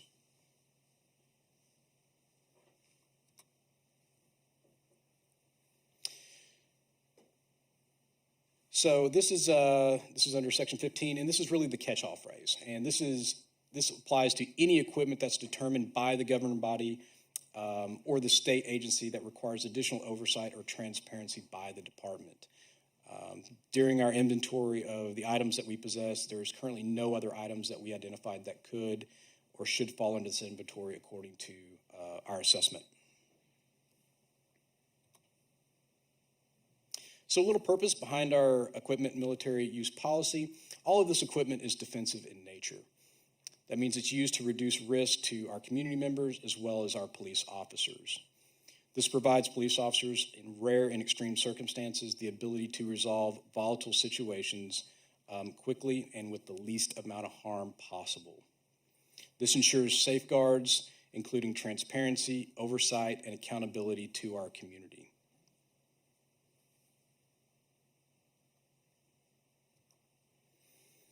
So we partnered with the community as we went through this process, and I've shared our new policy with the San Luis Obispo Police Advisory Committee, formerly known as PACT, as well as our Civilian Roundtable for review and comment, as well as participating in our public hearing tonight. And so this is a good opportunity for our community to come out and tell us what they think about these items, and allows us to educate on why we have these things and why we feel it's necessary. This new law has really provided us a wonderful opportunity to promote trust and transparency, and that's at the heart of the law. And although some of the descriptions are a little bit vague, and we're still sorting through the application of the law, it's very important to talk about promoting trust and transparency in our community. This is completely in line with our community policing objectives. The new law also takes advantage of our robust complaint process. And so this ensures that any complaints that come along using this type of equipment or the manner it's used or just use of force is going to be investigated thoroughly and expeditiously. And then now with the new law, we're able to bring these complaints, our findings, back to you each year in our annual report. So you will get to see how this equipment is functioning or not functioning. And so with that data, we'll be able to determine what best serves our community. I want to also take a moment just to mention that all the items that we've gone through pretty quickly here are merely just tools. They're tools of what we do. Behind these tools, we have a very progressive and comprehensive use of force policy that governs the use of these tools. This was developed over several years with a great deal of research and input, most recently with our partnership of the Jewish activism group Bend the Arc, and they worked in referencing effective model policies from ACLU. And so through that partnership, I feel that we have the strongest use of force policy I think the department has ever had, and it's a model for others to follow. This ensures that we're not using force or any weapons disproportionately in our community against any members of our community, to include any marginalized persons or groups. I'm proud of our use of force policy, and this is why I'm confident tonight recommending the use of this equipment. So alternatives to the military use policy, and to date the department has not discovered any alternative tools that can achieve the same objectives of officer safety and safety of our community members. The use of these items are only during rare and extreme circumstances, and only to protect the welfare of our community members and our police officers. As we begin to wrap up, I just want to update you on the process that we're engaged in. And so we've drafted our proposed use policy and the ordinance. This part is done. The mandatory publication of the proposed policy, which was done in excess of 30 days, that's been out in the community for review. We're in the public hearing now, and we're seeking authorization to use the pre-existing equipment that we have in our current inventory, not buying additional items. And then also approval of the use policy and adopt the ordinance at our next meeting. So recommendation of staff is the inclusion of an ordinance approving the use policy and continued use of defined military equipment by the police department in accordance with Assembly Bill 841.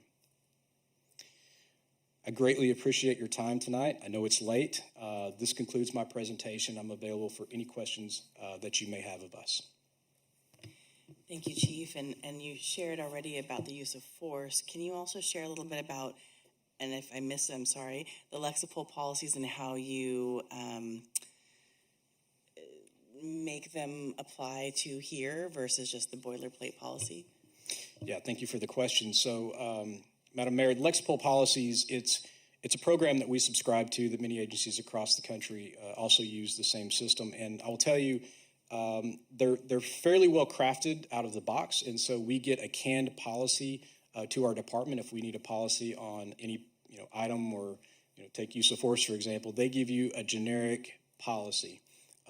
That is really the starting point of a good policy. It's not the ending point of a good policy. And so we're able to take really kind of the bones of what's accepted practice, what's legally justifiable, and then we make it our own for our community. So these policies then go through several levels of revision. We work with our legal department as well as engage with our community to craft the best policy that fits our community. Thank you. Councilmember Shorsman. Thank you. Thank you for the brief presentation late at night. And thank you for many of the questions in the staff agenda correspondence that came out earlier were questions that I had asked earlier. And so I do appreciate you giving both thorough responses in the correspondence. And then I see down below the attached policy that includes those corrections or revisions. So I really appreciate that. It addresses all of the things that I had asked for more specificity about. So I appreciate that. And I think it's a better policy because of that. I do have a question about question number 5 in the agenda correspondence, which was one about AFSC, and maybe one of my colleagues asked that question, but the California Healing Justice. I'm not familiar with that, and so maybe you could elaborate and explain that a little bit. I'm not too familiar either. But what was circulated, this was a group of special interest. I think Bend the Arc was actually part of this group, as well as some other civil liberties organizations. And so they took an opportunity to just do some assessments of other cities and how they approached pushing out this policy. And here we are right before May, and this is somewhat intentional. We could have gone months ago, but I think it was important to wait and see how other cities approach this, hopefully avoiding some of the landmines that were created, and to make sure that we presented to you the very best policy, not just get something done in a hurry. Thank you. I guess there was an email that I didn't see. Sorry. That's okay. It happens. Councilmember Pease.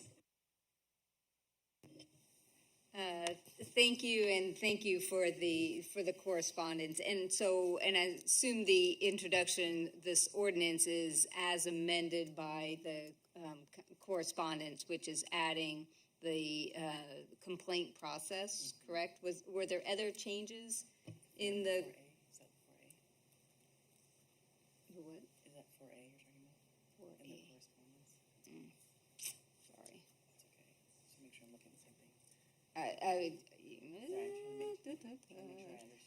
Just trying to see where the actual changes are. So we've added a specific section, yes, 4A. Were there other changes to it wasn't redlined, so I wanted to make sure that we were clear on what we were. 5B, I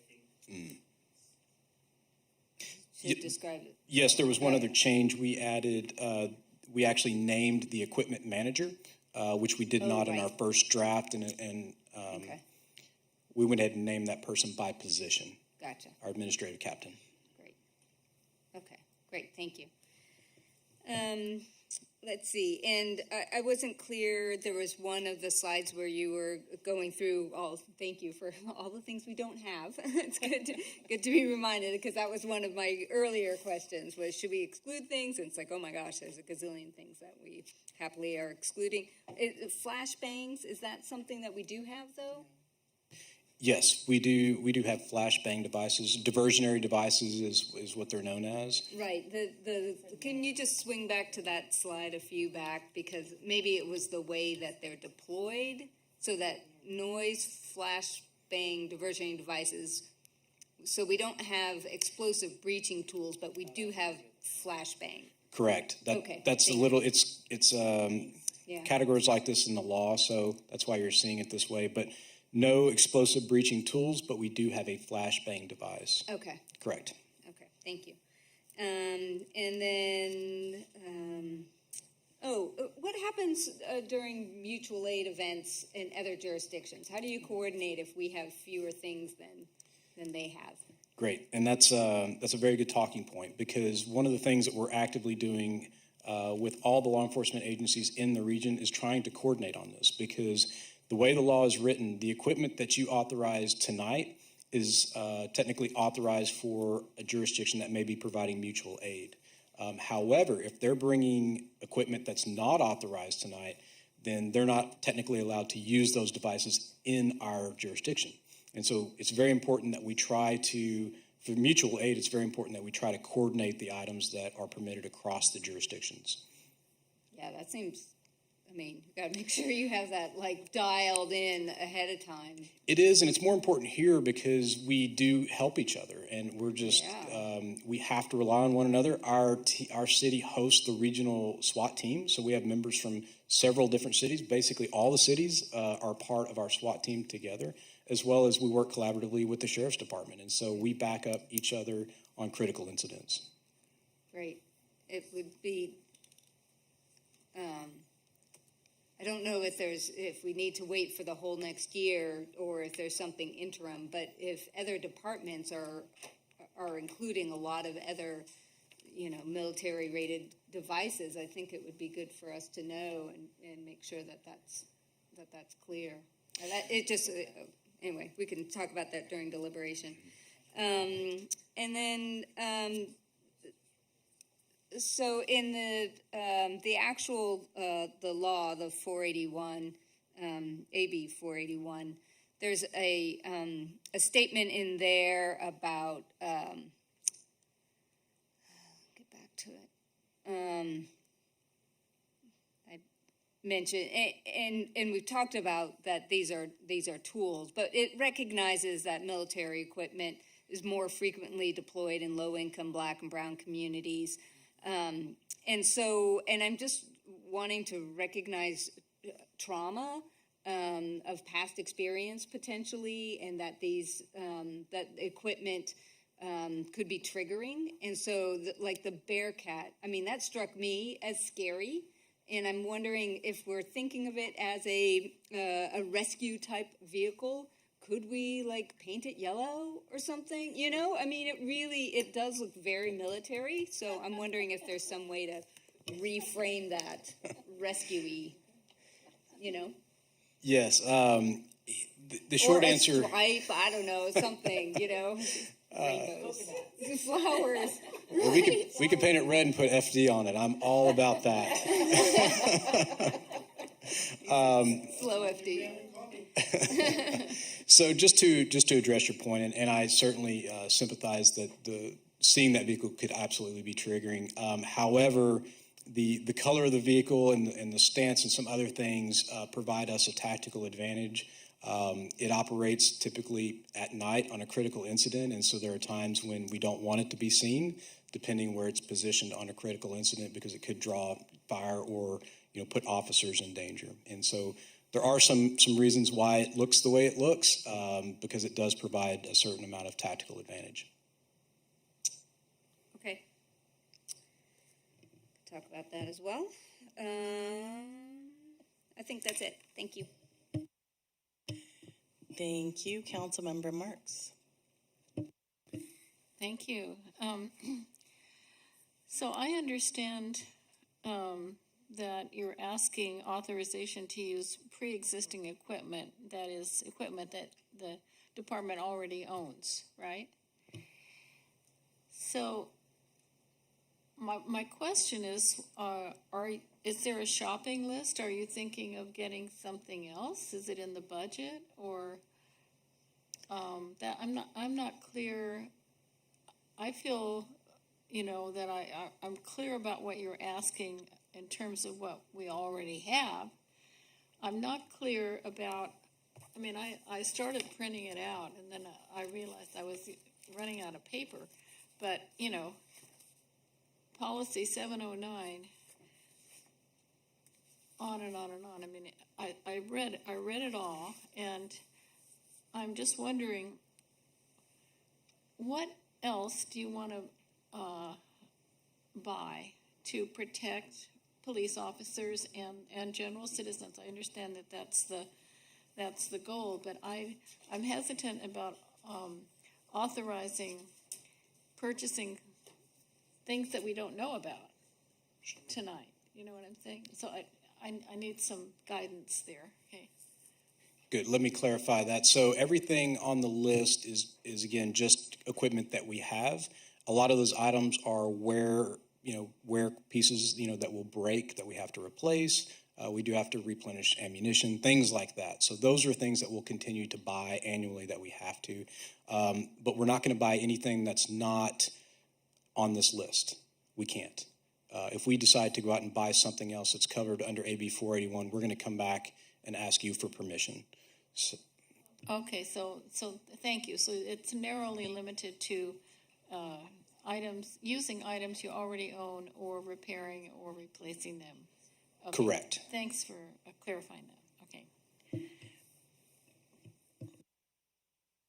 Can I do a little bit of clarification really quick, going back to Councilman piece? You were asking about the other jurisdictions, and I know you've read through this because you had some great questions for us. But at BAT, we outline in there in 709.6 in our actual policy, it really outlines how we're going to go about using other jurisdictions' equipment, and that you were in this meeting authorizing us to use it at this time. So that's part of what we're asking for. Thank you. Thank you for your questions. Just a few more. So I know it seems silly, but so these are not necessarily items that are used in the military. They just could be items, right? Back to the civilian versus military. They're not necessarily, right? Correct. Okay. There was a lot of misunderstanding about it. Yeah. Do these have to come from the military or just look like military? Or Yeah. That was, I think, just kind of confusing. And then the less lethal shotguns, thanks for clarifying that. So back to the triggering aspect of things, I was trying to figure out, is there ever a time, similar to your question around the bear, or your statement around the Bearcat, it could draw fire if someone thinks it finds you and that's where you are. With a less lethal shotgun, doesn't it look the same as a shotgun or any other weapon similar, that someone would see that and then want to shoot at you as well? I'm just curious. So pictured on the screen, this is a less lethal shotgun. The department does not own, we no longer use this device. And so tonight we're not seeking approval to use or authorize less lethal shotguns or those beanbag rounds because they are found to cause greater injury. So the foam baton doesn't go, it's not a ammunition-ish in the less lethal, sorry, I'm not a... It is ammunition, and it comes out of a similar type launcher. Okay. It's just different from the less lethal shotgun. Okay, And got it. It doesn't look like a shotgun. It doesn't Okay, look like that's a gun. my point right there. Correct. Thank you so much. It's just- Okay, thank it's you. different.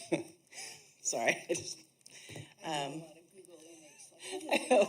I was asking questions, it just wasn't really making sense. Okay. And then so if you did need to purchase something different, you would come back to a council meeting for the public meeting aspect, not a separate meeting separately from a council meeting? Correct. And my goal would be to come back when we come back for our annual report. And if there's anything that we've missed or, maybe something that should drop off this list, it'd be a good time to talk to you about that and have you grant those modifications to the policy. I think being respectful of your time and our very busy agenda, I wouldn't want to come back and ask for little pieces of equipment along the way. Yeah. And the other part of this, the equipment that we have in our inventory, we've had this for many, many years, and we haven't, to my knowledge, bought new or different types of equipment recently. Okay, thank you. And then on packet page 1156, there's says decisions regarding whether and how military equipment is funded, blah, blah, blah. Trying to get input back from the public. So back to the public, it just comes back to these meetings. We don't need to do an additional public engagement plan. Not for the purpose of tonight. In the future, we will also go to the public 30 days before we present to you our annual report to allow engagement at that time. Okay, thank you. And so then going to packet page 1157, the first thing, like 3D, talks about oversight, and I'm just wondering if this is that moment where you're looking for additional community oversight committee or looking at PACT, or what are you thinking there?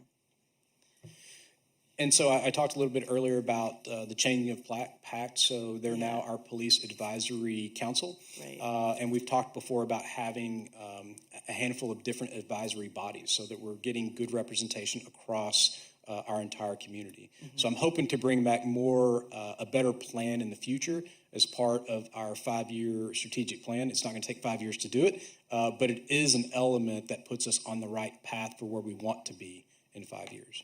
Great, thank you. All right, and the correspondence answered the rest. Thank you so much. Thank you. Any other questions? Okay, so now is public comment. If anyone has public comment, thank you so much, City Clerk.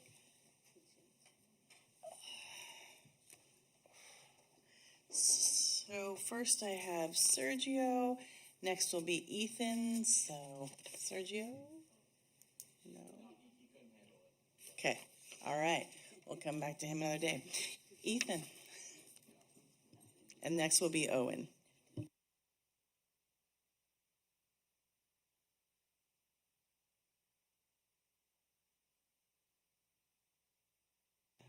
Hello. Thank you, Mayor Stewart and the council and officers representing. I'd like to start. Like I said before, I go to Cal Poly. I'm a member of the Cal Poly Democrats. And most importantly, I'm your neighbor and a fellow community member. I'd like to start off with this. Why? The officers explained what the program is and they're not explained beyond protecting the community or ensuring public safety. No statistics, no facts, no cited evidence was provided today for you all on why this policy should be adopted. Do you think we live in a dangerous city? Crime is rampant, isn't on the rise? No. The officers mentioned how Sacramento should be a model. Sacramento is a town, it's literally 50 times larger than San Luis as a city. How could it be a good role model for this program when it's a metropolitan area and SLO is simply not that? Sacramento has more than 10 times the amount of homicides per capita, according to Neighborhood Scout in 2020. In 2020, there was only 7 homicides per 100,000 in the whole county. I couldn't even find data while sitting here on San Luis because it's so small. With this increasing up to 10 per 100,000 when law enforcement officers are included. So in 2020, 30% of all homicides were committed by law enforcement officers in this county. As a resident, I am deeply disturbed by the actions of the officers and the actions presented today, especially since the presenting officers themselves said they did not fully understand the law. That's what they said. Other things that the city could be spending more monetary and temporal capital on are creating more temporary shelters like Forte Prado, more homes or hotel rooms for Project Housekeep like at the Anderson Hotel, chipping away at that $8 million mentioned by the Haslo representative earlier in the meeting. More partnerships with nonprofits like Shower the People, Food Not Bombs, Restorative Partners. The list continues, Council. Within the police department itself, there is only one crisis response team. If someone is having a mental health emergency, you either get presented to officers in uniform with guns, or maybe if you're lucky, you'll get the one crisis response team. That is unacceptable, Council. Funding the arts through the SLO Museum, or the Fremont Theater.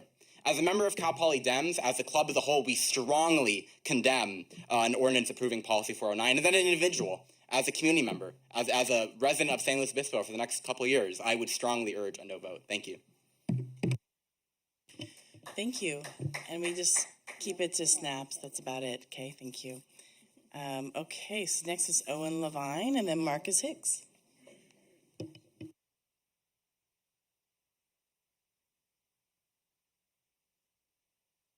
Hello, I'm Owen Levine, also from Cal Poly Dems.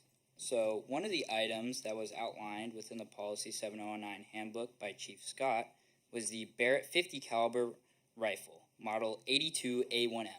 The Model 82A1M is described as an anti-material rifle.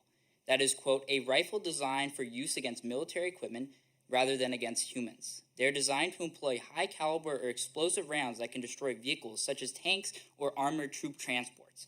Chief Scott and Lieutenant Michael, are there tanks or armored vehicles on Santa Rosa Street? No, I didn't think so. Why are we talking about giving more money to buy more armor-piercing sniper rifles or armor-piercing rounds while we have seniors here tonight pleading with us that they can't pay for their garbage? What are we doing here? I yield my time. Thank you. Marcus Hicks.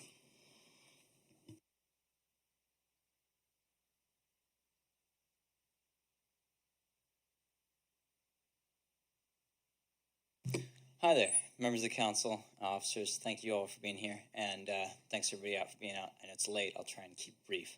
I'm here as a member of the San Luis Obispo Democratic Socialists of America, and also as a lifelong resident and concerned community member who has been in some of these. Well, I'll get to that. Looking at this policy here, our neighborhoods are not war zones. Ideally, they should not be war zones. Our peace officers should not be treating citizens like war enemies. So why are we equipping our officers as though they're going into war? These drones that are used to monitor folks, there's so much here. I mean, obviously, a lot of this is an offshoot and an offset of our military-industrial complex. I understand that there is a large amount of surplus that gets shunted down to these local communities, and it influences the militarization of our police. I stand strongly against the militarization of our police. I believe that further militarization of our police increases community distrust. It increases a combative mindset and it contributes to a warlike culture within the police force. And I also believe that I would ask also, I don't know if any of the members of this council have been ever on the receiving end of any of these kinds of munitions or, riot control agents. I'm someone who has been on the receiving end of these kinds of munitions and equipments, and I would like to say that I strongly condemn them, and I do not believe that they should be utilized in the fashion in which they are. I would also mention that tear gas is banned in certain countries in wartime. I would also urge everyone here to Google LSSD or LASD gangs. Again, that's Google LASD gangs. There's just a lot there as well. I understand that's not our jurisdiction here, but I would ask that the council and I would urge them to look into a program called Cahoots, which is up in Oregon. It's a different model of policing. It's a different model of providing social services instead of reacting to problems in this way. I would also mention that police do not prevent crime; they react to it, right? And a lot of these, if you look at the way that the fraction of responses that they get are the responses that are violent. It's a fraction of overall, right? So I would urge the council to not adopt this resolution and to look further into other alternative forms and really to dig into what this really means for our community. Thank you very much. Thank you very much. And outside of this meeting, be happy to share with you a lot of what is happening. We actually are doing something almost exactly like Cahoots through the Mobile Crisis Unit, and I'm sure Chief Gagsden would love to share more with you if you'd like. And the Community Action Team, maybe you could give like a very, very short snippet about that we already do. And then also just reiterating that it is not purchasing anything additional, that it's an inventory that we are doing because of the 481 law. Yes, and absolutely. And thank you for the opportunity to respond. And I appreciate our community members here tonight expressing their opinions and views. And this is helpful for us in continuing to craft our policy and the way we police our community. Just a really quick rebuttal. We love Cahoots, and we're continuing to do more things around the city that model after that program. And we have our community action team, which is partnered now by 2 police officers, soon to be 2 social workers that go out and help address social issues. So people don't come to jail, they go to mental health services or they go to rehab services. So it provides another dimension to safeguarding our community that doesn't involve an arrest or cuffs or uses of force. So we're very proud of that program. It's provided a model for others and paid huge dividends for our community. Quick shout out to our fire department for the work that they're doing with their mobile crisis unit, also patterned after Cahoots. And so I'm looking forward to more opportunities for police and fire to partner around providing street-level social services. And I think that's the future of what we do. To address some of the comments that were brought up, all of our officers receive crisis intervention training, CIT training. And over 90% of our officers are certified crisis intervention police officers. So when they go out as in a group, they are crisis teams, and they have had that next level of training above what other departments do. We value having that crisis intervention training. One comment about the 50 caliber that we talked about, and I mentioned in my presentation that this is not used against people. And this is a safe community, and I'm proud that this is a safe community. We work very hard to keep it a safe community. The other dimension of that is this is a target-rich environment. We have a nuclear power plant. We have a wildly successful farmers market. So we don't have tanks on Santa Rosa, but we have thousands of people every weekend in our downtown.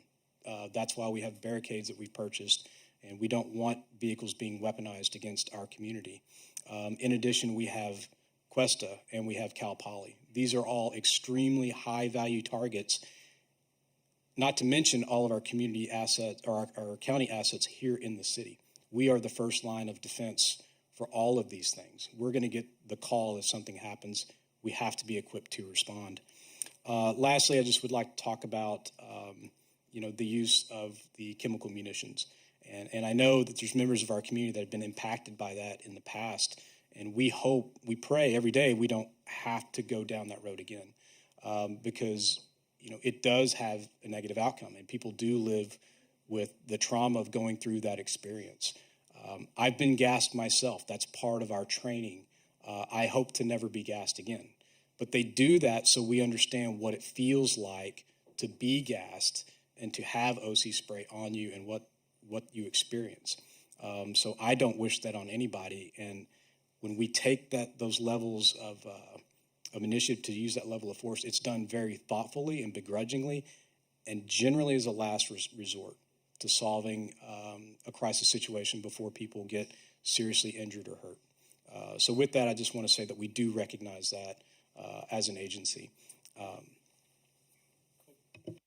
Sorry, a quick note on the chemical munitions and the kinetic weapons. AB 48, which is a different policy than what we have talking about today, was one that was implemented also recently, that we have worked with our legal team and our community outreach to craft our policy to fall exactly in line with that law also. So whenever we use those munitions, we are in line with that. And it's a pretty, if you've looked at it, it's a bullet-pointed law of really strict ways of how you can use those munitions. Thank you. Yeah, I actually thought I had a typo in mine at first when I was reading. I was like, wait, what? So thank you. Yeah. Thank you for answering those and responding as well. I do have to say that in the realm of stats, our community, our city is a safer community by far. And there are some people who do not feel safe in this community. So I think there's still that aspect that we have to be thoughtful of that in making these decisions and how we state things as well. So, Councilmember Peace. Thank you. Thanks for the report. Thanks for our public comment. I think those do continue to be important voice in our community, and we are a work in progress. That we are reimagining public safety. That this is an effort that is strategic planning happening over the next year or more, and that we've done a lot of discussion and reflection about right to assembly, and as you say, I mean, those are about policies and practices, not necessarily the tools. And as reluctant as I am, uncomfortable as I may be personally, I appreciate that there are trained people who can use those tools at those times when we really do need it, because they're, hopefully you don't have to, and there's some scary things that would not be happening during peaceful assemblies, but could be happening over other bad things. So I think that I appreciate the transparency of this AB 481 and this policy. I think that having the annual meeting presentations, I think that's a great thing. I think we need to continue to be consistent with what we really mean. So, like, having to circle back, like, oh, it looked like we didn't have flashbangs. We do have flashbangs. So it's just a way the slide was worked, but still, it's kind of things like that where you have to follow up and go, okay, wait, what do we have, what do we not? And then, you know, the Bearcat is just kind of an example because we've talked about this. It's like, oh, we've used it at Montecito for the rescue, and it's a rescue-type vehicle. Well, what we're hearing is that it's also, you know, this, that we want it to be stealth at night, right? So if it's a rescue safety vehicle, then let's have it be a rescue safety vehicle. Otherwise, let's recognize that it has this different role. I'm not in a position right now to say that we should switch it over type of thing. I just think that we need to, if we are going to follow the intent of this new law, to be able to have community conversations, we need to just make sure that we are being really honest with ourselves about what these devices are used for. So that's, I mean, kind of an editorial. Other than that, I don't have any changes to the policy. I'll go ahead and support it as it is when we're ready for that. Thank you, Vice Mayor Christensen.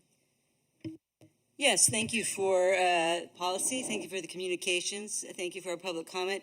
I do think there's a little confusion that we're not authorizing any money to buy anything, and we're doing this because it's required by state law that the department lists all its property, and that we acknowledge that they're listing it, and that we have a policy about how to use it. So it's like we're required to do this. We're not following Sacramento's crime wave. We're following Sacramento's law. It could be a little confusion there. I also urge you to reach out to your police officers here and have a one-on-one discussion about what's going on, because that is a great way to learn about what their lives are like, as well as them learning about what your concerns are. And I think that direct conversation is really, really important. I appreciated the comments and concerns about language that our other council members have mentioned, and I think that's an ongoing challenge, and we are continually working on it. I will say, you know, I was director of Planned Parenthood for 6 years back in the 90s when the Planned Parenthood was arsoned. We had repeated bomb threats on occasion. You know, the little robot came in. We all had to get out, and the little robot came in and picked it up and put it into the bomb container, and then they took it out and blew it up somewhere. There weren't actually any bombs in anything, but there could have been. And there was an arson that burned the building down. And I have been a target of threats of murder, homicide. So there are bad people out there, which I keep reminding folks that we're not just talking about over-impassioned citizens doing something. We're also talking about actual criminals and bad people doing harmful things to good people, and to issues like abortion and women's reproductive rights. So I just want to also keep that in mind as we go out and talk about. We all saw, you know, a couple of years ago, January 6th in our nation's capital. So there are people that you need a stealth Bearcat against, as well as using it for rescue. And I, because of my experience as a somebody who is directly threatened their life in people saying things and writing things, I am cognizant of that aspect, as well as the reality that people are afraid of police officers and are afraid of the discrimination and the bad things that have happened to them because of police officers. As we've talked about many times before, we can recognize that this is a reality for many people of color, for many people of all kinds of different things, low income, whatever, homeless, but also recognize that we do have a very fine police force. We have a very honorable officer, police chief, and officers who care about our community very much and do a very fine job. So I just... they're trying, and we're all trying. So I just want to continue to remember it is a two-way conversation that has to continue to happen between the community and our police department, and maybe a three-way with the council as a political arbiter. But anyway, I think that the changes that were made to the initial policy are good, and I'm going to be happy to support the motion when it's made. Thank you. Councilmember Marks. Thank you. Yeah, well, I would like to just start out by saying that I have been in situations where I've been up against Army people who had rifles pointed at me and been subject to tear gas dispersal. This is when I was a student and I was trying to take over the Pentagon unsuccessfully. But you may have seen those photos where there are people putting daisies in the guns. I was one of those daisy girls back in the day, a long time ago. But I know that from the point of view of a law-abiding citizen who is trying to exercise their First Amendment rights, this kind of heavy police response is it seems like it's just over the top and it's not necessary. From the point of view that Carlin Christensen is bringing out, which is the fact that there are bad people and also mentally ill people with weapons, which may or may not be bad. They may just be nuts. But in general, I have to say that I'm comfortable authorizing the use of pre-existing equipment as long as we aren't just giving an open approval of anything.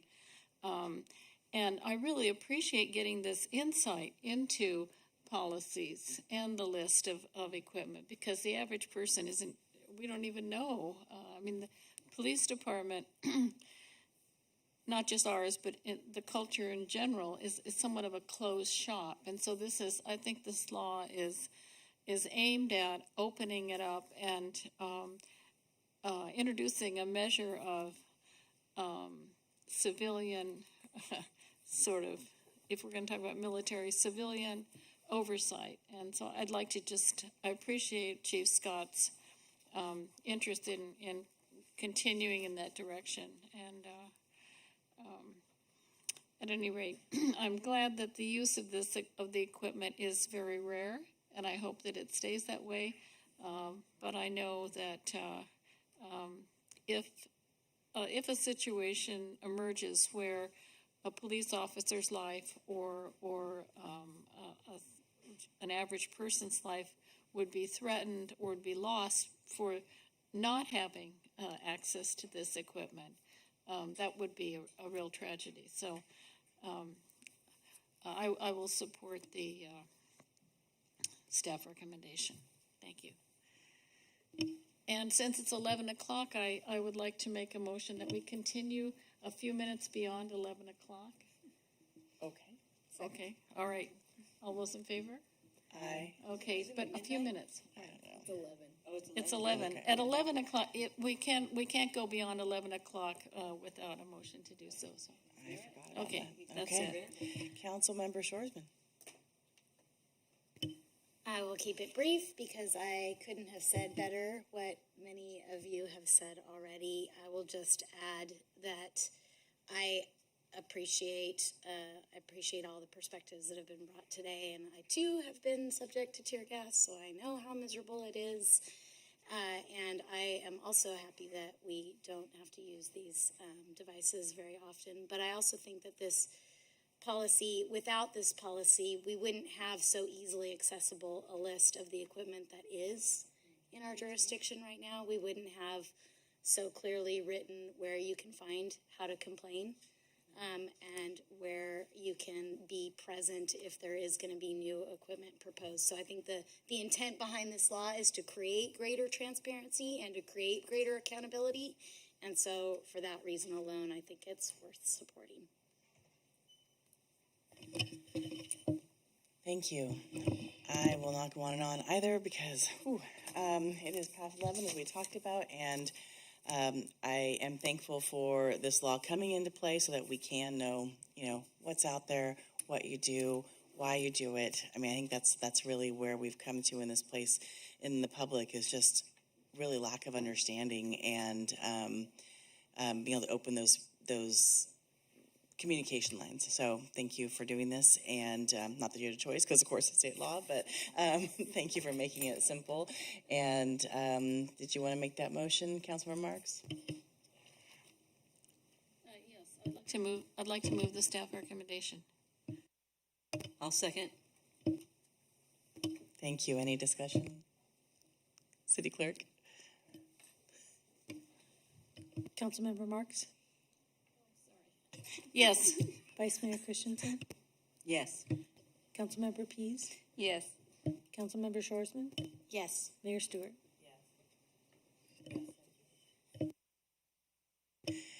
Love these microphones so much. Thank you. Thank you for spending all the time on this and helping us understand. And thank you for everyone coming to the meeting. I know we have liaison reports. Any liaison messages you must share right now? I didn't think so. Okay, so we'll go ahead and adjourn the meeting. The next regular city council meeting is scheduled for May 3rd. We're meeting early with a closed session starting at 4:30 p.m. and the regular meeting following at 6 p.m. in the council chambers at City Hall 990 Palm Street, where we are right now. Thank you so much.